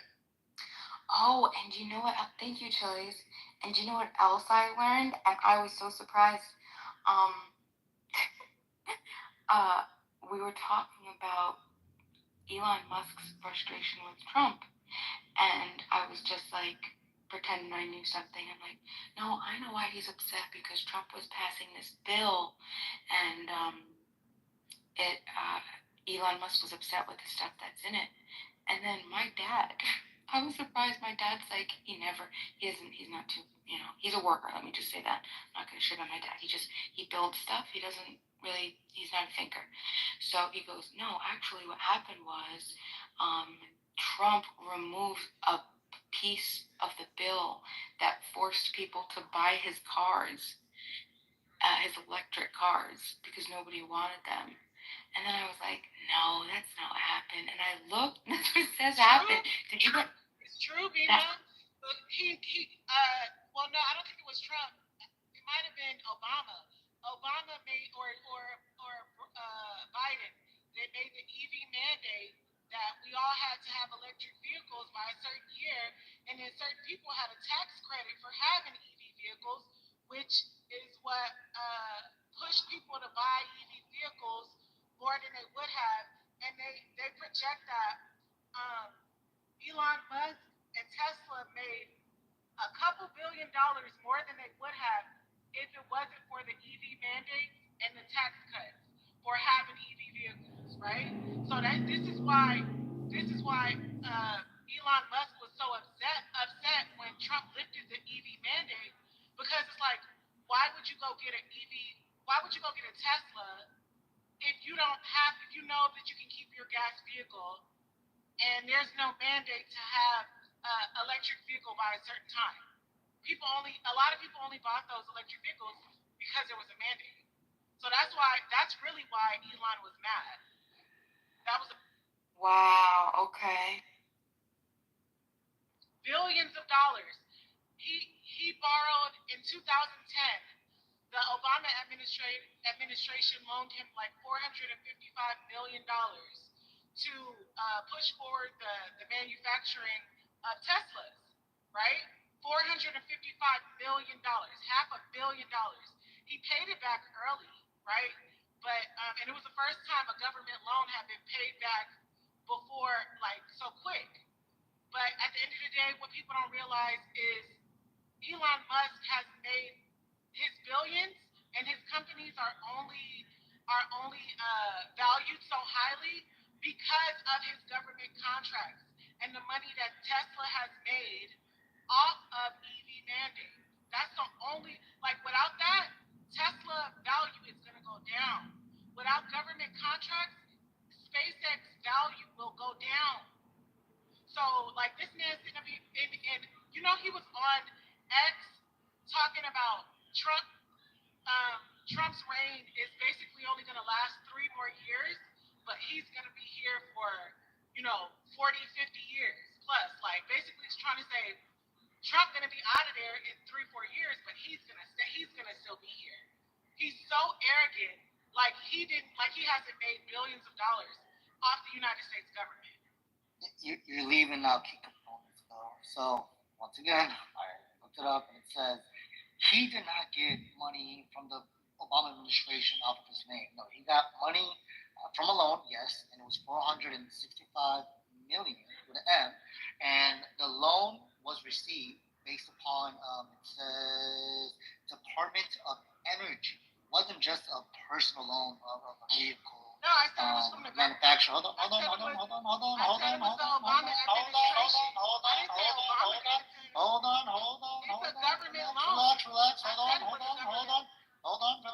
Relax. I'm providing nuance. Relax. So once again, he received this loan from the Obama administration, a government loan under the Obama administration for, once again, hold on, relax. He tried to tell me I'm wrong. I didn't say that. Relax. Hold on, relax. I said the reason why he received the loan. She's doing the concrete thing. We should leave to come back. So once again, yeah, he got the loan, not based upon his name, but he got it based upon a Department of Energy loan for the position of, I know Chili's, I know you hate Daddy Trump, anyway. So he got the loan only based upon investing in energy. So Elon Musk had the energy vision. Nobody else did. I know Chili's, probably more. But yeah, so this is where the loan came from, and it was $465 million, not billion, $465 million, and it was received in 2009, and it was paid back in 2013. Not only was it paid back in 2013, but he actually paid back $12 million in advance in interest in a short term. So once again, I think nuance does matter. I need to stop talking bad on my dog Elon. Not your dog. No. Damn it, I can't make freaking emoji reactions to myself. I hate this. So I just want to say that Elon should be respected and appreciated as, one of the most coveted and successful African Americans, right? In African American history. I feel like Elon is so incredibly underappreciated.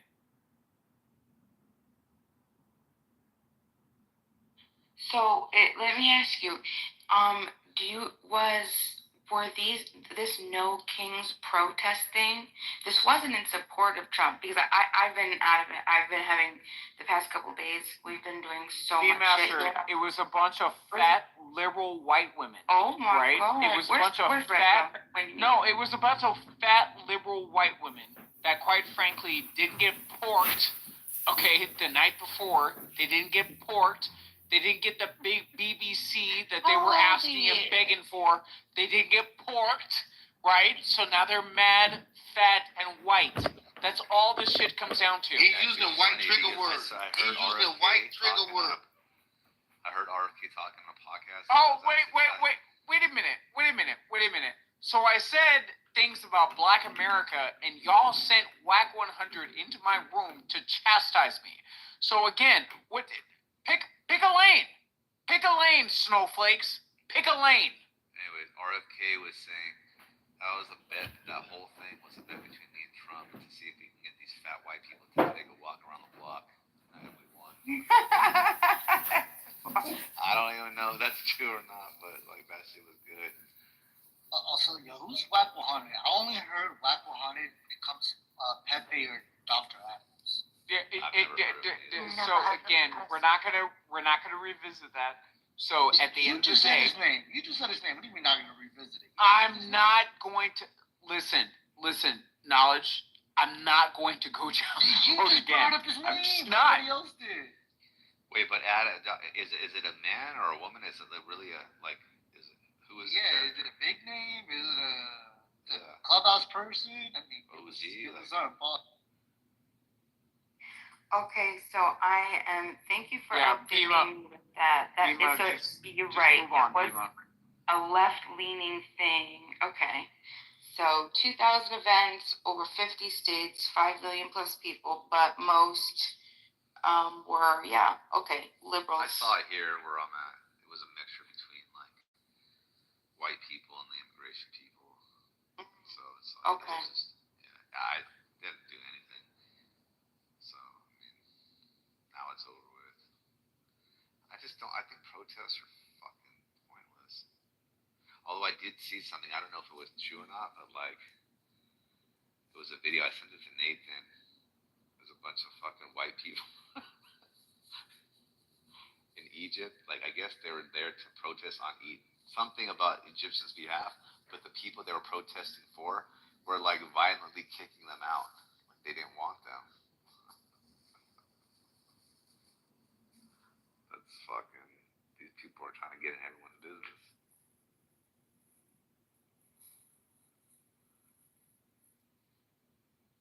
Michael, Mike, I just want to apologize to you for offering you up to the LGBT offering plate. You know, it is what it is. You know, some things are said. You know, it is what it is. But I apologize to you, brother. Wait, you talking to Michael or Zaddy Mike? What is Zaddy? What does that mean? That's like a zesty way of saying daddy. Oh my god. It comes with responsibilities. Oh, it does? I'm sorry, She-Wolf left because I have another state federal question. Is it true that Trump also is passing a federal abortion ban? That after 12 weeks, regardless of state laws, that abortion is... That doesn't sound like him. He's kind of moderate on that shit.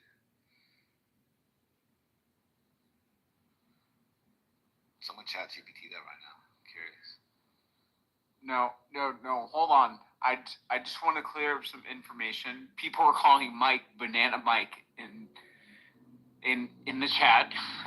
Mike is not a homosexual. All right. So I want you guys to stop this narrative right now. Wait. All right. So Mike is not a homosexual. 100% homosexual. He is not a homosexual. Mike is not a homosexual. Stop this. Hey, dog, you wish I was 10%, bro. No, I'm not trying to bring up a happy home, Mike.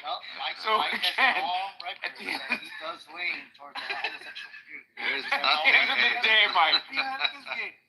There's nothing you guys don't know. My wife knows everything about it. Think what you want to think. Well, you did tell her you would rather a man do you in the butt. 100 female gorilla. I'm so tired right now. Oh my God. Please, Nathan. Nathyism. I'm just saying. Hold on, my wife's in here right now. She said, what do I now? Piece of Hold on, you want to repeat this right now? Hold up, Nathan, go ahead. Hold on, I'm going to take you off. Go ahead. Say, what is that? Hi, Nathan. Mike said he would rather... We love you, Miss Mike. We love you, Miss Mike. If you get tired of him, I got a BBC that swings down to my knees. He would rather allow 100, not 99, not 80, not 60, but 100 men to do sexual activities with him versus one female gorilla. What do you think? Yeah, men. Thank you. See? Thank you. At least it's within the same fucking element. Species? Yeah. See? The way you said thank you. Thank you. I'll choose the Thank man. you. Hello. He's ready. He's ready. My wrist is bent and everything. I heard the accentuation on that. So what did you say, Mike? We were taking the earrings off? The hoop earrings? Oh yeah, the hoop earrings, I guess.